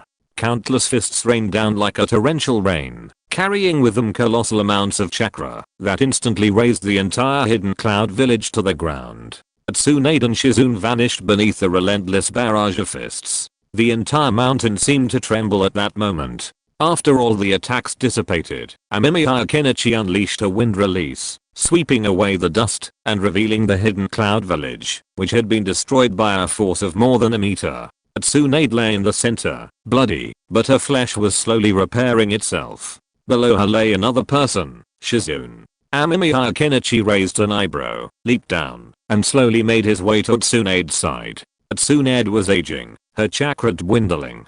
She had exerted all her might to dodge Amemiya Kenichi's Buddha-like attack, but even so, she had barely managed to survive. You didn't use your full strength, did you? Tsunade said weakly. Shizune crawled out, tears streaming down her face. Gritting her teeth, she charged at Amemiya Kenichi with a kunai, her bloodshot eyes fixed on him. Then, with a single hand, Amemiya pinned her to the ground, her head buried in the dirt. Yes, Amemiya Kenichi said calmly. He certainly hadn't used his full strength. Against Tsunade still recovering from her injuries, affected by nuclear radiation, and even missing a fist. If Amemiya Kenichi had used all his might, he would have found a piece of tofu and rammed himself into it. However, Amemiya Kenichi had indeed used the true thousand hands, but he hadn't expected Tsunade to survive. Although she was practically dead, Amemiya Kenichi wouldn't give her a chance to recover. The kaleidoscope in Amemiya Kenichi's eyes began to spin. He looked at Tsunade, his gaze focused on her chest. He saw the composition of her body, then her heart. Blood slowly flowed down Amemiya Kenichi's eyes. Amemiya Kenichi, expressionless, watched as he continued to dismantle Tsunade's heart. Tsunade weakly tried to stand up and fight again, but she couldn't. Her chakra was nearly depleted, and she couldn't do anything. Tsunade closed her eyes, her breathing slowly becoming more even. Amemiya Kenichi looked at Tsunade, who was steadily aging. With her chakra depleted, Tsunade couldn't even maintain her appearance. She no longer had the charm of a mature woman. No wonder she feared aging. Perhaps she simply didn't want to face her current state. Deconstruct, Amemiya Kenichi whispered, then added, reconstruct. Tsunade's eyes widened, and she saw a heart appear in Amemiya Kenichi's hand, a heart that was fading from age. Her entire body began to rapidly turn cold, and a flicker of relief flashed in her eyes. Tsunade felt her life force rapidly fading. She seemed to see a light, a white light, a light that brought peace to her soul. She seemed to see Jiraiya, her grandfather, her second grandfather, the old man, her younger brother, and Katodan in that place. Let go. Tsunade struggled to speak, but the next second, her eyes closed forever, her hands falling limply to the ground. Without her heart, Tsunade's life force quickly faded. Kenichi Amemiya looked at the heart in his hand, which disintegrated once more, before being reassembled within Tsunade's body. He looked at Tsunade, whose face lay so old and aging that it was unrecognizable. He shook his head. Perhaps this was Tsunade's true self. The marks of time had left on her, only obscured by her ninjutsu. Tsunade-sama. Shizune, blood pouring down her face, crawled over. Slowly, she crawled to Tsunade's side. Her bloodied face was stained. Blood or tears were indistinguishable, but her sobs echoed through the empty space. Shizune tremblingly pulled a purse from her bosom and pressed it into Tsunade's hand. Then, she lay down beside her, as if she had followed her once before. Then, with her blood-stained eyes, she looked at Kenichi Amemiya. Kenichi Amemiya understood her meaning and raised his kunai, pressing it against Shizune's chest. He pressed down hard, and Shizune shuddered and died beside Tsunade. Kenichi Amemiya looked at Tsunade and Shizune. They should have had a brighter future, a peaceful life, but because of their own inner insistence, they had shattered that future. Kenichi Amemiya had no choice but to send them off. Looking at Tsunade and Shizune, Kenichi Amemiya felt a surge of irritation. He didn't know why. Although he had come prepared to kill Tsunade, he still felt a bit irritated when he actually did. After all, he and Tsunade had a good relationship before, even borrowing her psychic ability of losing every bet. He had planned to study whether this was causality or something else, but now he didn't have the chance. Alas, war. Kenichi Amemiya shook his head. From this moment on, the ninja world was about to usher in a new era, a more bizarre era. Whether this era was good or bad depended on how Black Zetsu handled it. Kenichi Amemiya looked around. The hidden cloud village was gone. There was no sign that a village had ever existed. Kenichi Amemiya took out the scroll, placed Tsunade and Shizune inside, and immediately left the village. Now that Tsunade was dead, Konoha might have already surrendered. So, Kenichi Amemiya wanted to see what the hidden cloud village would do. If those guys in the hidden cloud village are sensible and still alive, then we'll have to finish the fight today, Kenichi Amemiya said, a little irritated.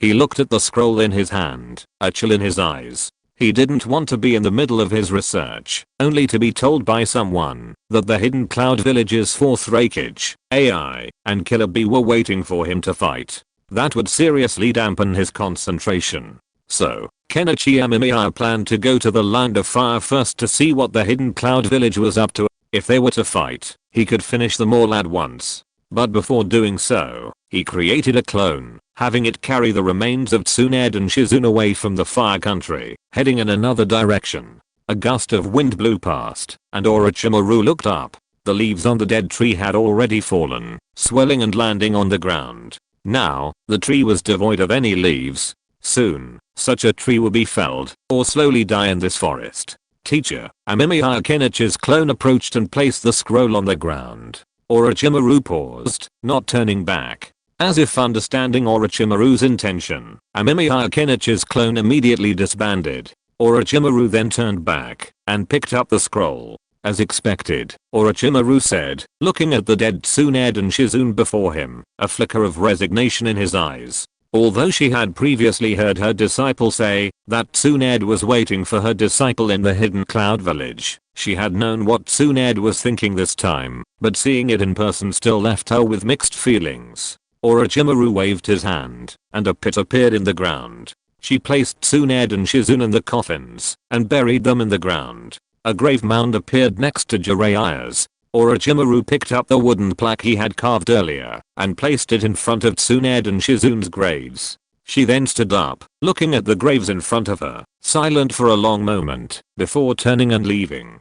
The wind blew leaves from the trees, brushing against the wooden plaque engraved with the words Hokage's grave. Chapter 489. As long as there are concerns, it is not invulnerable. Konoha, it's been so long, and seeing it again, it seems just the same. Standing on a cliff, Kenichi Amemiya gazed at the hidden leaf village in the distance, a tinge of nostalgia in his eyes. After all, this was where Kenichi Amemiya had lived and grown up. However, these memories weren't particularly fond, and for Kenichi Amemiya, some were even more complex. After all, Kenichi Amemiya was once just a small orphan in this vast ninja village, living each day uncertain of his next meal. It wasn't until, by chance, he was spotted by Orochimaru and chosen as his assistant that he finally escaped from hell. Kenichi Amemiya gazed quietly at the ninja village before him. The ninja world system was distorted, with shinobi having their own hierarchies, but the gulf between shinobi and ordinary people was almost unbridgeable. In some ways, shinobi and ordinary people were like two different species, and even reproductive isolation wasn't out of the question. Fortunately, while ninjas transcended the norm, their physical structure remained the same as that of ordinary people. But for ordinary people, the ninja world was undoubtedly a hell. Amemiya Kenichi shook his head. The ninja world system was interesting, but a detailed discussion would be too time consuming. So, instead of discussing it further, Amemiya jumped off the cliff and headed towards the Hidden Leaf village. He remembered that the Kumogakure seemed to be stationed near Konoha. Or somewhere else. He couldn't recall. After all, Amemiya Kenichi hadn't expected the ninja villages in the ninja world to surrender so quickly. Now that Iwagakure had surrendered, and while there was no official news from the Hidden Leaf village, judging by the increasing number of parasites there, Amemiya Kenichi knew that the Hidden Leaf village was now his. Soon after, Amemiya Kenichi arrived at the edge of a town. Upon arrival, Amemiya Kenichi noticed something unusual. The ninjas here were extremely large, even a bit too large. This instantly confirmed that he had arrived at the Hidden Leaf village. He was just considering asking the fourth Raikage where AI was, when he saw a familiar face. Hatake Kakashi. He had noticed him too. Beside him were several Konoha ninjas and two elderly men. Amemiya Kenichi raised an eyebrow. These two seemed to be members of Konoha's elders, Utane Koharu and Mitakado En. What were they doing here? Kakashi, what's wrong with you? Mitakado En looked at Kakashi, who paused. Then, following Kakashi's gaze, he saw a face from the intel list he had seen earlier, and he quickly connected the name with the face. Amemiya Kenichi. Mitakado En's pupils shrank. Utane Koharu, standing next to him, also noticed Amemiya Kenichi's presence. The Sakinami of Konoha village stood before them, a half smile in his eyes. Utane Koharu gritted her teeth, pushed aside the guards blocking her path, and quickly walked over. Amemiya. Lord Amemiya Kenichi, we, the Hidden Leaf village, submit to the Fire Nation. Utane Koharu bowed her head, speaking respectfully. Amemiya Kenichi silently glanced at Utane Koharu before him, then scanned the Konoha ninjas before him. Under his gaze, most of the ninjas bowed their heads in respect. Only Kakashi and another ANBU remained. Even Mitakado En had lowered his head, not daring to meet his gaze. Submission? Is it your Konoha's decision, the Fire Nation's daimyos, or the Hidden Leaf villages? Amemiya Kenichi glanced around. The surrounding Hidden Leaf village ninjas had already sensed something was amiss. The Hidden Leaf village ninjas who had been accompanying Mitakado En and the others were now glaring at him angrily. Amemiya Kenichi asked with a half smile. Both Konoha and the Fire Nation are willing to submit to your command. The Hidden Leaf village, they're still discussing it, Utane Koharu said respectfully, though a hint of hesitation crossed her face when she mentioned the Hidden Leaf village. Kenichi Amemiya nodded. Just as he'd thought, Konoha was already planning to surrender. Otherwise, Tsunade wouldn't have come and fought him in such a suicidal manner. What a shame. Kenichi Amemiya looked at the two elders before him. They were very old and didn't possess much power, but they held a certain influence over the entirety of Konoha. While this influence was achieved through the third Hokage, Sarutobi Hiruzen, it had to be admitted that these two old men could be considered Konoha's politicians. But Kenichi Amemiya needed nothing more than politicians. Wouldn't it be better if Jiraiya and Tsunade were standing before him right now? If these two elders had died in battle, Kenichi Amemiya would have looked upon them with respect, but it was clear that these two old men didn't have the nerve to do so. Faced with Kenichi Amemiya's might, the two old men quickly slid to their knees and surrendered. So what's going on with Tsunade? She even attacked me at the old Kumogakure site earlier. Amemiya Kenichi studied the two elders with amusement. More and more Kumogakure ninjas gathered around him, glaring at him with bloodshot eyes and gnashing their teeth. If looks could kill, then Amemiya Kenichi would have been hacked to pieces by now. But Amemiya Kenichi paid no heed to these angry Kumogakure ninjas. Reform inevitably involves bloodshed and pain, but only in this way can the world be revitalized. Tsunade resigned from the Hokage position a while ago. Utane Koharu hesitated, then decided to speak the truth. Amemiya Kenichi nodded, then ignored the respectful ninjas, and walked over to Kakashi with a smile.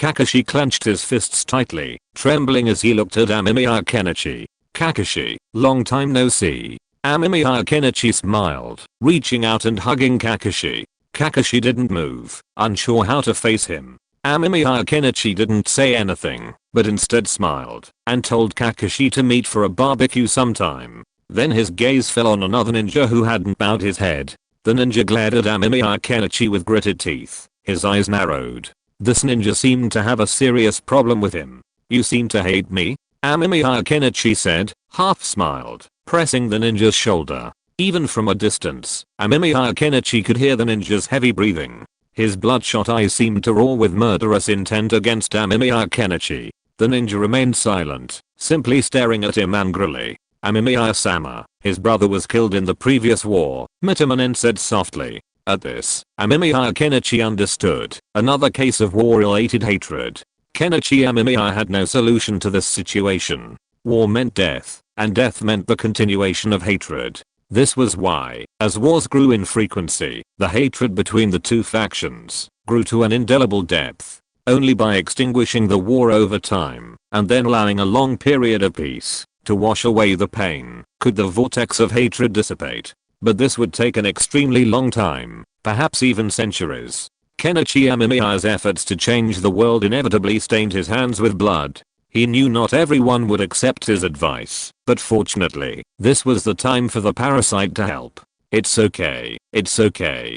Death is inevitable in war." Kenichi Amemiya smiled. He patted the ninja's shoulder and injected the parasite's eggs into the ninja's veins. He did this in front of everyone, but neither Koharu Utate nor Enmitakado said anything, as if they hadn't seen anything. The ninja, however, was unwilling to accept this. He gritted his teeth, and the hatred in his eyes grew more and more obvious.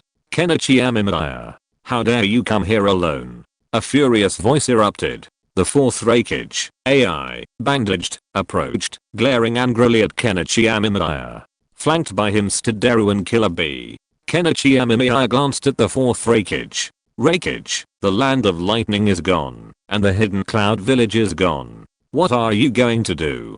Kenichi Amemiya demanded calmly, his words gentle. "You bastard, Kenichi Amemiya glared at Kenichi Amemiya, lightning flashing all over his body, ready to fight. "Let me tell you, you only have one chance to answer. No matter how you answer, I won't give the hidden cloud village a second chance." Kenichi Amemiya raised a finger, successfully interrupting the fourth Reikage's fury. Killer Bee and Eru were both indignant, but looking at the Konoha ninja standing beside Kenichi Amemiya, they felt a sense of helplessness. The Reikage fell silent. He didn't speak, but instead frowned at Amemiya Kenichi. He knew Amemiya Kenichi's strength was beyond comprehension. Previously, nearly 5 Kage had struggled to deal with him. Now, it was just him, and, no, just him and Killer Bee. In this situation, how could he possibly deal with Amemiya Kenichi? He knew Amemiya Kenichi's words were forcing him to make a choice. Now, in the entire ninja world, only their Kumogakure village hadn't surrendered. Konoha, Iwagakure, and Sannin village had all submitted to Amemiya Kenichi. He had just been discussing this matter with Konoha's elders, arguing for ages. Unexpectedly, in the blink of an eye, he had to make a choice. Watching the troubled Reikage AI, Amemiya Kenichi yawned, then pulled out his experimental log and flipped through the records, trying to see if there was anything he had missed. And at the same time, how could he quickly overcome the chakra energy problem and usher in a new era for the world? As Amemiya Kenichi was concentrating, the Reikage AI was torn between two ends. He was overcome with resentment. The hidden cloud village had been passed down for so many years. Was it really going to be destroyed by his own hands? But what good was his resentment? His physical condition was deteriorating, and his injuries were severe, none of which had fully healed. Facing Amemiya Kenichi and the Flame Nation, the Reikage AI felt a sense of powerlessness. He glanced at the surrounding Kumogakure ninjas, then at Deru and Killer Bee. They were all awaiting his decision, a decision that only deepened the Reikage AI's anguish. He had no idea what to do. Should he fight Amemiya Kenichi to the death for the sake of ninjutsu and revenge? What would become of the rest of the Kumogakure village? So many had already perished. But what if? Just as the fourth Reikage AI was struggling with his thoughts, a man suddenly rushed towards Amemiya Kenichi. Kunai in hand, eyes etched with unquenchable hatred, he burst from the Konoha ANBU ranks, aiming the kunai at Amemiya Kenichi's back. Opportunity. The fourth Reikage AI hesitated for a moment. But then, the ninja was pinned to the ground by his companion Kakashi, and the ANBU ninjas nearby also rushed forward and pinned down the idiot who tried to assassinate Kenichi Amemiya. The Reikage AI looked at the angry ninja screaming, roaring, and cursing on the ground, his heart trembling. He has no other family members in the village? Kenichi Amemiya flipped through the experimental records in his hand and asked casually. Yes, he has a sister-in-law and a niece, and Ryuchi is married, and has 2 children. The ANBU ninja who led the team knelt on one knee on the ground, cold sweat dripping from his forehead. Ryuchi, you idiot. So what if you lost your brother? Isn't it more important to take good care of your brother's wife and niece? Now, not only did he fail to successfully avenge his brother, but he even sacrificed his own wife and daughter. The ninja named Ryuchi seemed to have caught the hidden meaning in Amemiya Kenichi's words. The anger in his eyes faded, and fear surged in his heart. He pursed his lips in fear, as if he wanted to say something, but he didn't know what to say. How are attempted assassinations of the cage handled in Konoha? Amemiya Kenichi asked casually, not even looking up. Death penalty, with family members to be reviewed. The captain hesitated, then whispered. Kill them all. Amemiya Kenichi's cold voice shook the captain and the ninja present. The ninja, utterly bewildered by rage, fell to his knees, begging Amemiya Kenichi to spare his family and his brother's family. The captain took a deep breath, then struck the ninja with his sword, silencing him. It's your turn to make your choice. Amemiya Kenichi raised his head, his gaze coldly fixed on the 4th Reikage AI. Chapter 490, Unification of the Ninja World. The hidden cloud village is willing to submit. The 4th Reikage AI lowered his head in humiliation, whispering, his previous spirit gone. Deru turned his head away, not daring to look directly at the scene. His heart was filled with grief. The village's supreme leader, at this moment, bowed his head to another man. This caused the present hidden cloud village ninjas to suffer and struggle within themselves, but they could do nothing but watch in silence. Some even sobbed, while others had a look of hope in their eyes, a sense of having escaped death. Amemiya Kenichi put away the experimental journal in his hand. He rested his chin on one hand, crossed his legs, and looked at the lowered 4th Reikage AI before him. Are you sure? Amemiya Kenichi asked with a half smile. Why had he just killed the idiot who had just tried to attack him? Naturally, it was to make an example of someone, and the Kumogakure village was a monkey. Amemiya Kenichi was trying to make the 4th Reikage AI decide whether to vent his rage for an impossible revenge or to kneel down in surrender for the sake of the village's survival. This was a difficult question. Since ancient times, loyalty and righteousness have been difficult to reconcile. The 4th Reikage couldn't possibly protect the Kumogakure village's reputation, while also shielding it from his wrath. Amemiya Kenichi's attitude was telling AI that, if he didn't surrender, the ordinary people in Kumogakure would also die. I'm sure. Reikage AI said, practically through gritted teeth. Killer Bee's face was filled with displeasure. He hated his brother's submission to Amemiya Kenichi, but he also knew that the Kumogakure village had no right to challenge Amemiya Kenichi at this point. Furthermore, the other 3 ninja villages had also surrendered. Hadn't Konoha, the ninja world's recognized for its strength, surrendered? Thinking of this, Killer Bee felt a small comfort, but only a little, before his heart was filled with humiliation and anger. Kenichi Amemiya stood up and walked in front of the 4th Reikage AI. Seeing the figure before him, gritting his teeth in unwillingness, Kenichi Amemiya felt an inexplicable sense of conquest. He had succeeded, reaching the pinnacle of power in the ninja world. While not yet at the pinnacle of strength, at least he had become the most respected figure in the ninja world. Kenichi Amemiya took a deep breath and lifted the trembling Reikage AI up with both hands. AI raised his head in humiliation, his bloodshot eyes fixed on Kenichi Amemiya, as if he wanted to bite a piece of flesh off of him. But he could do nothing, and could only accept Kenichi Amemiya's humiliating attitude as a superior. AI, I'm glad that the hidden cloud village can become part of the Flame Kingdom. You will witness a brand new era. Amemiya Kenichi smiled broadly at the 4th Reikage AI before him. AI gritted his teeth, saying nothing, nor nodding, simply staring at Amemiya Kenichi. Amemiya Kenichi took a deep breath, raised his head, and glanced around him. All the ninja, noticing his gaze, bowed their heads in humility, not daring to meet his gaze. Now, he had swept across the 5 great nations, and the smaller nations had also surrendered. It could be said that a whole new chapter in the ninja world had been opened under his leadership. Without Uchiha Madara and the Tatsuki clan, Amemiya Kenichi would have been unrivaled. However, Uchiha Madara and the Tatsuki clan, hidden behind him, were the most important and dangerous entities in his mind. Only by defeating them could the ninja world finally achieve peace. However, before that, Amemiya Kenichi had to resolve other issues, such as how to deal with the ninja of the 5 great nations, how to assign ninja tasks, and where to locate the nation's capital. What about the political system? Amemiya Kenichi knitted his brows. There was still much to do, but it didn't matter, he had plenty of time. As long as Uchiha Madara didn't stumble, the time he waited for the resurrection of the 5 tails and the 3 tails would be enough for Amemiya Kenichi to continue strengthening his own power. By then, as long as he was strong enough, even if the Tatsuki clan showed up, Amemiya Kenichi wouldn't care.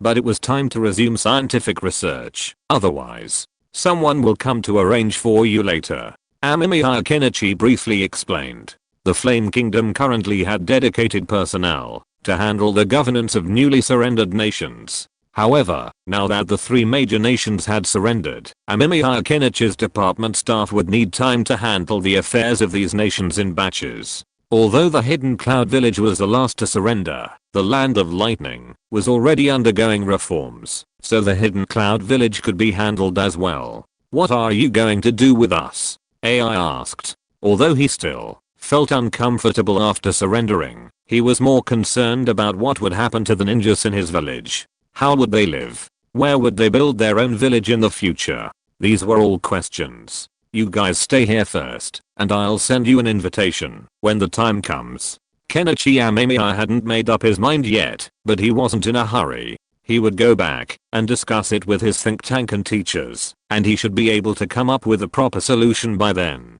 However, the villages might need to go through processes such as breaking up and reorganizing. After all, Kenichi Amemiya couldn't just let these ninjas stay in their own villages. If that were the case, what would he do to unify the 5 major countries? Wasn't it just to confuse the national concepts of the 5 major countries and provide an opportunity for the concept of Yan country to take root in the hearts of the people? If these people were allowed to remain in their own villages, they would develop deep-rooted class and village divisions, potentially causing further chaos in the future. It would be better to seize the opportunity now, harnessing the power of founding a nation, to resolve them all at once. While there would be some conflict in the short term, it would be better than having these people unable to integrate. Management is indeed a hassle. Are there any talented administrators in the ninja world? Amemiya Kenichi pinched his brow. He had no experience in governing a nation, and the sheer volume of tasks involved meant he needed reliable people to help him manage such a vast country, freeing up time for his research. Amemiya Kenichi scanned the ninjas present. He remembered that Kakashi would become the 6th Hokage in the future. It seemed that the new Hokage of the Hidden Cloud Village was Deru, and the new Hokage of the addiction to the smoking village was Kurotsuchi. Since these individuals were capable of holding the position of Hokage in the future, they should have some experience in management. However, these issues still needed careful consideration. Watching Amemiya Kenichi depart, Reikijamo silently glanced at the 2 elders in the ANBU troop of Konoha village, snorted coldly, and turned to leave. Let's go back to the village and keep everyone quiet for a while. Mitamono sighed. Now, there was no Konoha or Fire Nation in the ninja world. In the future, there would only be one nation, Fire Nation. He really did it. Uchiha Shisu stared blankly at the Fire Nation daily in his hand and smacked his lips. Although he had previously suspected that Amemiya Kenichi would unify the 5 great nations, when he actually did it, Uchiha Shisu still found it somewhat unbelievable, even beyond his imagination. The Fire Nation Daily, whose layout mimicked that of a newspaper from his past life, contained the latest news. Ninja World unified. Immediately below, it stated that the 5 great nations in the ninja world had all surrendered, as had all the smaller nations. Now, they had only one nation, Fire Nation. All citizens of Yan country can travel freely within the country, no longer worrying about disputes arising from entering different countries. In the future, the ninja world will have one and only one nation, and the whole world will belong to the king. Uchiha Shizu found it hard to imagine. Previously, he had been pondering the relationship between family and village, pondering how to forge a suitable path for the Uchiha clan, striving hard for family and village. But he had never imagined that in the blink of an eye, Amemiya Kenichi had simply swept through the 5 major nations and successfully reduced the world to just one nation. What a feat. We, the Uchiha clan, can now live freely in this world. Uchiha Shizu took a deep breath. He naturally understood the significance of a unified ninja world. After all, a unified ninja world, without the concepts of ninja villages and nations, would be one nation. In this scenario, the previous ninja wars, the first, second, and third, would naturally cease to occur, and everyone would have a bright future. Peace had settled in this world. A hint of the skirt of the goddess of peace peeked out at this land, ravaged by war for so many years. But how should ninjas survive? Do ninjas still accept missions? What about ninjas and ordinary people? What if there are bandits? These will be problems for this country. But at least, now we don't have to worry about countless ninjas being sent to the battlefield. Brother Shizu. Uchiha Itachi ran in happily. Although he was young, his face was full of youthful vigor. He seemed to be in a very good mood. Itachi, why are you here? Uchiha Shizu looked at Uchiha Itachi teasingly. He knew that Uchiha Itachi seemed to have a girl he cared about. The two of them often went to the lake to sit and chat, and they would take the girl to eat 3-color meatballs. So Uchiha Shizu was thinking that he should be able to get Itachi's wedding invitation in the future. I saw this big news today, and since Naruto's here to hang out with Sasuke, I came to talk to you, Itachi said with a grin. He handed the Flame Country Daily to Shizu, but then he saw Shizu holding a copy of the same newspaper, which made him smile awkwardly. Shizu glanced at the newspaper and smacked his lips. He'd already marveled, but even then, he wanted to marvel again. Such a feat, accomplished by a man only slightly older than himself, Kenichi Amemiya. It was simply unbelievable. Naruto, are you talking about the demon fox from the village? Shizu asked, or thought forming in his mind. Itachi nodded. It was indeed the child from the village, who had been rumored to be a demon fox. But now, everyone knew Naruto wasn't a demon fox. He was now a disciple of the daimyo of Flame Country. No, Kenichi Amemiya didn't like being called daimyo. He asked everyone to address him as sir. Therefore, Naruto was the disciple of this sir, a high position. Naruto is also a very well-behaved child. He will be good friends with Sasuke. Uchiha Itachi thought of Naruto and couldn't help but smile. Although he didn't know why, Uchiha Itachi noticed that Naruto and Sasuke seemed to be naturally close. They had just met and were playing together. Then, their mother, Makoto, was chatting with Scarlet Pepper, seemingly discussing resurrection. If Naruto was here, Uchiha Shizu pondered. He knew what Uchiha Makoto was thinking. This poor woman wanted to resurrect her husband, that is, to resurrect Uchiha Fugaku. And in the ninja world, it seemed that Kenichi Amemiya was the only one who could resurrect people. So, Uchiha Makoto must be very happy that Naruto was playing with Sasuke. Sasuke, I've already eaten, 10 meatballs. Naruto proudly shook the bamboo skewer in his hand. Sasuke glared at him, then picked up the 3-colored meatballs, and continued to devour them with big mouthfuls. Eating just one of these 3-colored meatballs wouldn't be a big deal, a bunch would be fine, 2 would be just right, but eating too many would be incredibly unappetizing. Sasuke was already feeling a bit nauseous, and he was almost unable to eat anymore. But to keep up with Naruto, he continued to eat the 3-colored meatballs, a show of defiance. Naruto's grown up. Kushina, an elderly Uchiha Makoto sat on the tatami, looking down kindly at Sasuke and Naruto, who were competing to see who could eat the most. Yes, Makoto, but you. Kushina glanced at her friend. She and Makoto had a good relationship. Before her death, Makoto was still a beautiful young woman, but now she had become like this, so old and frail, that she looked like Kushina's mother. But Kushina also knew why Uchiha Makoto was like this, because Uchiha Makoto's husband died, and died tragically, and Makoto was overly worried, so she became like this. Kushina looked at Naruto below and said, Minato hasn't been resurrected yet, shouldn't she ask Kenichi? Chapter 491 The couple's long-awaited reunion. Sister Kushina, why are you here? Kenichi Amemiya asked curiously, smiling as he poured Kushina Uzumaki a cup of tea. He had been busy with his research, but he hadn't expected Kushina to show up so suddenly. Naturally, Kenichi Amemiya had to meet Kushina Uzumaki. After all, Kushina had made significant contributions to the art of sealing, and many of them were hers. Furthermore, she had always taken good care of him. Although Kushina's presence was meant to help Kakashi recover from the loss of his companion, it was a rare memory for Kenichi Amemiya at the time. Mr. Amemiya, Kushina Uzumaki said with a certain amount of hesitation. She knew the man sitting before her, drinking tea, who had become the most powerful and influential person in the world, even more powerful than her husband, Minato Namikaze. So, naturally, she felt a little reserved. Kenichi Amemiya smacked his lips. This was the downside of being in a high position. Although power is said to be addictive, Kenichi Amemiya didn't have that thought. He didn't value power, but as his position rose, it was no longer easy to expect others to treat him normally. Sister Kushina, you should just call me Kenichi. Kenichi Amemiya was a little amused. He really wasn't used to this kind of special treatment. Well, then, Kenichi, I want to ask. Minato, can he? Kushina couldn't help but ask. Kenichi Amemiya was stunned when he heard it, then hesitated and didn't answer Kushina's question immediately. Kenichi Amemiya himself was a little confused about Kushina's question. He had indeed said before that he would resurrect Minato Namikaze, but there were some minor issues in the process, namely the matter of Jiraiya, the disciple of the third Hokage Sarutobi Hiruzen. Needless to say, the relationship between Jiraiya and Minato Namikaze is of course not one to be mentioned.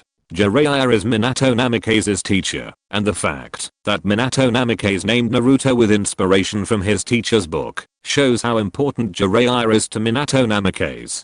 But now Jiraiya died at his hands, which made Kenichi Amemiya a little unsure how to tell Minato Namikaze about these things. So there has been no impure world reincarnation of Minato Namikaze since then, but it is not a good idea to keep dragging it out. I understand, Sister Kushina, please come back this afternoon. Kenichi Amemiya finally decided to resurrect Minato Namikaze first, and then see what Minato Namikaze thinks. After all, the ninja world is now unified, and Minato Namikaze is not that important to Kenichi Amemiya. Resurrecting him is just to fulfill the promise he made to Naruto. Okay, Kushina hesitated. She wanted to ask about Uchiha Fugaku, but she was worried that it would upset Kenichi Amemiya. However, thinking of Uchiha Makoto's bitterness, she decided to ask. Uchiha Fugaku? That's fine, but there won't be a next time. Kenichi Amemiya glanced at Kushina. He knew exactly why she was asking that question. It was probably about Uchiha Makoto. Kenichi Amemiya didn't mind helping, but he also knew that this couldn't be a precedent. Otherwise, he'd be busy focusing on resurrecting people every day. After all, everyone has regrets of one kind or another, people they want to resurrect. For example, every child in a harmonious family will face the death of their parents when they grow up. If they knew they could resurrect their parents and make up for their regrets, would they do it? Of course, some would. The ninja world would be in turmoil. After all, the jutsu of Jisai Tensei, reincarnation, requires exchanging one life for another, a life-for-life exchange that's never enough, and it would only breed new hatred. Therefore, Kenichi Amemiya couldn't promote this jutsu unless he could develop a more convenient jutsu before attempting to resurrect. However, this might attract the attention of the Six Paths Sage. Who knows what that old, immortal sage wants in the Pure Land. Kenichi Amemiya felt it wouldn't be a good thing. If he resurrected the dead on a large scale, it would likely cross the sage's line. What if the sage summoned a few more heirs to perform the Six Paths Chibaku Tensei? Until he became stronger, Kenichi Amemiya couldn't resurrect on a large scale. After sending Kushina away, Kenichi Amemiya summoned the Yondaemon Fugaku's tissues and performed the impure world reincarnation. He first resurrected the Yondaime Hokage, Minato Namikaze. Minato soon opened his eyes, saw Kenichi Amemiya, and sat up with a complicated expression. Brother Minato, you should know, right? Kenichi Amemiya asked, looking at Minato Namikaze with a toothpick in his mouth. Yeah. Minato Namikaze sighed, feeling a little complicated inside. He met the third Hokage in the Pure Land, and not long after, he saw his teacher Jiraiya, from whom he also learned the reason for Jiraiya's death. The teacher said that it would be worth dying to see such a ninjutsu before death, but he didn't know what the future of the ninja world would be like in your hands. Minato Namikaze looked at Kenichi Amemiya silently. Actually, the teacher wasn't very angry before, but not long ago, a Tsunade came down, and he said angrily that, if I was summoned back in the future, I would let me kick you hard. Minato Namikaze coughed. He had learned from Jiraiya and Tsunade about the current state of the ninja world. It had essentially surrendered to Kenichi Amemiya's rule, which displeased the third and second Hokage. The first Hokage, however, was unconcerned, even jokingly stating that this would ensure lasting peace in the ninja world. Ninjas from other villages also came to discuss matters with them, and the entire Pure Land was buzzing with discussion about the affairs of the Flame Kingdom. Every ninja could see that a new era had arrived. Brother Minato, Sister Kushina wants me to resurrect you. What do you think? Kenichi Amemiya refused to listen. It was pointless anyway. The dead stayed in the realm of the dead. His priority now was to bring the ninja world to a new level of glory under his control. He cared little for what the dead thought of him. Namikaze Minato hesitated. He wanted to be resurrected, but what would he do in the future? And how would he face his teacher and the other Hokage? Brother Minato, I heard someone's after Kushina-san. Amemiya Kenichi said, adding fuel to the fire. Minato immediately declared his intention to be resurrected and serve under him. Kenichi then chuckled and summoned a Jonin to perform the resurrection jutsu. He hadn't deceived Minato. Kushina was married and had a child, but she was still beautiful. The resurrected Kushina had become a bit more gentle and feminine, naturally attracting many admirers. However, after Kushina smiled and crushed the door frame, no one dared to pursue her. After all, Kushina had been caring for Naruto for so long. If Minato still didn't resurrect, Kenichi felt it wouldn't be good for her. What if some widow plotline happened? While Kenichi knew Kushina wouldn't do that, Minato couldn't just leave her alone, could he? Thanks, Kenichi. Minato Namikaze opened his eyes. He looked at the dead Jonin beside him with some complicated feelings in his heart, but he still spoke sincerely. Brother Minato, go back soon. I'm still waiting for Naruto to be my brother. Kenichi Amemiya smiled. Minato Namikaze's old face rarely turned red, and then he hurriedly left Kenichi Amemiya's laboratory. He ran very fast. He had learned Kushina's current address from Kenichi Amemiya. When he found Kushina, Kushina was knitting clothes. Minato knew at a glance that they were for him. For a moment, the wonderful feeling in his heart also dissipated instantly. Kenichi Amemiya was right. He had to go to the Pure Land sooner or later, but now, he just wanted to live up to Kushina. So, amid Kushina's exclamation, Minato Namikaze hugged her and closed the door. Naruto, you can eat at my house. Meanwhile, Uchiha Mikoto wiped tears of happiness from her eyes and smiled at Naruto. Little Naruto didn't quite understand. Aunt Mikoto, but my mother told me to come home for dinner. Naruto blinked. Uchiha Mikoto smiled at Uchiha Fugaku, who was holding Sasuke and smiling at her, then looked at Naruto. Your mother said she had something to do. Uchiha Mikoto smiled happily. Uchiha Fugaku had just found her and told her about what Amemiya Kenichi had told her, asking Naruto not to go back so as not to delay the Minato couple's long-awaited reunion. So, Uchiha Mikoto did just that. After dinner, Naruto and Sasuke happily went out to play, while Uchiha Mikoto cleared the dishes. She was a little afraid to go out, afraid to face her still youthful husband. She looked at the reflection in the water in the bowl. It showed an old woman, with white hair and a wrinkled face. She had grown old. Mikoto, a gentle voice, followed by a familiar smell, hugged her and put his hands around her waist, which made Uchiha Mikoto tremble all over. Uchiha Fugaku looked at his wife's white hair with distress. When he died, his wife was still so radiant, but in just a few years, why did she age so much? Uchiha Fugaku's heart was trembling. He was worthy of many people. He saved the Uchiha clan and allowed the clan to continue. He did what he should do as the clan leader. but the only person he felt sorry for was Mikoto, his wife. Uchiha Mikoto stammered. She wanted to push her husband away. She was already old. But then, her body was forcibly turned around, and she saw her husband's eyes filled with love, just like the way he had looked at her on their wedding night. Uchiha Mikoto said, covering her face with her hands in panic. But then, her hands were gently pulled away, and her husband's face came closer and closer, his heavy breath puffing on her neck. I think you shouldn't go back yet. Uchiha Shisu smiled and pulled Uchiha Itachi. Uchiha Itachi wiped the tears from the corners of his eyes and smiled. Yeah, I think so too. Uchiha Itachi was very happy. His mood was extremely joyful. His father was back, and he could be a child again, a child who never grew up in front of his father. Uchiha Shisu took a deep breath, opened his arms, and let his body immerse in the warmth of the sun. He smiled and looked at everything around him. Isn't this kind of life what he was pursuing? The people around were shopping and chatting with smiles. Newlyweds were blushing as they whispered to each other. Children were pestering their parents to buy toys. Merchants were frowning as they calculated today's revenue.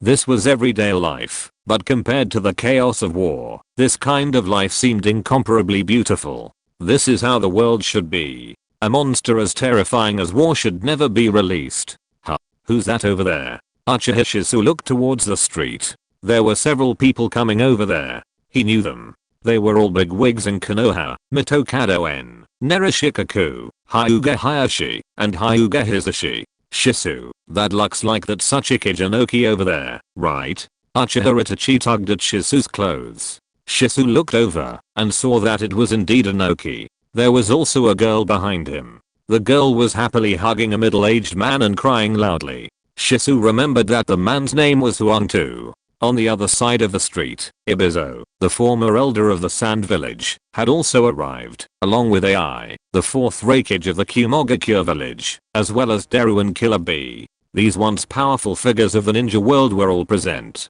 Something big is about to happen.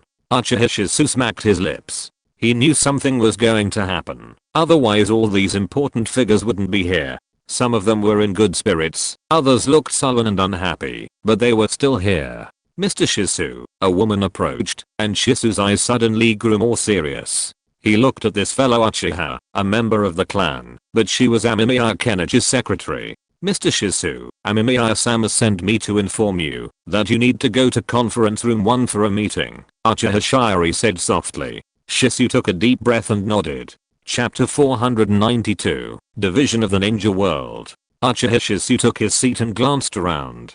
Beside him sat a female ninja. Shisu remembered her name as Konan, a close friend of Kenichi Amemiya and a prominent figure in the Flame Kingdom. There were many others nearby. Shisu even spotted the heads of the Nara clan, the Yamanaka clan, the Akimichi clan, and the Hyuga clan, as well as the powerful figures from the Kumogakure and Iwagakure villages. However, the most senior figures here were likely Noki and the fourth or other, the former fourth Reikage. After all, the Kumogakure and the Land of Lightning were now a thing of the past. The Land of Lightning had become part of the Flame Kingdom. The presence of high-ranking officials made Shisu suspect that Kenichi Amemiya had called this meeting with some very important announcement. HMPH, AI snorted coldly, his eyes tinged with coldness as he looked at the ninjas before him. If these guys hadn't surrendered so readily, given his personality, he would have fought Amemiya Kenichi to the death.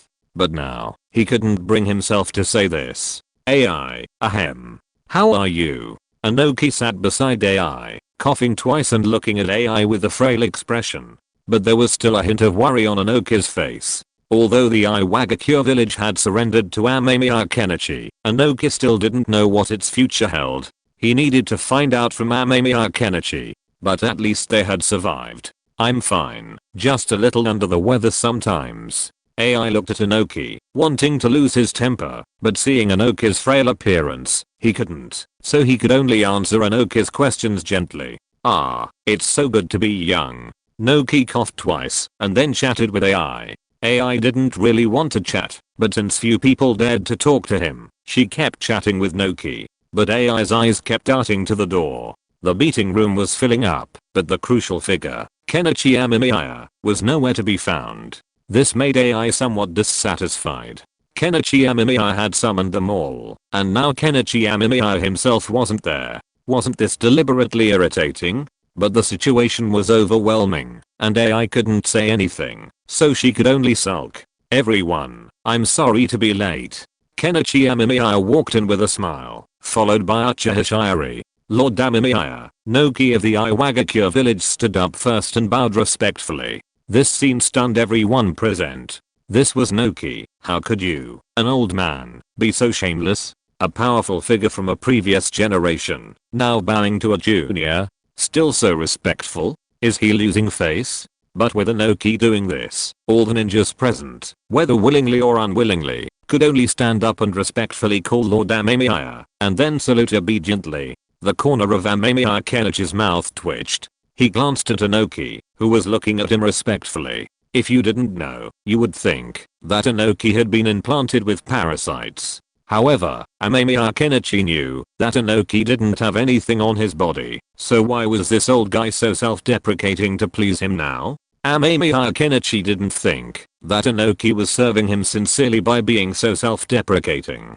Inoki must have something to ask for, so he would do this. Otherwise there would be no reason for him to do so. But now is not the time to talk about this. Ahem. Thank you all for your support. Then we will hold a simple meeting. Amemiya Kenichi coughed, and then sat in the main seat. He hadn't wanted to come, but the problem was that the newly established Yan state had many things to deal with. Deciding on the political system and the governing methods were all issues. Furthermore, with the 5 major powers now all gone, and becoming one nation, how would the country be divided? These were all rather complex. However, Amemiya Kenichi already had a preliminary idea.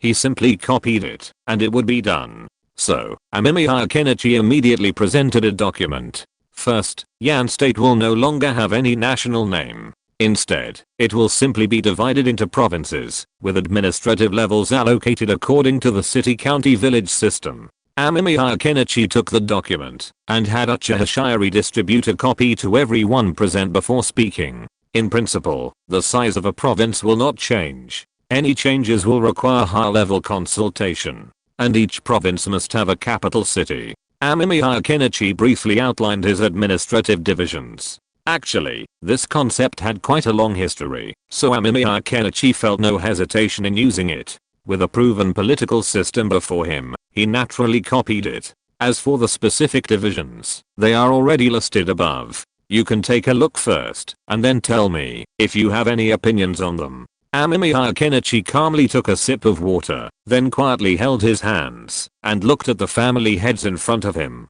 Amemiya Kenichi divided the ninja world into more than a dozen provinces. Except for some special areas, other places were divided according to the situation. It can be said that fairness and justice were achieved as much as possible in each province, but the old site of the Kingdom of Wind was an exception. After all, most of the Kingdom of Wind was desert, and there were few places suitable for human habitation. So, in order to avoid trouble, Amemiya Kenichi directly divided all the desert areas of the Kingdom of Wind into one province, so that this province could be specially governed in the future. I understand this division, but which province should we go to? Naruto couldn't help but ask. The division on the map was very clear. The desert of the Kingdom of Wind was listed as an uninhabited province, which meant that no one would be arranged to go there for the time being. But what about others? You have to know that, except for the Hidden Mist village, which was destroyed by Amemiya Kenichi, all other ninja villages have surrendered.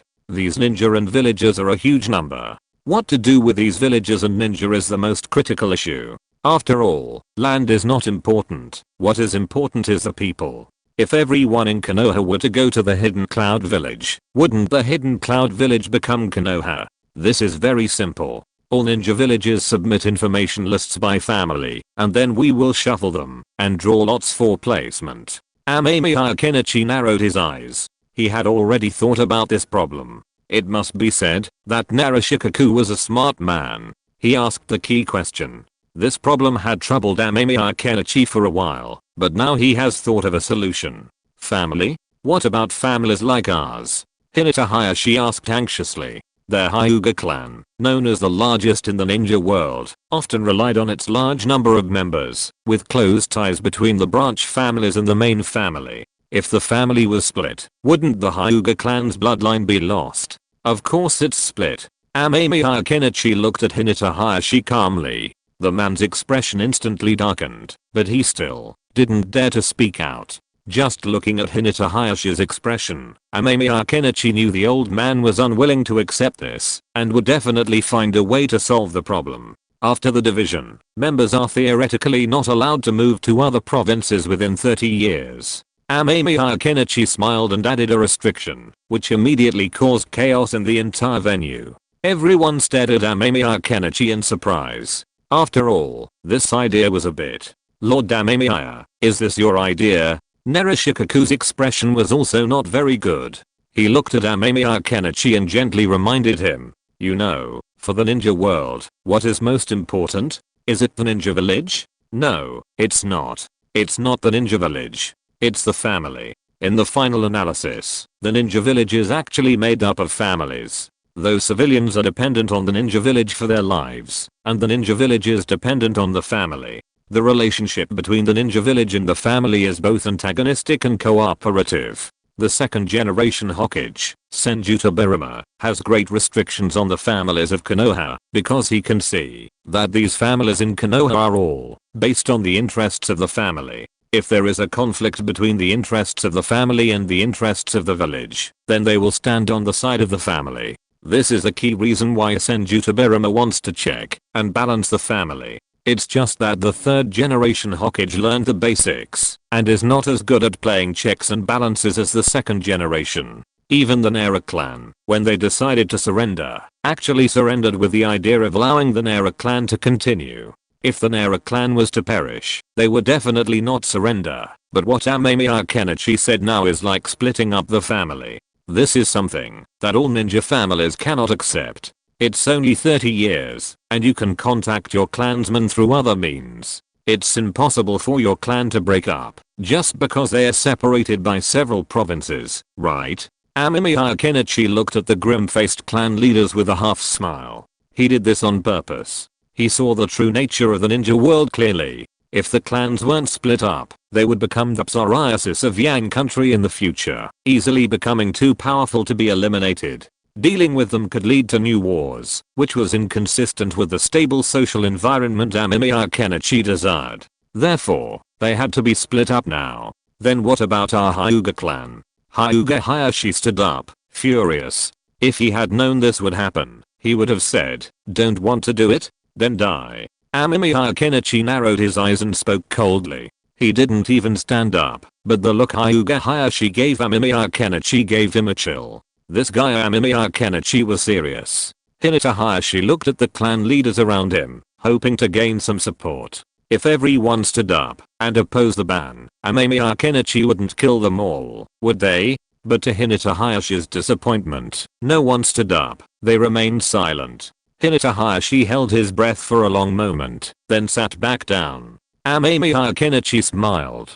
People are always good at compromise. If Amemiya Kenichi had said that each clan member must be separated and sent to different provinces, they might strongly oppose it. But if Amemiya Kenichi said that families could go together and still maintain contact through other means, they might agree. 30 years would be enough time for the new generation to grow up and for the ninja world to stabilize. By then, when the ban was lifted, how many people would be willing to leave the place they had lived for 30 years to reunite with their clan? In his previous life, clans existed, but they rarely lived in the same place. People relied more on mobile phones to communicate, and relationships were much more distant. This was the effect Amemiya Kenichi was aiming for. I know you have concerns, but don't be so anxious. The Flame Country will enter a new era in the future. By then, contacting your clansmen will be as simple as picking up a phone or a computer. Amemiya Kenichi decided to comfort these people. Blind oppression won't work. What if they just give up? As for the Hyuga clan, Amemiya Kenichi had long disliked this clan. The appearance of the caged bird split the Hyuga clan into two clans, one for servants and one for masters. It was a truly perverted system. By the way, marks like the caged bird will be abolished in the future. Clan leader Hyuga, you won't make things difficult for me, will you? Amemiya Kenichi asked, smiling at Hyuga Hayashi. The other party gritted his teeth and said nothing, as if he wanted to use silence to resist Amemiya Kenichi's request. Amemiya Kenichi narrowed his eyes. Does this guy really think that the Byakugan is irreplaceable? What kind of joke is this in the ninja world?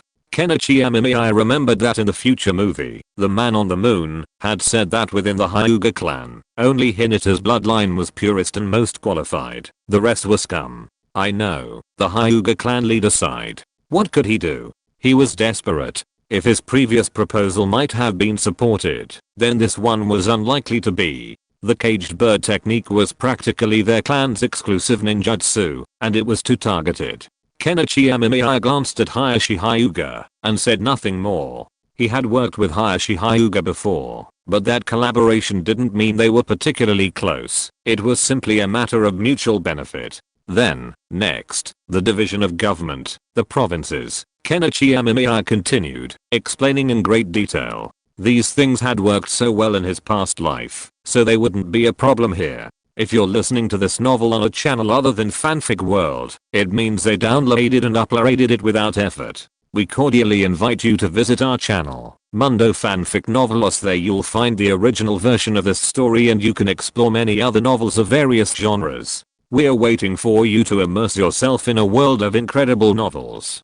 Chapter 493, Meeting to Decide the Future. Lord Amemiya, what are your plans for the position of provincial governor? Mito Kadoen asked. He could hear that the most crucial position in the ninja world belonged to the 12-member group formed by Amemiya Kenichi. He knew there was no way he could interfere with this 12-member group, but he could consider the position of provincial governor. This position will be based on merit, and there are certain age requirements. If you're too old, you won't be accepted. Amemiya Kenichi glanced at Mito Kadoen. This old man, at his age, still wanted to hold a position in Yan country. If Mito Kadoen had any ability, it wouldn't matter. But Mito Kadoen and Uchiha Koharu were just two scum who clung to Konoha, sucking their blood. Allowing them to enjoy their old age was a concession from Amemiya Kenichi, giving these two old men, who had taken the lead in surrendering, a little face. If they still wanted to hold on to the position of provincial governor, then Amemiya Kenichi wouldn't mind slaughtering the families of these two old men. Mitaman opened his mouth, then sighed and said nothing more. Mitaman naturally understood the underlying meaning behind Amemiya Kenichi's words. He clearly didn't intend for them to serve as regents. However, this did make the other clan leaders eager to try. According to Amemiya Kenichi's system, the monarch, Amemiya Kenichi, was considered the highest ranking official. Next came the Council of 12, which had the power to decide policy, and then the provincial regents, the municipal regents, and so on. Amemiya Kenichi also stated directly that there was a path for official promotion. With sufficient merit and achievements, one could gradually climb the ranks. Reaching the Council of 12 was not impossible. It wouldn't be the hereditary system of the past. This system would be more competitive and focused on achieving political success. But becoming an official does have its own limitations. Regents at the county level and above must be implanted with parasites, Amemiya Kenichi said calmly, a remark that made the ninja present look unpleasant. They knew that all the ninjas in Yan country had been implanted with parasites. This information had been shared. The parasites seemed to affect the host's mind and spirit, making them madly serve Amemiya Kenichi, willing to die for him without complaint. Don't be so nervous. The parasites aren't as terrifying as you think. The parasites implanted in governors at the county level and above can help them cultivate ninjutsu, and even senjutsu, enhancing their strength. I won't let the parasites influence their personal opinions or positions, but will simply prevent them from engaging in corruption and bribery. Amemiya Kenichi calmly took a sip from his teacup, smiling broadly at the ninjas before him. The parasites were a key tool Amemiya Kenichi used to maintain the country's long-term stability. They allowed the governors to focus on their work for the country, while also preventing corruption and bribery. This would ensure the greatest possible level of clean governance. At the same time, Amemiya Kenichi would improve the welfare of officials, preventing the Hanwu era, where officials were considered unfit for office. Integrity has always been a global challenge, and Amemiya Kenichi naturally doesn't have a particularly good solution. unless he develops Katamatsukami, and specifically Katamatsukami, that can be used against a group,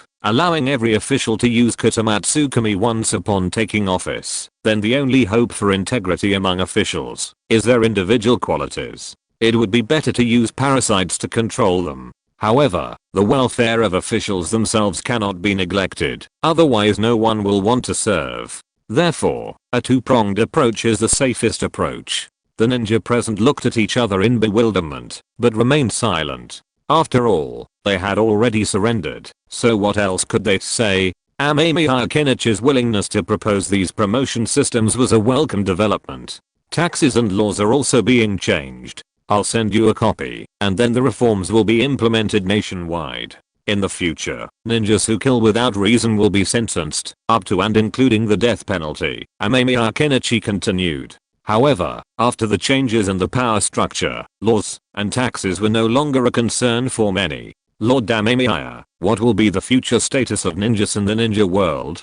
Deru asked. The ninja world, the very name itself speaks volumes about the relationship between this world and the ninja. However, Amemiya Kenichi's actions all seem to favor ordinary people. So, what should the ninja do? Amemiya Kenichi pinched his brow. This was indeed a problem. Ninjas can do whatever they want. If they want to live and work like ordinary people, that's fine. Or they can go to the mission hall and take on missions. However, in the future ninja missions will be reformed. There won't be any war-related missions anymore. Most will be security and construction missions. Amemiya Kenichi produced a document. Amemiya Kenichi had naturally considered the question of how to place the ninja, but it was a very troubling one. So, Amemiya Kenichi ultimately decided to let the ninja decide for themselves what they wanted to do, whether it was going into business, opening a restaurant, or even joining the military. However, the military currently primarily recruits ninjas, so ninjas can also be promoted within the barracks. As for the promotion methods and ranks, you can take a look for yourself. Amemiya Kenichi handed some to Uchiha. The ninjas were so powerful that becoming a force within Yan country was the best approach. They would be the police, and so would the military. Kenichi Amemiya had uniformly adopted the system. A ninja's highest rank could reach admiral, while ordinary soldiers would be trained in firearms and weapons, becoming ordinary soldiers. Only after being promoted to ninja could they continue to advance in rank, a fact that gave ninjas a significant advantage. This military rank. Military? There's only one country in the world now. Is there a need for an army? AI looked at the item in his hand, a little confused. According to him, Yan country was the only country now, so even if there was a need for an army, it wouldn't be too numerous. After all, as long as Kenichi Amemiya was alive, Yan country wouldn't be in chaos. However, the military system Kenichi Amemiya had pulled out looked very mature, which made people wonder, what was Kenichi Amemiya planning to fight? There were no enemies left for him to fight. The ninja present were also confused. Hadn't the ninja world surrendered? Have you ever heard the saying, one chapter I'm invincible, the next chapter enemies from the sky? Amemiya Kenichi shrugged, leaving the ninja present even more bewildered. Most glanced up at the ceiling. Enemies from the sky? Are there enemies in the sky? Gentlemen, in my opinion, the wars in the ninja world are all minor skirmishes, fought over a tiny piece of land like this. What's the point of fighting? Aren't you curious about whether there are other habitable planets in the vast sea of stars? Amemiya Kenichi inquired. Many ninja were completely bewildered, completely unaware of what he meant.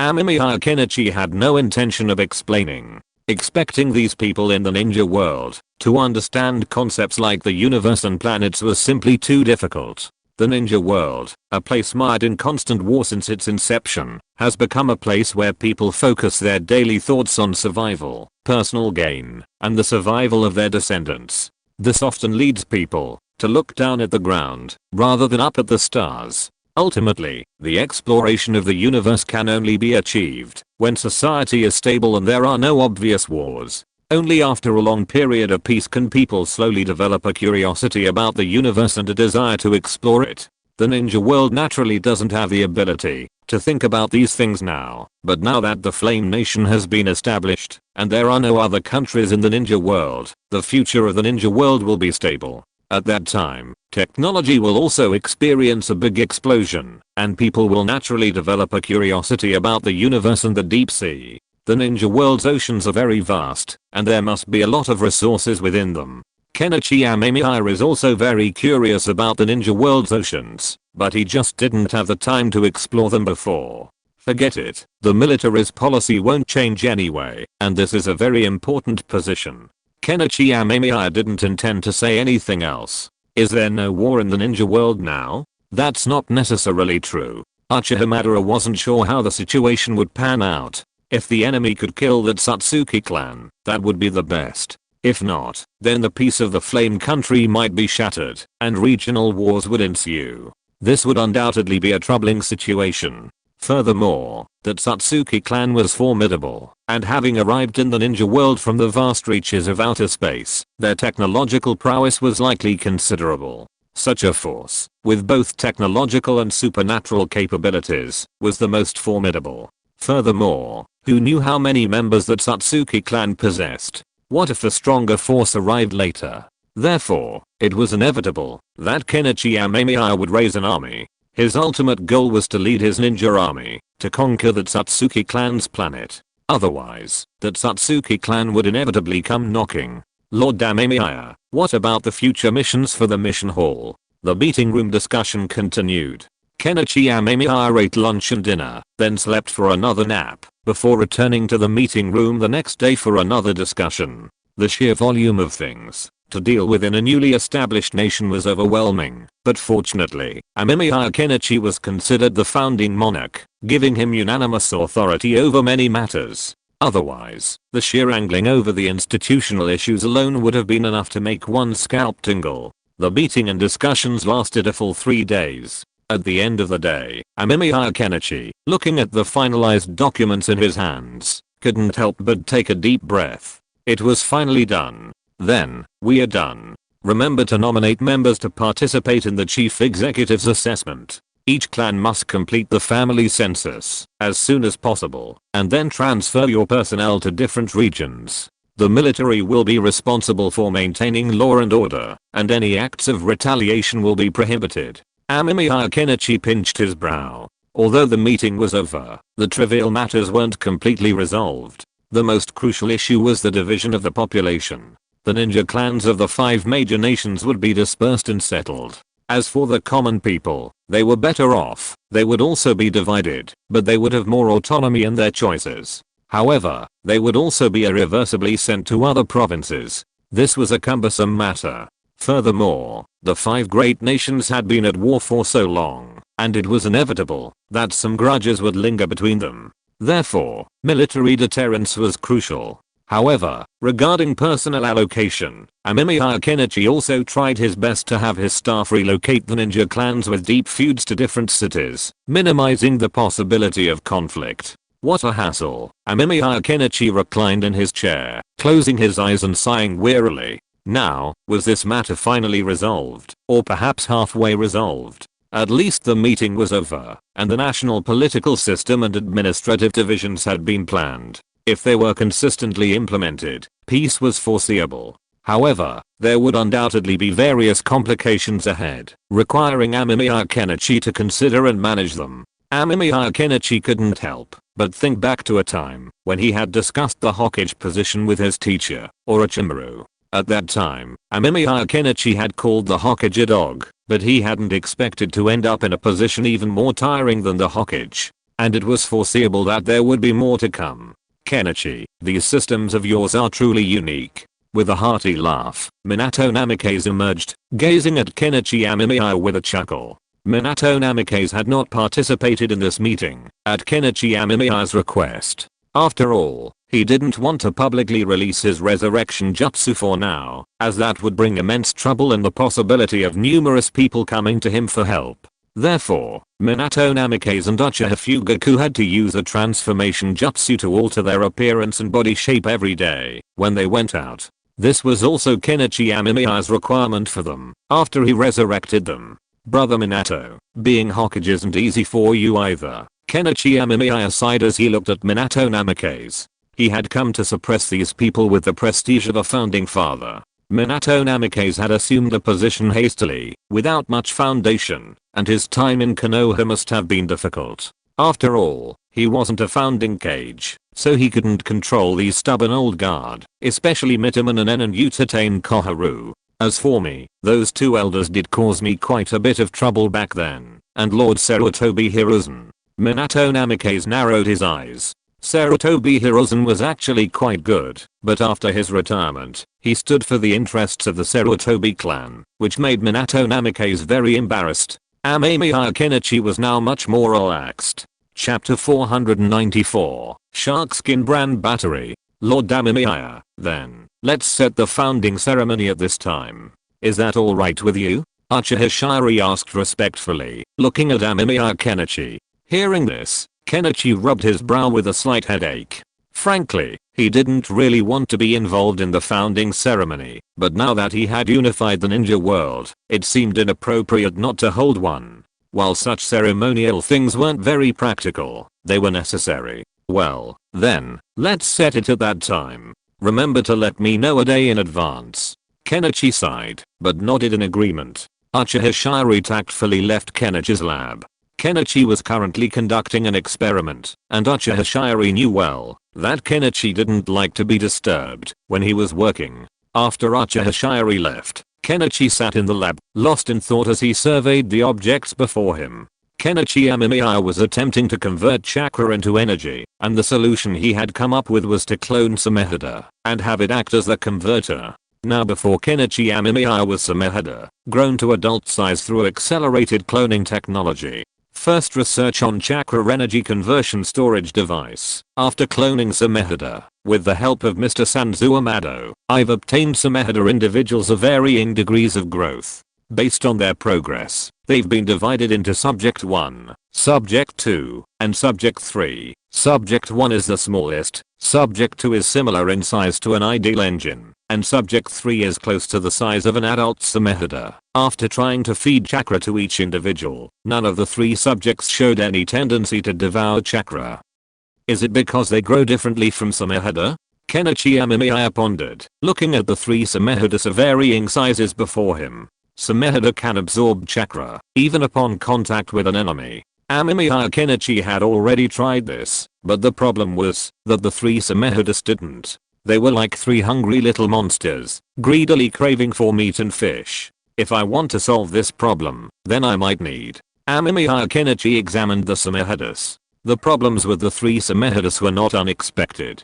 After all, while they were clones of Sumehada, and, in some ways, identical to the original, genetic similarity didn't guarantee similarity in other areas. Just like in the previous experiment, the clones and the test subjects, who had been in the nutrient chamber for a long time, had vastly different appearances and builds despite being the same individual. While genes determine appearance and other factors at birth, completely different lifestyles can still lead to vastly different differences between identical clones. It's like if a real baby and a clone were born at the same time, but the real one lived in poverty, going hungry and often working on construction sites, while the clone lived in a wealthy family, enjoying a comfortable life.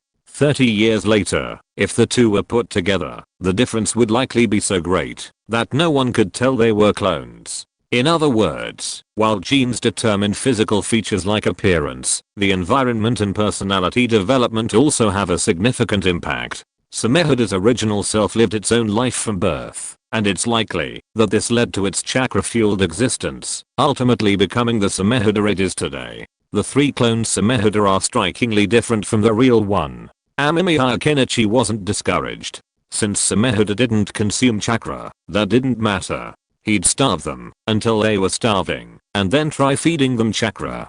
Perhaps that would yield some results. After a period of fasting, Sumehada's clones finally began to eat chakra, but they only seemed to know how to ask for it, and did not know how to give back chakra. This may be due to the lack of guidance from predecessors. If Sumehada itself were to come and teach, it might be of some help, but this does not meet my positioning requirements for Sumehada. If every Sumehoda needs to be patiently trained by predecessors, then this will become an extremely troublesome thing, and it will be impossible to mass produce Sumehoda engines. Maybe I need to try to implant parasites to see if I can affect Sumehoda through parasites. Kenichi Amemiya looked at Sumehoda, then took out a syringe and injected parasite eggs into their bodies. But Kenichi Amemiya himself didn't know whether it would work. After all, unlike humans, creatures like Sumehoda do not look like normal animals, and the way parasites control humans is by attaching to the brain to manipulate them. Sumehoda is obviously not the same species as humans, so whether parasites can control Sumehoda is also a question that needs to be studied. But fortunately, Kenichi Amemiya does not have much else now, but he has a lot of free time. Before the founding ceremony, Kenichi Amemiya still has enough time to do scientific research. After the founding ceremony, Kenichi Amemiya will have to be busy for a while, but it doesn't matter. At that time, Kenichi Amemiya can let his shadow clone take care of those government affairs, while he can focus on researching his new inventions. The parasite's parasitism was successful. Looking at Sumehoda before him, Kenichi Amemiya could sense a faint parasite signature within him. He hoped to hear it more clearly if Uchiha were to come over. However, after summoning a Hyuga ninja, Kenichi discovered that the parasite within Sumehoda was different from that found in normal humans. "Sir, here's a diagram you requested," the Hyuga ninja said respectfully. Uchiha stood quietly behind Kenichi, clutching a document. Kenichi Amemiya took the book and examined it. It showed a diagram of Sumehoda's internal structure as seen through his Byakugan, along with the parasite's current location. The parasite had shrunk considerably, tightly enveloping a small brain. This was Sumehoda's brain, slightly larger than a walnut, but definitely not overly large. But after all, considering Sumehoda's size, it's quite remarkable that he has such a brain. "Aren't you afraid?" Kenichi Amemiya looked at the Hyuga clan ninja in front of him. The other party looked at him with great respect, even with a hint of fanaticism, which made Kenichi Amemiya feel a little curious. "Lord Amemiya, you are the benefactor who saved our branch family. No matter what you say, our branch family will do it." The Hyuga clan ninja looked at Kenichi Amemiya with admiration. Kenichi Amemiya now understood that this was a member of the Hyuga branch family. Although the branch families and the main family of the Hyuga clan are both members of the Hyuga clan, the branch families are more like slaves and must obey the words of the main family. Although the ninja world is a somewhat morbid world, it is undeniable that not every member of the Hyuga branch family wants to be a dog of the main family. From Niji Hyuga, it was clear that the conflict within the Hyuga clan was already significant. It would undoubtedly need to be addressed in the future, as failure to do so would undoubtedly lead to significant trouble. However, Kenichi Amemiya vaguely remembered that in the future, the Hyuga clan didn't seem to have undergone any significant changes. While Hinata, having become Naruto's wife, wasn't branded as a caged bird, Hinata was merely an exception. This was very similar to the daimyo system in the ninja world. The daimyo, despite their lack of skill, were able to enjoy financial advantages and theoretical dominance. While the daimyo's role was downplayed in later periods, it was precisely because the ninja of later periods were so powerful that the daimyo system became even more ridiculous. You expect a transcendent being who can summon meteorites, artificially create celestial bodies, and possess immense power, to tolerate an ordinary person sitting on his head. That's pure science fiction. I hope you will seize this hard-earned opportunity and serve the Flame Kingdom. Kenichi Amemiya smiled, patting the Hyuga ninja on the shoulder. He had done what he could, and the next steps would be up to them. Kenichi Amemiya had previously heard from an ANBU ninja from the Flame Kingdom that, despite the Hyuga clan abolishing the caged bird system, some branch clans refused to do so, instead loyally serving the main clan. Everyone has their own ambitions. Perhaps for Niji Hyuga and other members of the Hyuga clan who didn't want to be the main clan's lackeys, Kenichi Amemiya's actions were a blessing in disguise. But for those who didn't mind such a life, or even found it comfortable, Kenichi Amemiya seemed like he was meddling. "I swear to serve the Flame Kingdom until my death," the Hyuga clan ninja exclaimed excitedly, before being led away. Kenichi Amemiya didn't dwell on these trivial matters. After all, the opinions of individual ninjas weren't that important to him right now. He was concerned with matters at the national level. For example, if he were to split up the ninja clans, it would undoubtedly draw countless backlashes, but Kenichi Amemiya didn't care. For the long-term stability of Yan country, these are all very necessary, otherwise these big families will become new aristocratic forces in the future, which is something Amemiya Kenichi cannot accept. He doesn't want to have to prove that he is still alive when he has nothing to do, and then have to suppress those ambitious people from time to time. It's too troublesome.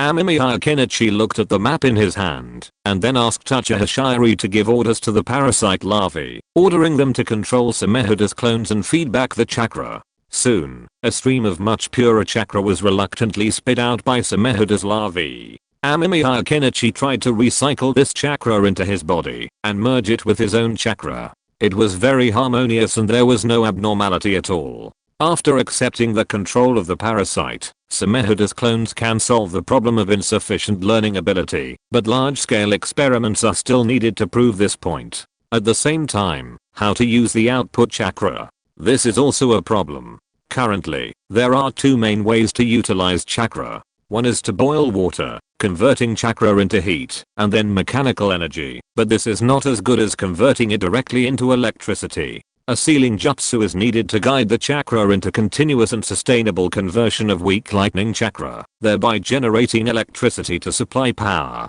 The engine can directly convert the chakra into water and fire chakra, thereby driving the engine. Amemiya Kenichi was somewhat excited, but there was still a question that needed to be verified. How long are the lifespans of the Samehuda? Although the rapid cloning technology created by Mr. Sanzo Amado is very mature, this maturity also leads to a shortened lifespan. Amemiya Kenichi now needs to study the lifespan, or service life, of the Samehuda.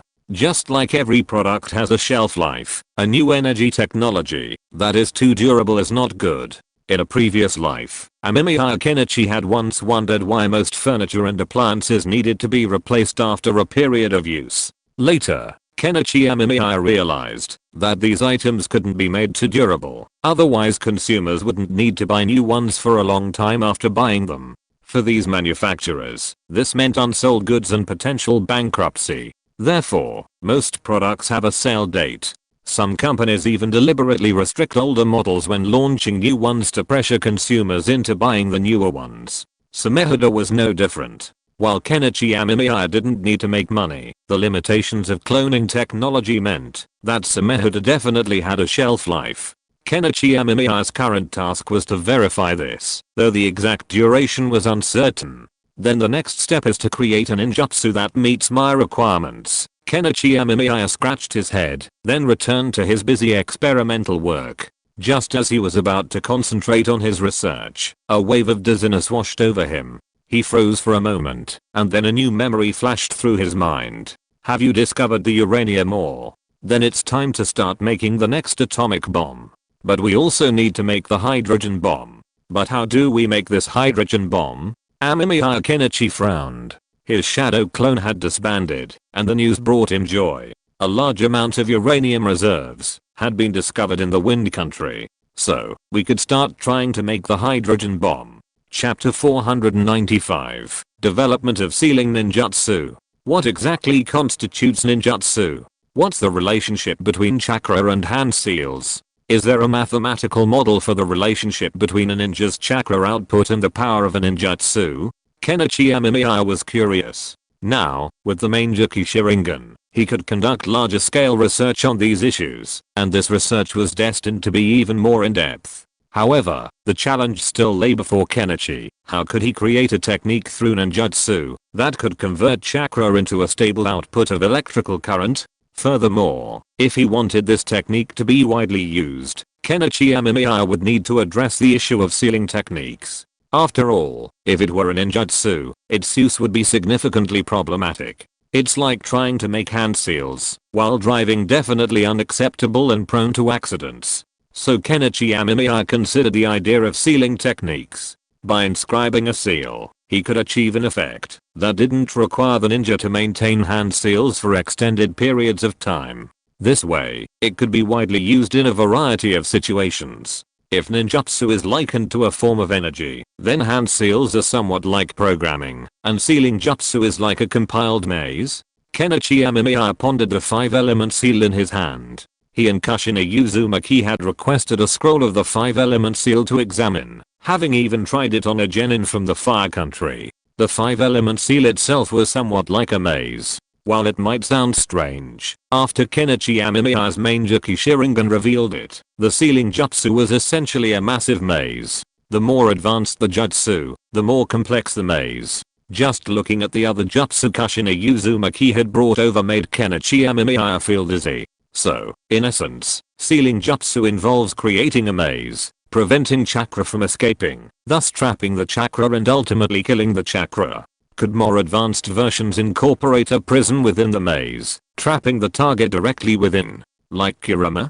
Kurama seems to be a special case. However, after all, the tailed beasts sealed within the Jinchuriki are essentially aggregates of chakra. Chakra itself constitutes the tailed beast, so the prison is actually trapping chakra, not just a person. Of course, other sealing methods for humans are possible. Once chakra enters the maze, it becomes trapped, preventing it from being mobilized for use. Based on this premise, Kenichi Amemiya wondered if he could create a long-lasting sealing technique that, combined with the changing properties of chakra, could achieve a steady continuous output. It's like a complex maze with an exit, allowing chakra to escape. However, this would take time, and the maze entrance would need to be small, limiting the amount of chakra released, thus controlling the output. With this in mind, Kenichi Amemiya decided to give it a try. In a way, this is a bit like a double sealing jutsu. Amemiya Kenichi observed the 5-element seal before him. A kaleidoscope in his eyes swirled, and mysterious chakra floated before him, allowing him to see the composition of the sealing jutsu.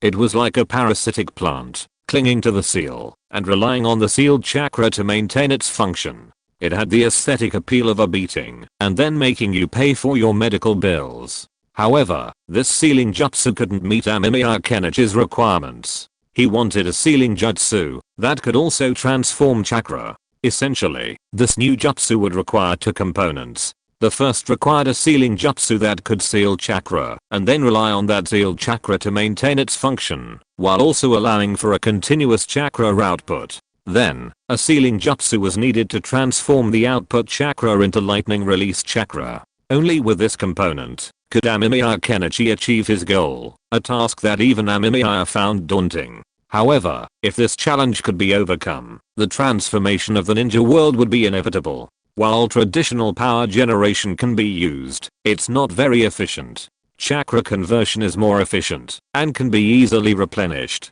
Amemiya Kenichi looked at the light above his head. The level of technology in the ninja world was strange. Amemiya Kenichi suspected that perhaps, because of the existence of ninjutsu and the constant fighting of ninjas, the technology here tended towards warfare. Naturally, few people paid much attention to science, like improved power generation, which wasn't particularly helpful in warfare. Otherwise, given the inventiveness of the ninja, Amemiya Kenichi believed the ninja world could enter the era of scientific ninjutsu much faster. Amemiya Kenichi focused on connecting chakra, slowly creating a complex chakra maze, leaving a single exit. Then, Amemiya Kenichi placed the sealing jutsu on the experimental genin. The genin shuddered, his muscles rapidly spasming. Amemiya Kenichi frowned slightly, and released the sealing jutsu. No, the sealing ninjutsu constructed in this way seems to have an impact on the ninja's body. Amemiya Kenichi thought that it might be because the maze he constructed was too complicated.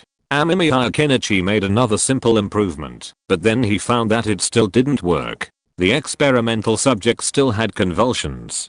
So what's the reason? Amemiya Kenichi was a little confused. If he were to fight against the enemy, Amemiya Kenichi would still be very confident. However, if he were to study ninjutsu, then Amemiya Kenichi would not be able to do it. Thinking of this, Amemiya Kenichi planned to find Uzumaki Kushina, an authority on sealing ninjutsu, to consult about this issue. After leaving the laboratory, Kenichi Amemiya strolled through the former capital of the Land of Water, now the capital of the Flame Kingdom's Heibo province, Heibo City. This wasn't the Flame Kingdom's capital. After all, a nation's capital couldn't be placed on a small island. Therefore, Kenichi Amemiya planned to place the Flame Kingdom's capital on the plains between the Fire Kingdoms Daimyo and Konoha.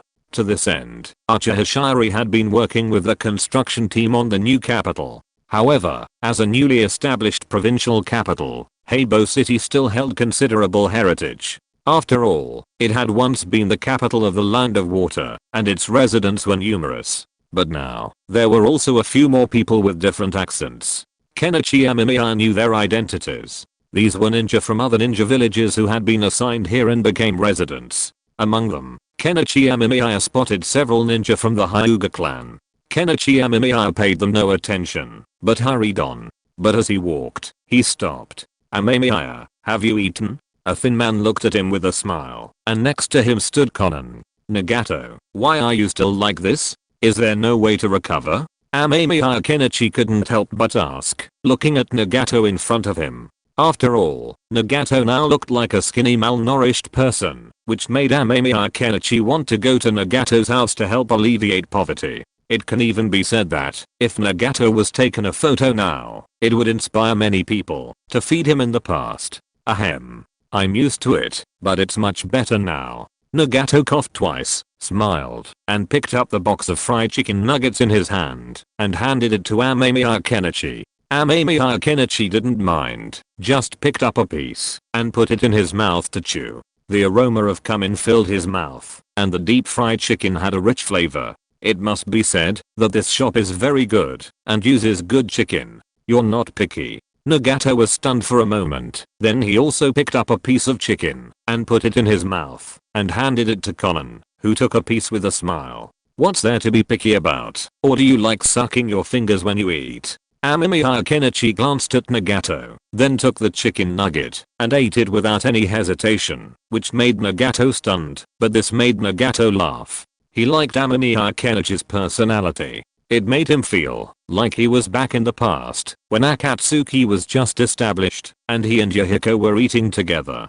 Don't be ridiculous, I never suck my fingers, Nagato said unhappily, and Amemiya Kenichi took another piece of fried chicken. In the past, Yahiko liked to do this, but later he found that others didn't want to eat it, so he stopped doing it. Konan fell into memory and sighed. Kenichi Amemiya glanced at Konan and Nagato. They looked perfectly normal, not in any distress. It seemed they were truly relieved. That was fine, but seeing Nagato's frail appearance, a question crossed his mind. He wondered why Nagato hadn't resurrected Yahiko. He probably had his own reasons. "Nagato, how's your work at the Ministry of Justice going? Are you getting used to it?" Kenichi Amemiya crouched beside Nagato, watching the passing vendors. With a smile, he bought 3 bottles of drinks, handing one to Nagato and Konan, and taking one for himself. Kenichi Amemiya had chosen the glass bottles specifically for their best taste. Not bad, but listening to them bickering gave me a headache at first. Speaking of his work, Nagato's smile grew more genuine. Though he spoke in a tone of complaint, Kenichi Amemiya could hear the joy in his tone. It seemed that despite his complaints, Nagato was still quite passionate about his current job. The Ministry of Justice is like this. Laws aren't enacted once and then forgotten forever. They must be constantly revised based on circumstances. You'll have a lot of work ahead of you. Amemiya Kenichi smiled. The work of the Ministry of Justice isn't easy. While it may seem simple, it's actually a ton of work. Amemiya Kenichi has also introduced the judicial system of his previous life to the ninja world. The procuratorate and the courts have begun recruiting staff, but initially, they likely won't be accustomed to the legal system. As more appeals come, the Ministry of Justice's work will enter its busiest period. After all, in the future, law will be the ultimate means of resolving problems for most people. That's good too. This world fascinates me. I don't have to wake up every day worried about hearing about another war or another death. Honestly, that's a bit of a stretch for me. Nagato slowly ate his chicken nuggets, greedily taking in everything before him. Everything about Hyperion City captivated him. Just watching these people go about their daily lives filled Nagato with a sense of contentment. This kind of urban life was exactly what he wanted to see. You'll get used to it in the future. Absolute peace forever is impossible to achieve, but there will still be relative peace, but disputes are inevitable. Amemiya Kenichi took a sip of his drink, and the bubbles in his mouth made him burp. As long as there is no war, that's enough. Konan said seriously. When she was young, she thought what Yohiko said was right, but after Konan grew up, she knew that it was impossible to create a world where everyone can be happy, without disputes, and understand each other. So she also lowered her requirements. This is simple. Amemiya Kenichi smiled, and then looked into the distance, which was the direction of the line of fire. Speaking of which, it has been so long, why is there still no movement from Black Zetsu? Amemiya Kenichi is still waiting to see what the result will be. After chatting with Nagato for a while, Amemiya Kenichi left. He still had to look for Kushina. When Kenichi Amemiya arrived, the Kushina family was training. More precisely, Naruto was being taught by Minato Namikaze, while Kushina Uzumaki watched with a smile. Naruto's face was filled with bitterness, until he saw him. Master Amemiya. Naruto scurried over and expertly ducked behind Kenichi Amemiya. Kenichi was a bit amused. Why did it seem like Naruto, now that his childhood was complete, had become so different from the Naruto in the manga? Kenichi, are you here for a sealing jutsu? Minato Namikaze laughed brightly, his Rasengan dispersing. He had just been teaching Naruto his newly developed super roaring spiral flash dance, the 30-second style. Brother Minato, sister Kushina, I'm here for something. Kenichi Amemiya displayed a sealing jutsu he had developed, which immediately caught Kushina's attention. She came over curiously and took a look. Naruto also took a look curiously, but then he stopped looking because he couldn't understand it. Chapter 496. I fight against Otsutsuki? Really? There are some problems with your sealing jutsu. It's clearly a sealing jutsu, but it doesn't look very secure. This could easily cause chakra to break through and cause the seal to fail. Kushina Uzumaki, a true master of sealing jutsu, spotted the flaws in Kenichi Amemiya's jutsu immediately and pointed them out. Kenichi nodded, but the looseness was intentional, intended to achieve the desired effect. Judging from Kushina's expression, while she didn't possess Kenichi Amemiya's Mangekyou Sharingan, she seemed to possess her own unique method of identifying sealing jutsu. Was this a gift of the Uzumaki clan, or perhaps even Kushina herself? Sister Kushina, I want to develop a sealing jutsu that can steadily draw on stored chakra and release it at a very low rate. That's why I'm trying to create a channel for chakra to escape. Kenichi Amemiya hoped to gain some inspiration from Kushina Uzumaki. Kushina was well versed in sealing jutsu, so it was hard to say whether she could offer Kenichi Amemiya any assistance. So, isn't there a ready-made technique? It can steadily drain chakra from a ninja, and the efficiency can be adjusted.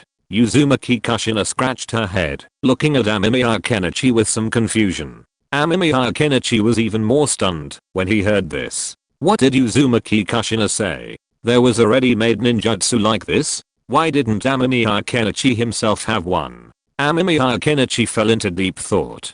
He seemed to remember a movie he had seen before, which seemed to have featured such a technique, capable of steadily draining the chakra of imprisoned ninja, rendering them unable to resist. Amemiya Kenichi seemed to remember Hinata being captured, along with some villagers. Naturally, it was Naruto who rescued them, defeated the villain, and successfully ended the crisis. Even apart from these movies, similar sealing jutsu were used in prisons within various ninja villages to control captured ninja from rival villages, preventing them from escaping or resisting. Otherwise, imprisoning a ninja in the village without any restraints wouldn't be imprisonment, it would be asking for trouble. In fact, the place where sealing jutsu is most used in every ninja village is probably the damn prison. The corners of Kenichi Amemiya's mouth twitched. He must have lost his mind, forgetting that such a jutsu already existed in the ninja world. If he had known earlier, Kenichi Amemiya wouldn't have wasted so much time trying to figure it out.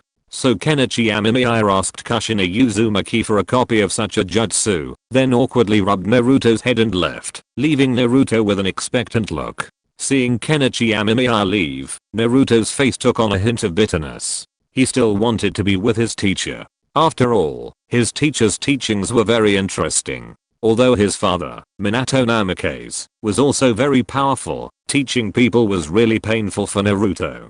Now that we have a sealing jutsu, the next step is to create a sealing jutsu or a magic circle that can transform the steady flow of chakra into lightning attribute chakra. Amemiya Kenichi didn't know what Naruto was thinking. He was currently developing his own engine.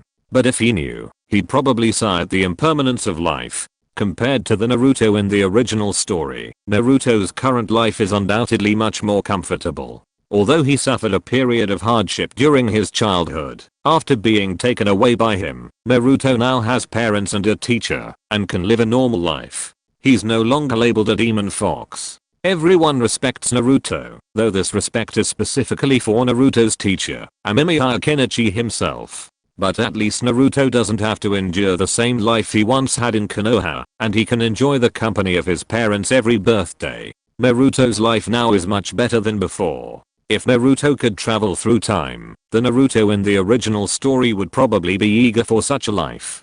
Kenichi Amemiya scratched his head, deciding to research if there were any similar jutsu in the ninja world. Otherwise, another embarrassing incident would be a disaster. However, to Kenichi Amemiya's disappointment, no such jutsu existed. After all, for most ninjutsu was meant to kill, seeking maximum damage with minimal chakra consumption. Naturally, no one had studied how to release even a small amount of sealed chakra and then convert it into chakra of a different nature. That's not complicated. The difficult part is how to imprint it on Samehada and combine it with this sealing jutsu. Kenichi Amemiya pondered the sealing jutsu in his hand. After all, if the two jutsu could be closely linked or combined into one, then the jutsu's chakra consumption would be minimized, avoiding chakra waste and maximizing the engine's effectiveness. Kenichi Amemiya planned to start with the chakra conversion. Chakra transformation is something almost every ninja can do. After all, not everyone possesses all the attributes of their chakra. Some ninjas possess only 1, 2, or even 3. To perform other ninjutsu, they need to learn how to transform chakra attributes. Kenichi Amemiya had previously learned this from his teacher, Orochimaru, and naturally knew a bit about it. Has he been discovered? At that moment, at the former site of the hidden rain village, a man in strange clothing, and with strange symbols on his face, stared expressionlessly at the now motionless Uchiha below, muttering softly, "What a hassle. I've been hiding so well. Was it that guy from the Flame Country who did this?" The black lines on Jijin's face slowly dissipated. However, the preemptive use of the wedge's power had also taken a toll on Jijin's health. But without this, Jijin would have been unable to stop the man claiming to be Uchiha. Jijin's expression was grim. He had been hiding in the ninja world for years, even secretly creating the Kara organization, and then hiding in the hidden rain village, silently observing the world, seeking a way for Ishiki Satsuki to survive. However, he had unexpectedly been discovered by the enemy, who had come to his doorstep. Jijin was naturally aware of Uchiha, but he had previously ignored him, focusing instead on finding a way to survive himself. He would then bring the sacred tree to fruition, and settle accounts with the traitor Kaguya Satsuki. But now, what a hassle. Jijin sighed, his body battered. Now that he was exposed, he had to relocate. Furthermore, Sanzuamado had already betrayed him, so he needed to find a more secluded location, and wait for the right moment. With this thought, Jijin silently left the base, destined to be abandoned, and headed elsewhere, carrying his materials. Hiding on the periphery, Black Zetsu kept a low profile, not daring to glance at Jijin, his body trembling. Black Zetsu had never imagined that such a person existed in the ninja world. Even after being bombarded by the weapon he had obtained from Kenichi Amemiya, he was still able to fight Uchiha Madara, and then sent the fully powered impure world reincarnation Madara back to the Pure Land, even inflicting severe damage to Madara's soul. Such power was definitely beyond the reach of ordinary ninjas. Black Zetsu also noticed that after the black lines appeared on the man's face, his aura suddenly changed, becoming familiar to Black Zetsu, which made him realize that he must also be a member of the Satsuki clan. But that shouldn't be the case, Black Zetsu thought, puzzled. Although his mother had been sealed and abandoned him in a hurry, Black Zetsu remembered that his mother was the only one in the entire ninja world who belonged to the Satsuki clan. The subsequent Six Paths Sage, or even his brother, had never reached his mother's level of power. But that person just now, to Black Zetsu, felt like his former mother. The other party couldn't possibly be a descendant of the Six Paths. He was so powerful, he could only be a member of the Satsuki clan. So what was going on? He had been hiding for so long. Why hadn't there been any news about him before? What was he trying to do? Black Zetsu's expression was grim. He waited for Jijin to leave before leaving the underground and returning to Uchiha Madara's secret base, where he resurrected him through the impure world reincarnation. He's very powerful, Uchiha Madara said as he sat up. His body was battered, his soul wounded, and it would take some time for him to fully recover.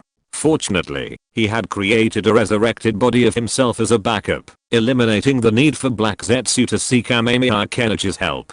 However, Uchiha Madara was still most concerned about the existence of that strange individual, who called himself Jijin, but whom Uchiha Madara was completely unaware of. Is he very powerful? Black Zetsu asked, eager to gauge Uchiha Madara's opinion. Very strong. If I regain my Rinnegan, I might find it difficult to face him, unless I can access the power of the sacred tree. Uchiha Madara's face grimaced. He considered himself invincible in the ninja world, especially after the death of Hashirama Senju. He rarely felt this sense of powerlessness. But now, facing the enemy named Jijin, with black lines appearing on his face, Uchiha Madara found himself outmatched. Even in the end, Uchiha Madara couldn't tell if Jijin was using his full strength. If not, then what else could he have? Was he really that defeated? Uchiha Madara began to doubt his life. Such a powerful person, yet hidden for so long, must have far-reaching plans. He might even know your true identity. What if he? Black Zetsu was worried. Although his concern was partly acting, it was genuine. After all, if Uchiha Madara couldn't defeat Jijin, what would he do if he turned the tables? And how many people in the ninja world could rival Jijin? That was a real question. Uchiha Madara fell silent for a rare moment. He truly didn't know how to handle this situation. He even doubted whether he could be a match for Jijin, even if he regained his Rinnegan. For a moment, the entire base fell silent. Me fighting Jijin? Seriously? Amemiya Kenichi said in surprise, looking at the dark-faced Uchiha Madara and Black Zetsu before him. Uchiha Madara folded his hands, closed his eyes, and remained silent, while Black Zetsu sighed. That guy named Jijin is very dangerous and troublesome. My original form challenged him, and my injuries haven't healed yet. He's hiding so deeply, he must be planning something, Black Zetsu explained, while Amemiya Kenichi poured 2 cups of tea for Uchiha Madara and Black Zetsu. He was mentally pondering how to resolve this matter. Jijin Amemiya Kenichi didn't know who it was, but after listening to Black Zetsu's explanation, he deduced that Jijin was probably a member of the Tatsuki clan. Otherwise, how could he easily defeat Uchiha Madara now? You should know that, although the current Uchiha Madara is not in his strongest form, his strength is definitely not weak. However, the current Uchiha Madara is not Jijin's opponent, so the identity of the opponent is obvious. It is probably because Uchiha Madara, the unlucky guy who was used as a pawn, did not go to the Otsutsuki. Amemiya Kenichi seemed to be thinking about something. Is the Otsutsuki clan strong? Very strong. Strong without a doubt. The appearance of the final boss of the Otsutsuki clan is actually somewhat deliberate, and it can even be said that it is forced to appear for the subsequent plot. After all, there was almost no foreshadowing before, and only then did an Otsutsuki Kaguya appear at the end, and she was very strong. If it were not for the help of the 6 Paths Sage, it is estimated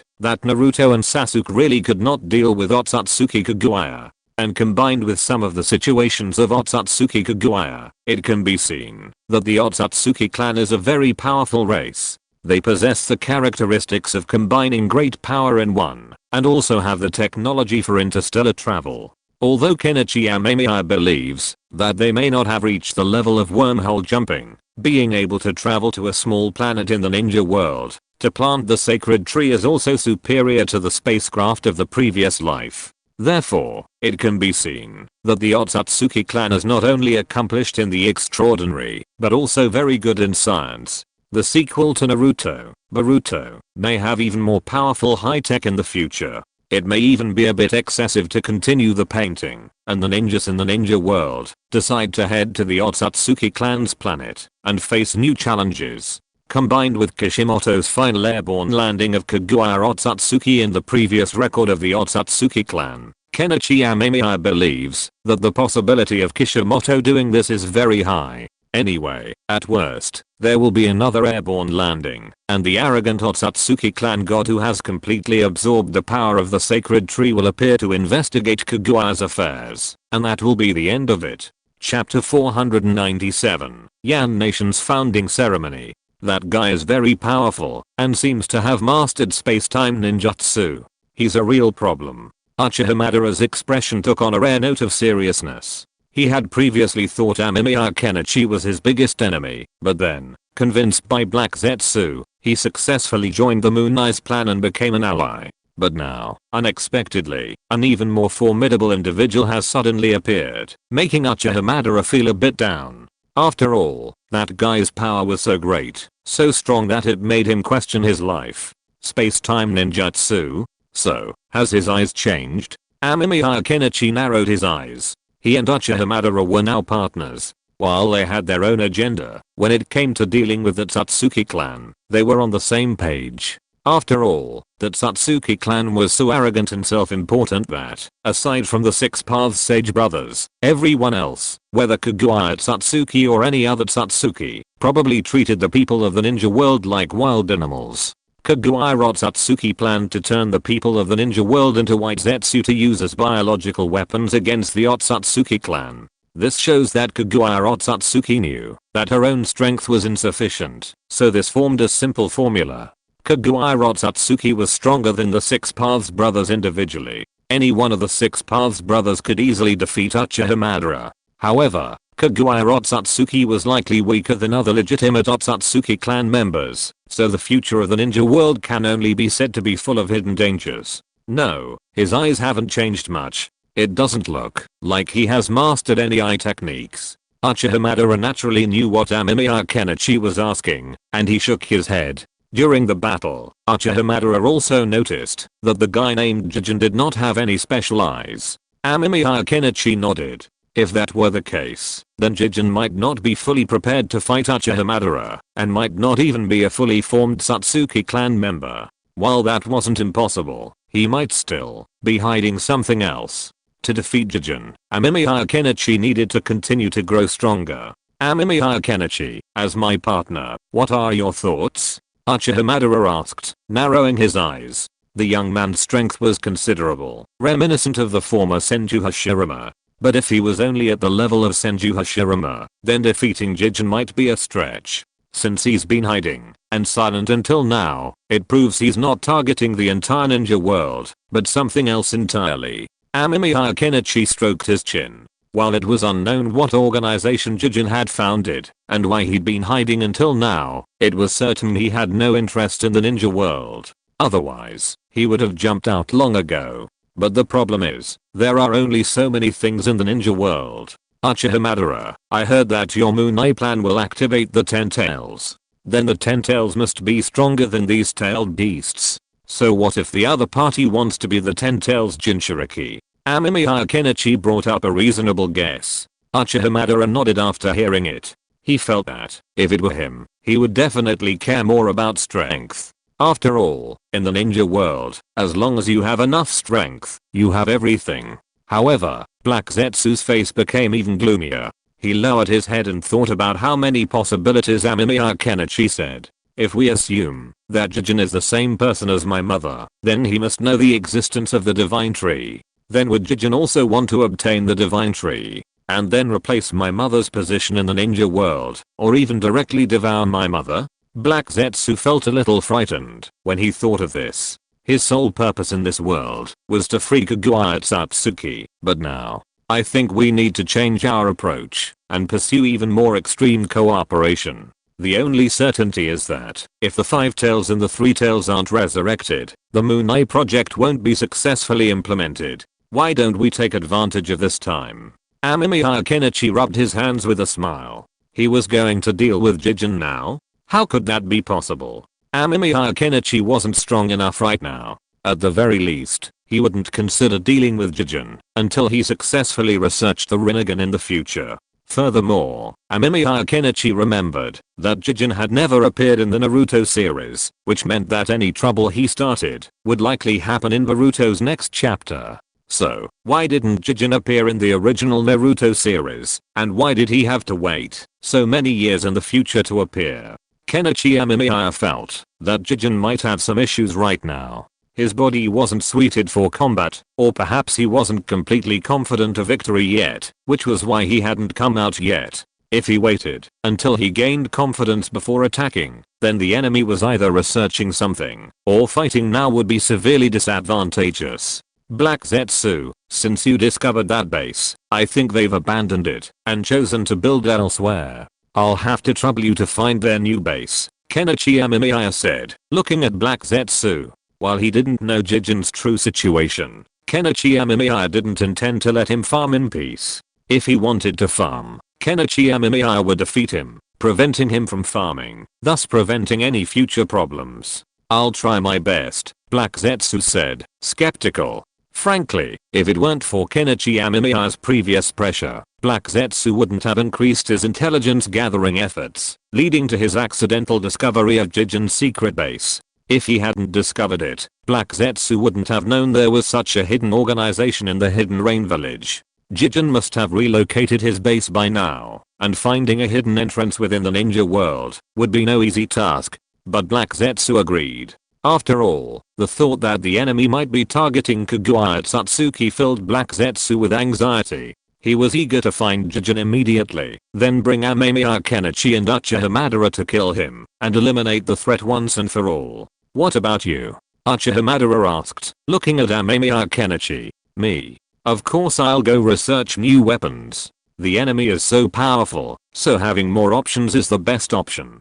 Besides, that space-time ninjutsu sounds complicated. Amemiya Kenichi shrugged. Uchiha Madara had said that Jijin seemed to be able to shrink inanimate objects and make them disappear. The thought gave Amemiya Kenichi a headache. This meant that weapons like atomic bombs might only be effective against Jijin for the first time, and would be useless thereafter. To achieve this goal quickly, Amemiya Kenichi needed to make his weapons more powerful. So, Amemiya Kenichi actually had a lot to do right now, but the most important thing was the deaths of the 3 tails and the 5 tails. Otherwise, Amemiya Kenichi wouldn't be able to sit here and chat with Uchiha Madara and Black Zetsu right now. A fight would have already broken out. If he wasn't worried about Black Zetsu noticing, Amemiya Kenichi would have even considered killing the 8 tails as well, to prolong its resurrection time and give him more time for a search. Alright. Uchiha Madara was silent for a moment, but didn't object. He had used the weapons Amemiya Kenichi crafted before, and they were quite effective. While not comparable to his full strength ninjutsu, they were certainly powerful. And Uchiha Madara knew that Amemiya Kenichi had hidden a weapon, not his most powerful, like the one he'd unleashed at the end of their battle in the Fire Nation. After seeing off Uchiha Madara and Black Zetsu, Amemiya Kenichi slumped in his chair, staring at the ceiling above him, and pinching his brows. What a hassle. Amemiya Kenichi sighed. He had originally thought his ultimate enemy was Kaguya at Satsuki, but who knew another Satsuki clan would show up, adding to the trouble. Amemiya-sama, Uchiha Hashirama entered, handing a document to Amemiya Kenichi. He glanced at it. It contained the instructions he had given him previously. After mobilizing the nation's forces, he had successfully located the tombs of King Kaku and Jinkaku, allowing him to further research the Satsuki clan's genetics.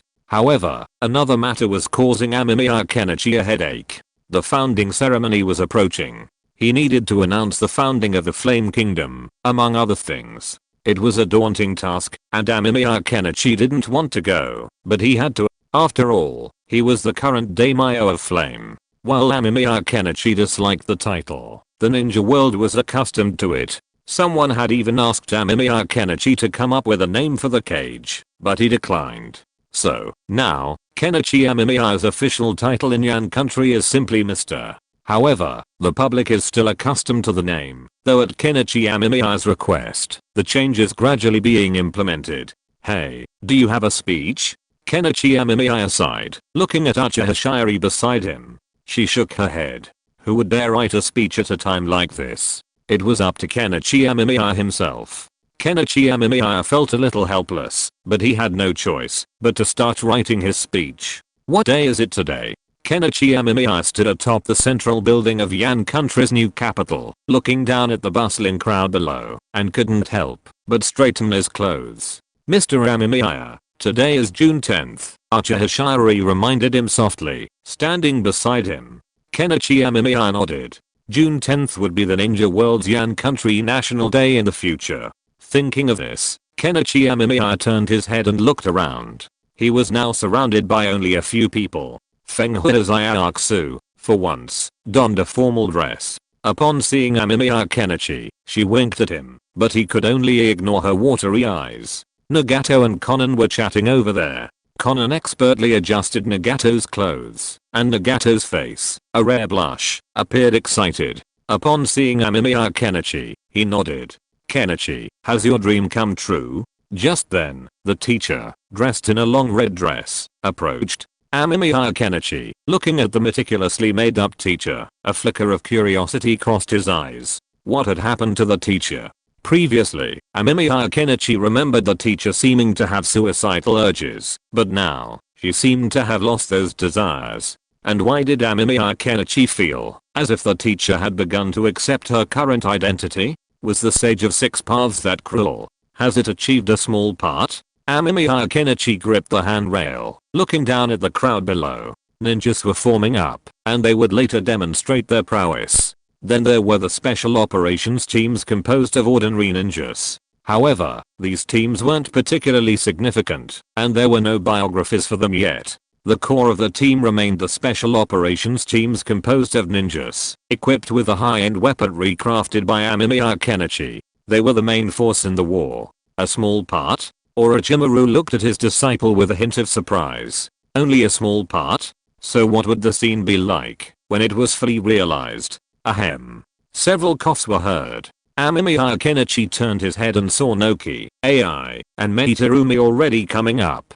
These three former cages were also invited by Amemiya Kenichi, along with Minato Namikaze. However, Minato Namikaze was now. Just as he was thinking this, Amemiya Kenichi saw Minato Namikaze appear upstairs in an instant. He smiled at Amemiya Kenichi, but now Minato Namikaze was wearing a different face, not his original one, as it would have been easy to spot. Everyone, welcome, Amemiya Kenichi smiled. Then came Sanzu Amado and Uchiha Shisu. These elders who had made outstanding contributions during Amemiya Kenichi's founding of the nation all came up. Although Shisu didn't play a significant role, he had brought the Uchiha clan into the embrace of the Flame Kingdom, so naturally he had a place. Amemiya Inai-san. Hikari ran over happily. Hikari had grown up a bit after not seeing him for a few days. And now, time had arrived.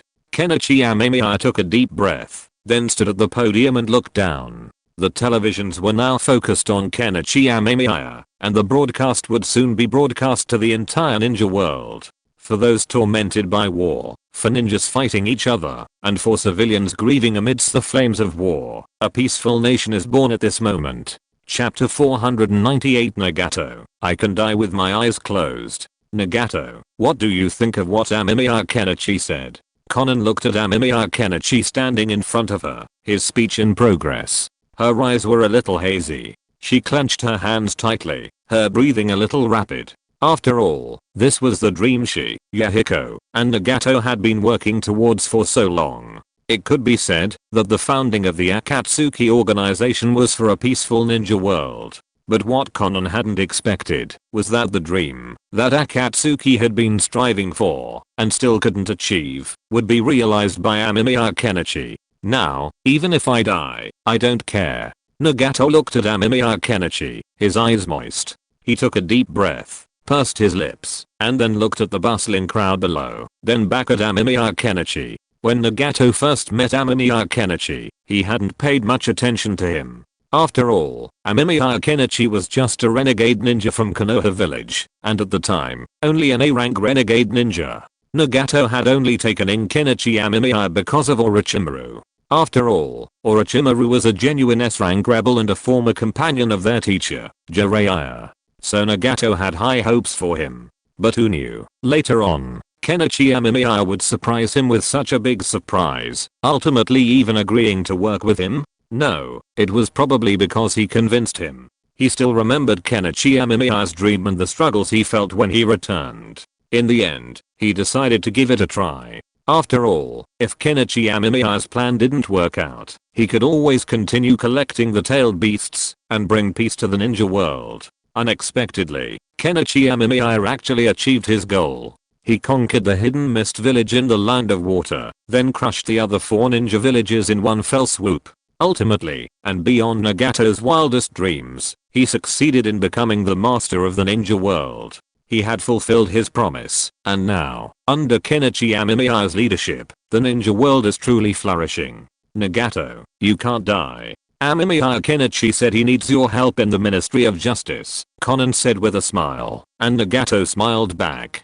Konan, after becoming the Minister of Justice, I've realized how much I have to do every day. It even feels more demanding than when I was the leader of Akatsuki, Nagato muttered to himself, watching Amemiya Kenichi's figure. He had never imagined that being the Minister of Justice would be such a daunting task. The daily tasks were overwhelming, and there was also the question of how to formulate a legal code that would meet the requirements of fairness and justice. He had recently been discussing this with his colleagues at the Ministry of Justice. Amemiya Kenichi had specified a constitution, a criminal code, and a civil code, 3 key pieces of legislation that needed to be enacted as soon as possible, with other laws to be developed later as circumstances dictated. Amemiya Kenichi had stated that an annual meeting would be held to discuss the affairs of Yan Nation and bring up specific issues for discussion. The Ministry of Justice would also revise the laws annually to keep pace with the times and ensure that the law would be more equitable for all. You've been busy lately, haven't you? Konan looked at Nagato with pity. But despite his busy and tiring schedule, Nagato seemed happy every day. He felt a sense of contentment that hadn't appeared since Yahiko's death, and Konan was delighted.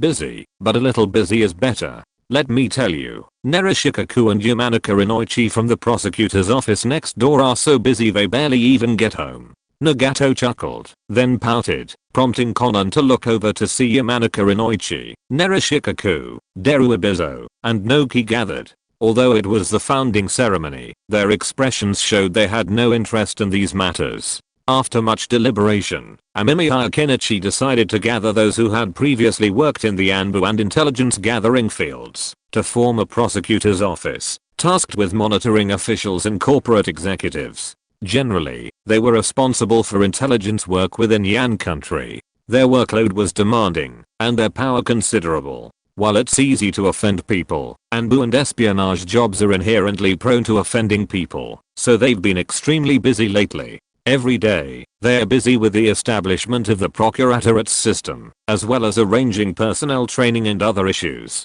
Ultimately, these matters must be reported to Kenichi Amemiya for his review and approval. So, Yamanaka Inoichi and his team are striving for a one-time approval, but with so many high-ranking ninja villages gathered together, wrangling is inevitable. Konan, how's your work going? Nagato asked his friend. To be honest, he still didn't know where Konan worked. Me. I work at the Ministry of Finance. Kenichi Amemiya said I'm well suited to printing banknotes, and they're asking us to design a counterfeit-proof banknote that will be rolled out nationwide. Konan shrugged. She's doing fine now. There's not much to do. Although she doesn't understand why there's so much paperwork to process, compared to Nagato and the others, Konan feels her job is quite easy. Nagato nodded, then glanced at Amemiya Kenichi. Was Amemiya Kenichi planning to overturn the old silver system and create a new currency? While such a task shouldn't be difficult for Amemiya Kenichi, Nagato was puzzled by the need to do so, considering the ninja world's currency was unified. Amemiya Kenichi was unaware of the multitude of thoughts and concerns expressed by those behind him. He had now concluded his speech, and with his final words, I hereby declare that the Flame Nation is established from this day forward. The first Flame Ninja parade commenced. Amemiya Kenichi stood smiling as the ninja forces passed below, followed by the civilian army, and finally the special ninja force. This marked the end of the somewhat sloppy founding ceremony. He rubbed his face, feeling a little tired. He'd smiled until his face was cramped. But fortunately, his duties were now complete, and the selected officials could handle the rest. But those documents are a hassle. Fortunately, I have a shadow clone, otherwise I wouldn't be able to do any research. Amemiya Kenichi pinched his brow. The founding ceremony was over, and the affairs of the Tatsuki clan were handed over to Black Zetsu. Amemiya Kenichi could finally rest. Then Amemiya Kenichi saw Uchiha Madara sitting in his laboratory, reading his experimental log with interest. "Hey, isn't this our flame country gentleman, Amemiya Kenichi?" Uchiha Madara stood up, his voice sarcastically. Amemiya Kenichi's mouth twitched. He knew why Uchiha Madara had come to him. "Madara, do you still want to get the Rinnegan back?" Amemiya Kenichi looked at Uchiha Madara, then sat down across from him, and poured himself a cup of tea. "I have that in mind." Uchiha Madara narrowed his eyes, sizing up Amemiya Kenichi. The man was becoming increasingly calm in his presence. Was he confident in his own abilities? If his injuries hadn't healed yet, Uchiha Madara would have genuinely wanted to fight Amemiya Kenichi, to see just how powerful he truly was. Amemiya Kenichi curled his lips. Uchiha Madara truly refused to give up, still aiming to reclaim the Rinnegan. But didn't he know that even with the Rinnegan, he wouldn't necessarily be able to defeat him? After all, Uchiha Madara was merely the reincarnation of the Six Paths Sage's son, but the enemy could be in Satsuki. To defeat such a foe, according to the Naruto plot, it would likely require the combined efforts of Naruto and Sasuke in the later stages of their lives, and perhaps even defeat them. After all, it took the Six Paths Sage's help to defeat Kaguya at Satsuki. Speaking of which, it's unclear if the Six Paths Sage made a move in Naruto Next Generations. Amemiya Kenichi had a feeling the Six Paths Sage had other agendas in the Pure Land, perhaps intending to use the power of the Pure Land to fight the Tatsuki clan, given the souls of so many powerful ninjas preserved there. This was why Amemiya Kenichi didn't dare to resurrect too many ninjas. He also worried that, if he resurrected too many people, he might be targeted by the Six Paths Sage. Amemiya Kenichi paused for a moment, a sudden thought forming in his mind. Could the Six Paths Sage's targeting of his teacher, Orochimaru, be related to Orochimaru's research on the technique of reincarnation? If this technique continued, his teacher might truly achieve immortality. In that case, his soul wouldn't be able to reach the Pure Land. Furthermore, if his teacher spread this technique, would all powerful ninjas adopt it, leaving the Pure Land with only weaklings? How would the Pure Land then become the Six Paths Sage's weapon and trump card against the Tatsuki clan? So, was the Six Paths Sage doing this to warn his teacher? However, Amemiya Kenichi recalled that in the original novel, his teacher didn't seem to be targeted in this way. But now that the ninja world has been completely distorted by his manipulations, hadn't the Six Paths Sage specifically warned him and his teacher not to delve too deeply into the secrets of the Pure Land? Thinking about it this way, it really seemed possible. Compared to Black Zetsu, Amemiya Kenichi felt that the Six Paths Sage, the old silver coin, was the real mastermind. He probably released Kaguya at Satsuki on purpose, just to see if his mother had changed her mind. If not, he would seal her back. When he was strong enough in the future, Amemiya Kenichi would go to the Pure Land and see what the old man, the Six Paths Sage, was planning. Then, he would pull him out and torture him to extract those amazing Six Paths ninjutsu. Then, he would see how many hidden gems he had. Uchiha Madara looked at Amemiya Kenichi, his face brimming with blood. This guy was distracted right in front of him? Ahem. Sorry, Madara, but I don't think there's a rush for the Rinnegan right now. Besides, you're not fully recovered yet. Getting it back would have an impact on your health, wouldn't it? And if you resurrect and reattach it, aren't you afraid it might be taken away in battle? Amemiya Kenichi coughed awkwardly. It wasn't that he was distracted on purpose, but thinking about his teacher's behavior today, he couldn't help but let his thoughts wander. Uchiha Madara's face darkened even further, but after thinking about it, he felt that what Amemiya Kenichi said made sense. He'd been beaten half to death during his previous impure world reincarnation. If he were resurrected with the Rinnegan, would he have the chakra to sustain it? The Rinnegan's eye techniques consume a lot of chakra. The reason he gave it to Nagato wasn't because Nagato was suitable as a carrier, given the Uzumaki clan's physique, which gave him a vast reserve of chakra. And what if he were defeated by that Jujin and he took the Rinnegan? Facing a stronger foe would be even more troublesome. Uchiha Madara remained silent. Though arrogant and proud, His obsession was to complete the Moon project, a project he had been planning for years. To disrupt his plans over such a single event would be a mistake. Although he had finally figured it out, Uchiha didn't voice it. Instead, he left. He planned to return and figure out how to deal with Jijin. Jijin was formidable, but he felt that, as long as he was still human, there would always be a way to deal with him. Amemiya Kenichi looked at Uchiha and shook his head. He could tell the old man was unconvinced. But there was no such thing as first in literature or second in martial arts. You couldn't defeat him. Uchiha performance also made Amemiya Kenichi realize that he needed to obtain the Rinnegan as soon as possible. At the same time, he had to find a way to target Jijin. Jijin had been holding back for so long, and he probably had significant limitations. However, the prerequisite for this is that Black Zetsu must find Jijin. However, considering that Black Zetsu had been kept in the dark by Jijin for so long, Kenichi Amemiya felt that it might not be easy for him to find him.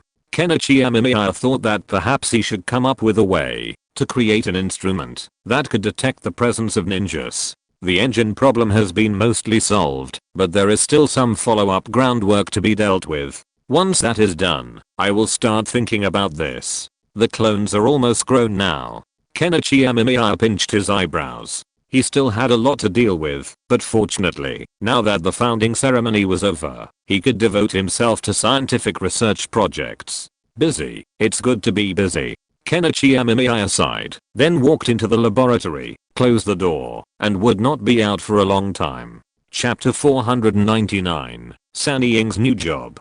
Unoki, do you want to go for a drink later? In Yanji-Uo's capital, among the many departments, a man with a loud voice was knocking on the door and looking at Inoki in front. Inoki put down the documents in his hand, pinched his brow, then looked up and sighed. AI, are you so free over there? Inoki looked at his former rival and enemy AI and couldn't help but reveal a hint of helplessness. Why is it that they were all former shadows? He was busy every day, wishing he could use his shadow clones to help him handle government affairs, while AI was so idle every day, doing nothing all day, and then he would come to him for drinks at the slightest opportunity. He might not be familiar with other places now, but he was very familiar with the bars in Yanji-Uo's capital. The Procurator's daily workload is overwhelming. There are inspections, trials, and all sorts of other things to deal with. They also have to rebuild a power structure from scratch, assign positions to employees, and then manage their benefits, salaries, and other issues. It's suffocating. Even when Inoki closes his eyes, he can still feel a mountain of documents and a stream of numbers drifting before his eyes, making his head spin. There's no fighting going on in the military right now, so aside from teaching the lightning release ninjutsu every day, I don't have much else to do, AI said with a bright laugh. Inoki rubbed his nose and glanced at the hanging clock. It read 5:30 p.m. Time to get off work. Amemiya Kenichi had established numerous rules for government affairs, one of which was that work began at 9 a.m. and ended at 5:30 p.m. with no overtime allowed. All tasks that needed to be handled must be completed within working hours. Those who failed to complete the tasks would be questioned for laziness or improper use of their shadow clones. After all, with shadow clones, any amount of government work could be handled. Let's go. I'm a little tired. Noki coughed twice, then happily followed AI out. Not long into their walk, they spotted Meditarumi. The three of them left the government office and headed to a bar called Future Technology in the Yan Kingdom's capital. The three former shadows sat down at the bar. It wasn't crowded, but the bartender knew them, so he naturally served 3 different drinks. Meditarumi ordered a fruit wine, Noki a pale yellow wine with some medicinal herbs, and AI a beer. Meditarumi, I remember you're the Minister of Agriculture now? Noki took a sip from the medicinal wine. The flavor wasn't strong, but it felt like a warming sensation. Looking across at Meditarumi, he couldn't help but ask. As a former Kage, Noki could naturally see that Meditarumi was being groomed in the Hidden Mist Village as the next Kage. If it weren't for Amemiya Ken's destruction of the Hidden Mist Village, perhaps Meditarumi would have emerged in the ninja world as the Mizukage. So, in a sense, it was 3 Kages talking here. Yes, I'm currently the Minister of Agriculture. I have a lot to do. Terumi's face was as calm as water, her eyes devoid of emotion. Ministry of Agriculture? It sounds quite important. I heard that all over Yan country is planting new crops. AI toyed with his wine glass and glanced at Terumi. He had inquired and found that Yan country was indeed planting new crops, which were said to produce significantly more food than ordinary crops. Terumi's face was expressionless. She was currently in the Ministry of Agriculture, responsible for scientific breeding and various agricultural matters every day. It was very busy, and she often had to visit the fields to look after them. However, these tasks were not much for Terumi to do. She was more responsible for overseeing the operation of the entire agricultural department. AI, Yan country is our country now. Anoki looked at AI and reminded him that, although there was no one around to supervise them, they still had to be careful with their words and actions. AI snorted coldly, but did not refute. Although he sometimes thought about rebuilding the hidden cloud village and overthrowing the rule of Amemiya Kenichi, it was basically impossible to do so now. Unless Yan country itself became chaotic, then he would still have a chance. Otherwise, how could he rebel now? With only a few remaining people after the split, with such a small number of troops, they probably couldn't even break out of the capital. AI was now very clear about the war strength of Yan country. Those ninjas who opened the Sharingan were all Amemiya Kenichi's diehards, the kind who could die at any time. How could they fight such ninjas? Are you resigned to your fate? Terumi looked at AI and Anoki and sneered. AI fell silent, but Anoki nodded directly. I accept it. Besides, I've seen the current national policies and laws of Yan country. The people of my former village will definitely have a better life now in Yan country, Anoki said with a cheerful smile, looking very optimistic. His health hadn't been very good, but it had improved somewhat after Amemiya Kenichi's intervention. Although he still coughed and felt short of breath occasionally, at least he was still alive. Now, Anoki only wanted to work hard to make this country a better place and to ensure a better life for the villagers of Iwagakure. Aren't you called Ping? Terumi Me's voice was tinged with sarcasm. AI also looked at Anoki with a complicated look in her eyes. If Iwagakure hadn't surrendered, perhaps now. Little girl Terumi Me, you must understand what a village is. A village is made up of villages and families. As long as Anoki looked at Terumi Me with an unwavering expression, but then a thought occurred to him. Iwagakure still had villages and families, but what about Kurigakure? Nothing was left. Anoki visited the former site of the Hidden Mist village, and it was just like the place Amemiya Kenichi had attacked before. There was no vegetation, no life, nothing left. The Hidden Mist village was gone, no people, no villagers, no family. So, of course, he couldn't bring himself to say this to Terumi Me. Anoki curled his lips. What a hassle. Terumi Me, have you ever considered the other civilians of the water country? And those Hidden Mist village ninjas who later defected to the flame country? Anoki took a sip of his wine and sighed. Terumi Me's face was dark, her breathing a little rapid. The Hidden Mist village was a scar on her heart, and she couldn't get over this. Okay, Anoki, Terumi Me, stop arguing. Aren't the three of us no match for those two monsters? AI chuckled self-deprecatingly. What was the point of arguing? What was the point? Absolutely no use. In the ninja world, fists working. Amemiya Kenichi had the bigger fists, so whatever he said was right. As long as they couldn't defeat Amemiya Kenichi, then whatever they said was wrong. Upon hearing AI's words, Anoki and Terumi Me fell silent. Thinking about it, it was indeed true. As long as they couldn't defeat Amemiya Kenichi and Uchiha Madara, then anything they said was meaningless. Wasn't it precisely because they couldn't defeat Amemiya Kenichi and Uchiha Madara that they had chosen to surrender to the Flame Kingdom this time? Forget it, let's not talk about that. Let's drink. We have to go to work tomorrow. Anoki smiled and waved his hand. Then the three of them began drinking, but the atmosphere was no longer as lively as it had been at the beginning. After dark, the three of them returned home, and the Flame Kingdom's nightlife was just beginning. I think Anoki has noticed something. Meanwhile, on the other side of the capital, Uchiha Shiri and Fuuka Koyuki were sitting together. They had just used the parasite on Terumi Me to eavesdrop on the conversation between the three. I think they should just kill Terumi Me. She's useless, Fuuka Koyuki said satisfiedly. She suspected that her Lord Amemiya hadn't killed her because of Terumi Mei's figure. Without Lord Amemiya's order, we can't do anything. Uchiha Shiri shook her head. She didn't agree. Doing these things behind Lord Amemiya's back would be courting death. Lord Amemiya would never allow such a thing to happen. Fenghui Zayaksu curled her lips, but didn't say anything. She spoke only in anger. She knew she couldn't go against Lord Amemiya's wishes. Night fell, a clear glow bathing the earth. Moonlight, like water, shone on Fenghui Zayaksu's face. Her long hair curled slightly. She looked out at the moonlight and sighed. She wondered if she didn't quite meet Lord Amemiya's standards. Now she had to watch that voluptuous Terumi run around in front of her. Then I can only hope that Terumi behaves herself. Fenghui Zayaksu glanced resentfully towards the laboratory. Even after all her initiative, Lord Amemiya still hadn't moved. This made her suspicious. She wondered if there was something wrong with her figure and appearance. Under the influence of the sealing technique, chakra can now flow normally. As for converting it into lightning chakra, that's also been resolved. So, it's time to begin the experiment. Amemiya Kenichi knitted his brows, looking at Samehada, now motionless, with a hint of excitement.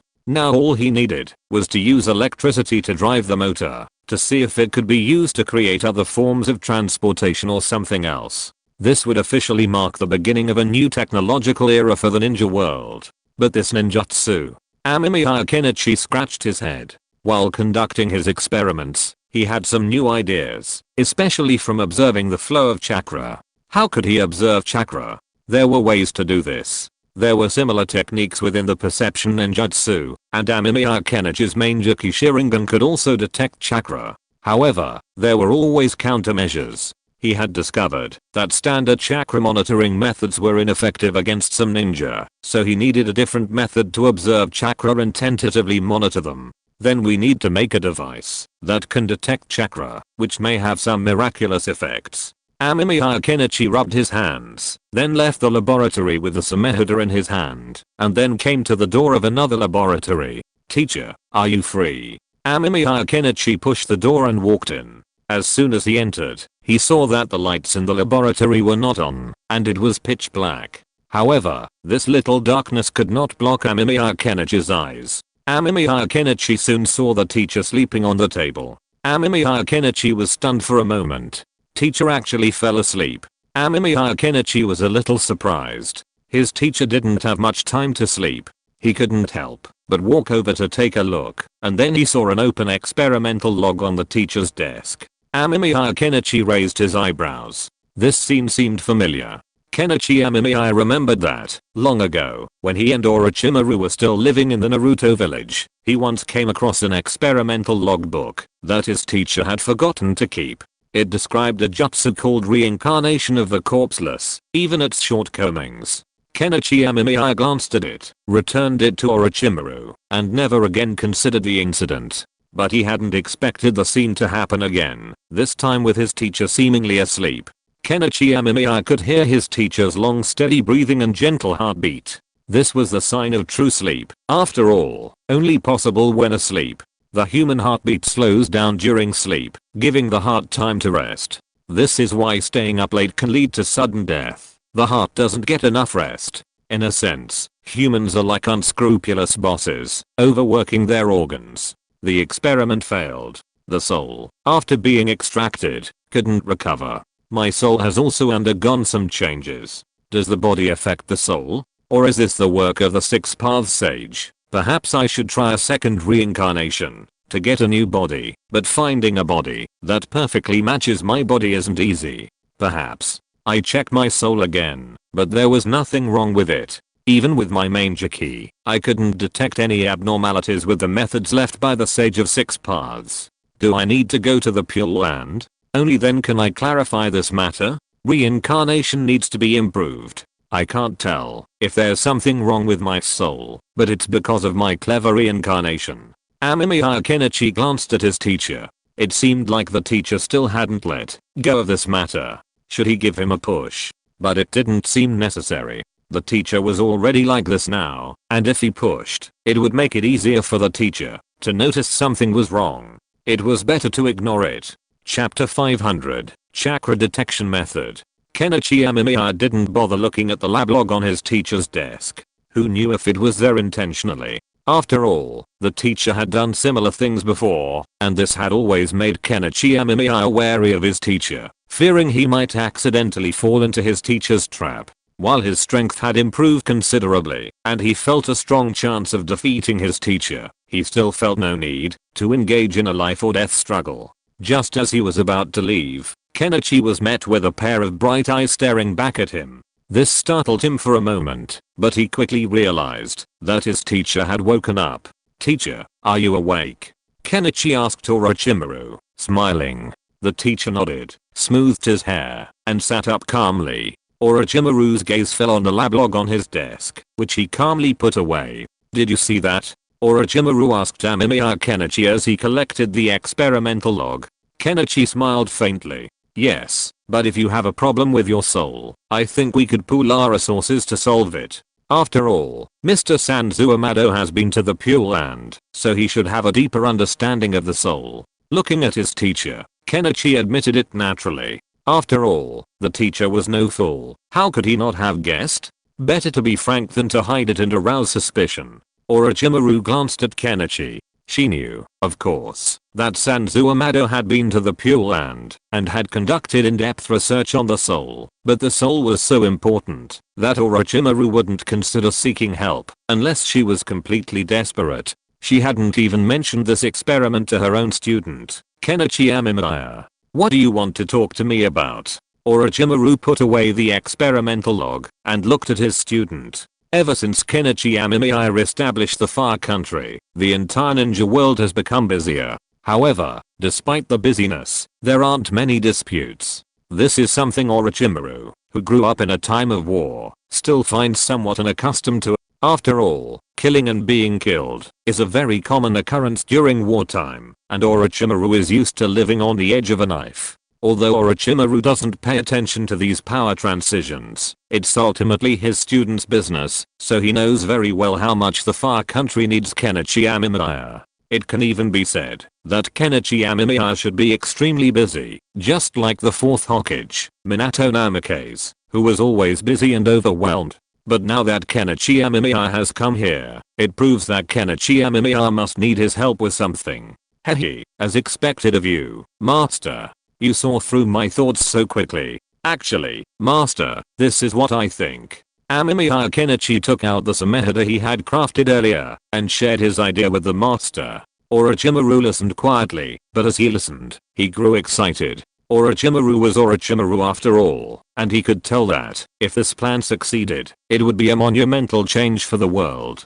Furthermore, chakra truly possessed immense potential. If the research succeeded, it could completely alter the world's landscape. The prosperity of the ninja world could be foreseen. "So, you want me to help you with this project?" Orochimaru understood what Amemiya Kenichi meant, and he nodded quickly. He truly didn't have the time to mess around with this, and the most challenging aspect of the engine had already been overcome. If it were the Master, he would have already resolved the issue by the time he emerged from his confinement. "That's no problem. I'm also very interested in what you're talking about," the teacher agreed with a smile, and Kenichi Amemiya breathed a sigh of relief. As long as the teacher agreed, all he had to do was hand it over to the teacher, and then he could begin working on the idea he had been thinking about. Orochimaru took the item from Kenichi Amemiya and hurried away. He planned to go to Sanzuamado to discuss the composition and research methods of the item, and to quickly produce a perfect version. As for what his student intended to do, Orochimaru had no interest in asking, as Kenichi Amemiya would reveal it later anyway. After the teacher left, Kenichi Amemiya returned to his laboratory. The clone hadn't grown yet, but that didn't matter. Kenichi Amemiya could use this time to research what he wanted to study. Kenichi Amemiya sat in his laboratory, brewing tea. The boiling water engulfed the tea leaves, and a faint aroma of tea spread, with steam slowly wafting out. Steam. Kenichi Amemiya looked at the steam before him, and strange thoughts drifted through his mind. Something interesting came to mind. Scientists initially believed that clouds and fog formed when rising water vapor encountered dust particles, creating condensation nuclei. After all, clouds and fog often require condensation nuclei. However, a scientist later proposed a new theory, and his argument was successful. He was awarded the Nobel Prize in Physics. That thing is, Kenichi Amemiya suddenly stood up. He remembered. The Wilson cloud chamber. A device that creates supersaturated water vapor. Its primary use is to study things invisible to the human eye, such as radiation or high-energy charged particles. Radiation forms condensation nuclei in this supersaturated water vapor, forming a specific shape. This shape allows for the study of these invisible radiation or particles. However, in the ninja world, Kenichi Amemiya believed this device might have other uses. After all, while chakra can be observed through special methods, chakra itself is invisible to the naked eye. In this case, chakra should also be observable with a Wilson cloud chamber. Kenichi Amemiya was a bit excited. The principle of the Wilson cloud chamber was to create supersaturated water vapor through sufficiently low temperatures and low pressures. This supersaturated water vapor, due to the action of ions, would form condensation nuclei, turning into clouds. This allowed the observation of the specific shapes of things that were otherwise invisible to the naked eye. This wasn't particularly advanced science in his previous life, but in this world, it was a very convenient and easy thing to verify. Furthermore, compared to the more technologically demanding laboratory equipment of his previous life, this Wilson cloud chamber was relatively simple. It first required a sealed space, then a large amount of water evaporated, then condensed. Then, chakra would condense itself, and perhaps chakra fluctuations could be observed. So, besides condensation, were there other methods to create a Wilson cloud chamber? For example, using boiling water to generate water vapor? Kenichi Amemiya didn't know. He hadn't tried it, but he felt that, since so many scientists in his previous life hadn't considered using boiling water vapor, the boiling water method probably wouldn't work. How to build a Wilson cloud chamber? First, a glass cover is needed, and then a sufficiently sealed space is required. Otherwise, supersaturated water vapor cannot be produced. Furthermore, achieving this requires a sufficiently low temperature. It's important to note that ethanol can be used as a substitute for the supersaturated water vapor, but that would require an electrode to generate heat, allowing the ethanol to form a cloud for observation. Cooling down. In such a scorching summer, there are ways. While wandering around the new capital, Kenichi Amemiya had seen vendors selling popsicles and other items, which could be cooled with a freezer. However, the simplest method is to use dry ice and alcohol to quickly and easily construct a Wilson cloud chamber. While it's a significant difference from a laboratory-grade Wilson cloud chamber, it's still sufficient for observation. While these items are a bit cumbersome, finding them in the now unified ninja world isn't particularly difficult. Kenichi Amemiya easily obtained the necessary gadgets from Uchiha and immediately began constructing his own Wilson cloud chamber. While the simplified Wilson cloud chamber was somewhat crude and couldn't compare to the sophisticated equipment found in professional laboratories in the ninja world, Kenichi Amemiya was content. Furthermore, with the Wilson cloud chamber, he might be able to detect chakra through other methods. As always, the first step is difficult. Once you've mastered the first part, you'll find the rest is equally challenging. But at least it was a good start, wasn't it? He soaked the alcohol in a sponge, then placed the sponge inside a glass dome. Connecting electrodes allowed the glass to be heated from the outside. The dome was then sealed, and electrolysis was used to evaporate the alcohol. Dry ice was then used to cool the dome, thus achieving the basic conditions for a Wilson cloud chamber. Looking at the crude Wilson cloud chamber before him, Kenichi Amemiya reached out his hand. Chakra condensed within his hand, and a thin layer of mist formed within the chamber, forming a strange shape, somewhat resembling a flower, but with many spreading branches. Kenichi Amemiya couldn't help but smile with satisfaction as he observed the miraculous scene before him. The Wilson cloud chamber was a success, proving that chakra fluctuations could be observed through this method. However, even this basic success wasn't enough to satisfy Kenichi Amemiya. He needed other methods to detect chakra from distant enemies. After all, he couldn't expect them to constantly be using chakra ninjutsu. He thought of nuclear radiation. Nuclear radiation, in some ways, was similar to chakra, and couldn't be detected by ordinary means.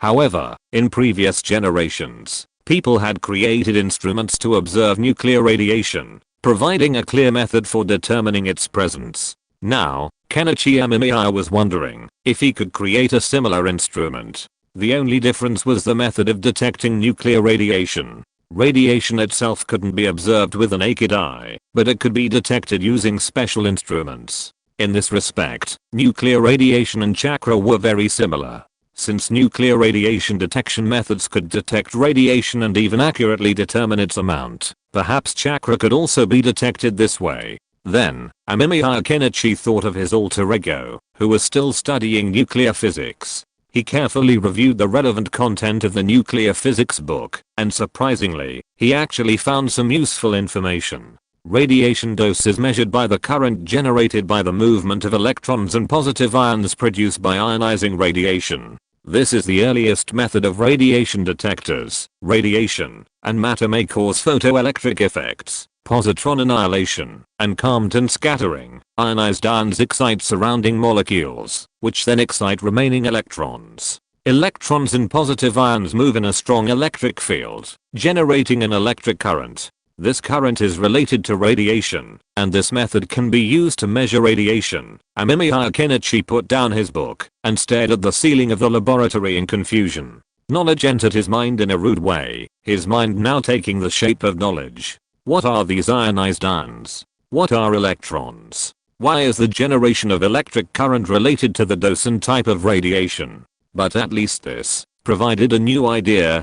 Kenichi Amemiya thought he could study the interaction between chakra and matter to see if it would cause any strange reactions. Then, he could use this method to create a device that could detect chakra. As long as he kept it a secret, no one in the ninja world would know, and Kenichi Amemiya could use this method to detect Black Zetsu and the mysterious Chijin. If he succeeded, unless those two were incredibly clever and figured out how he was detecting them, Kenichi Amemiya would have a clear advantage over them. By then, he could switch from defense to offense, and his chances of victory would be even greater. Let me think. If I want to create a radiation detection device, what materials would I need?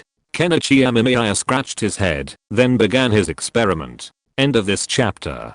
Thank you very much for reaching the end. Don't forget to like. Looking for more exclusive content and immediate access? Subscribe to our Patreon. Remember, every like, subscription, or donation encourages us to continue.